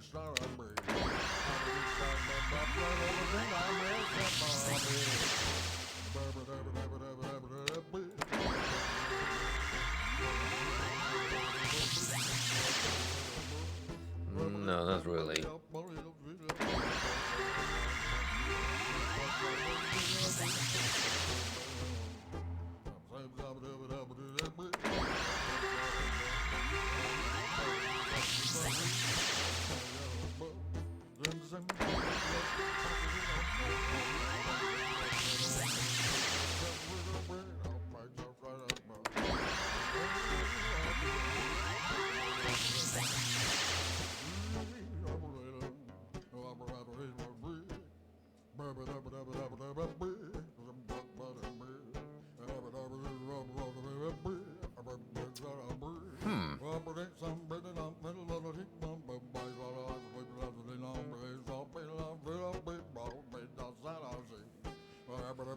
What was the first sequence I had?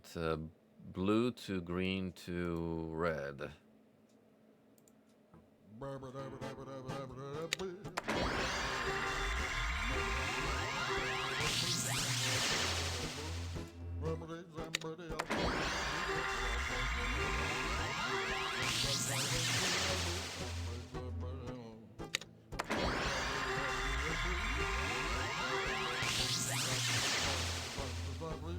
I can't get blue with the first one.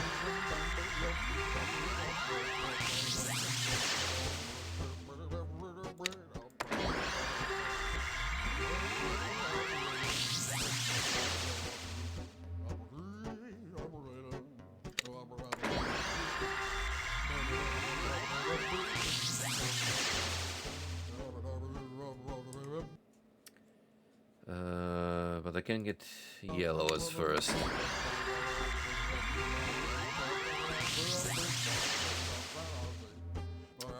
Or blue. Blue, I'm sorry about the skipping, by the way, but,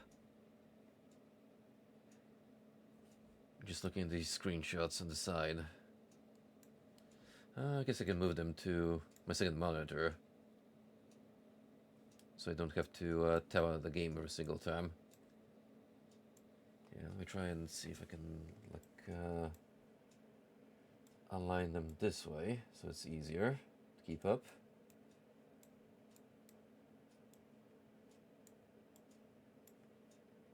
I can have two at the same time here.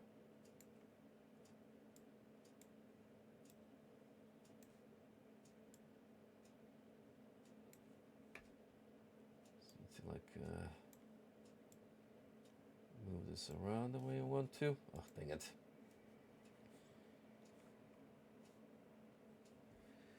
Or, hold on.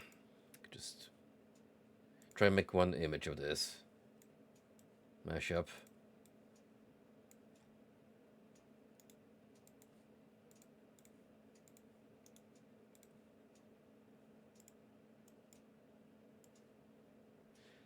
Maybe if we have to do this the old-fashioned way, but just traveling back and forth and memorizing the flasks. Oh, that would be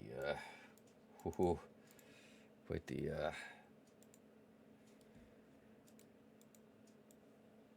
endeavor. Okay, got them packed both in a nice convenient image, which I'm gonna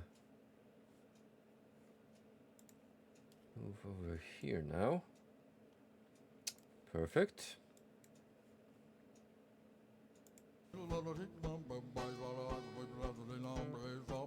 Let's try to make sense of this.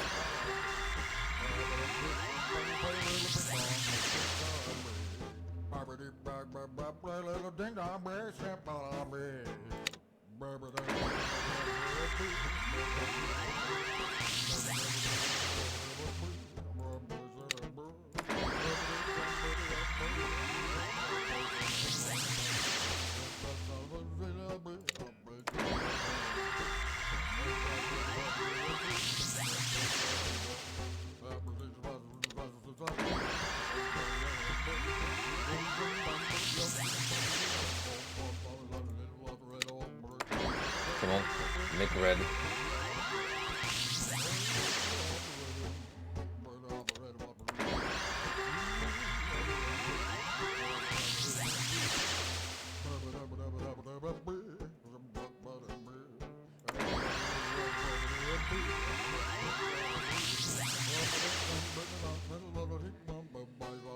Then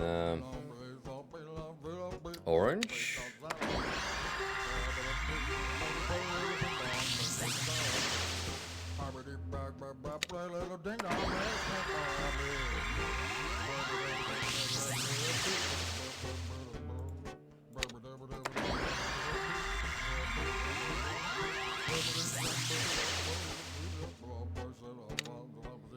Orange and yellow at the end.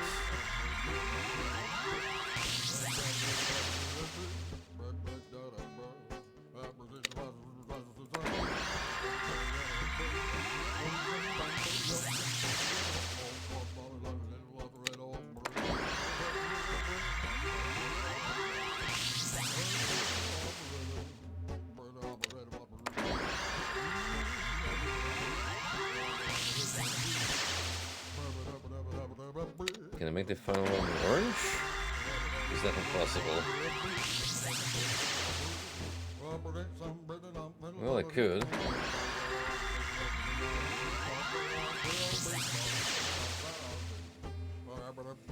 So that doesn't seem to be the sequence that I'm looking for.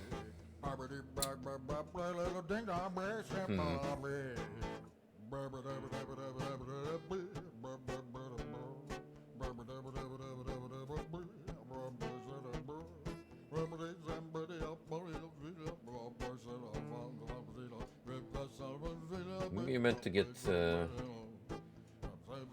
red at the end.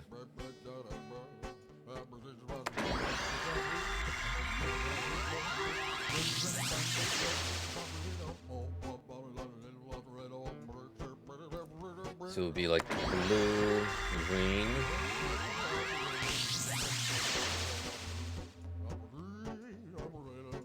Then purple.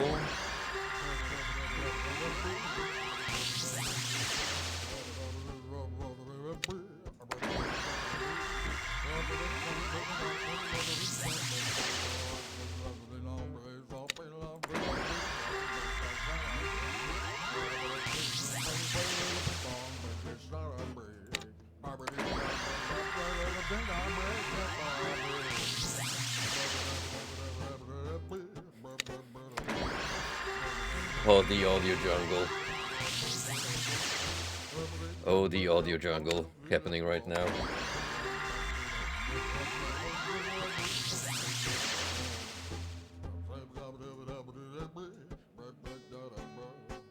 And what now? Orange, I would have to swap with something else.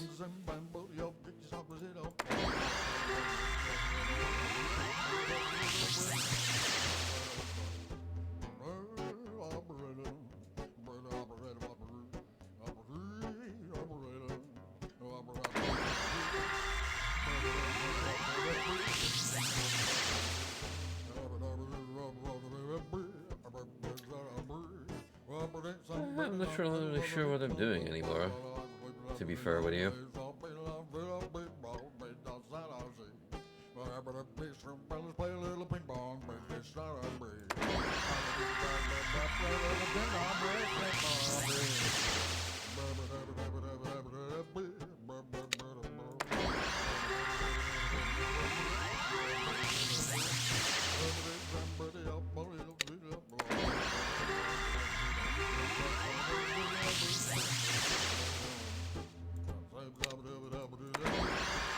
Let me experiment a little bit still. Okay, blue, green, possibly yellow. Then orange, purple, and it becomes red.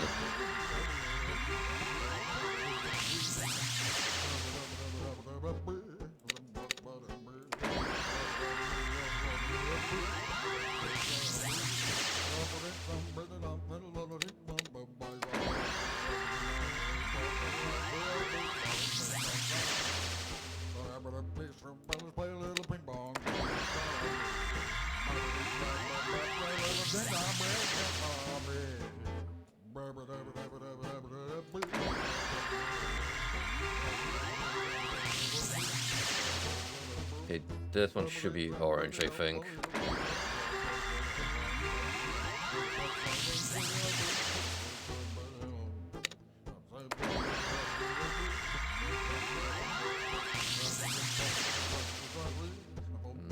No.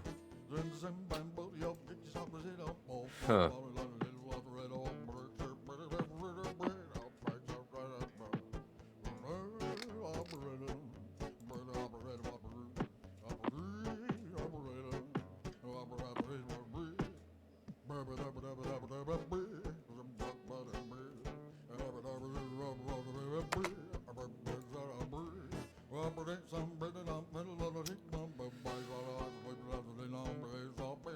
Okay, but how's the lights on meant to help me when I can only see the colors after it's turned off? That's what I'm actually not quite understanding here.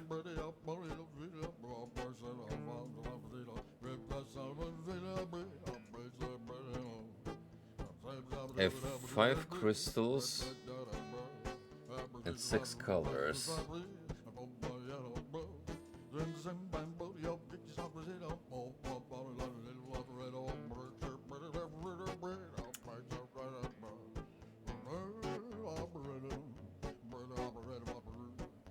Yeah, the one thing that gets me is the potential sequence here.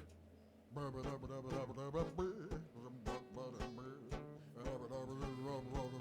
not 100% certain what the order should be, because it definitely has to do something with the colors and how they're placed, but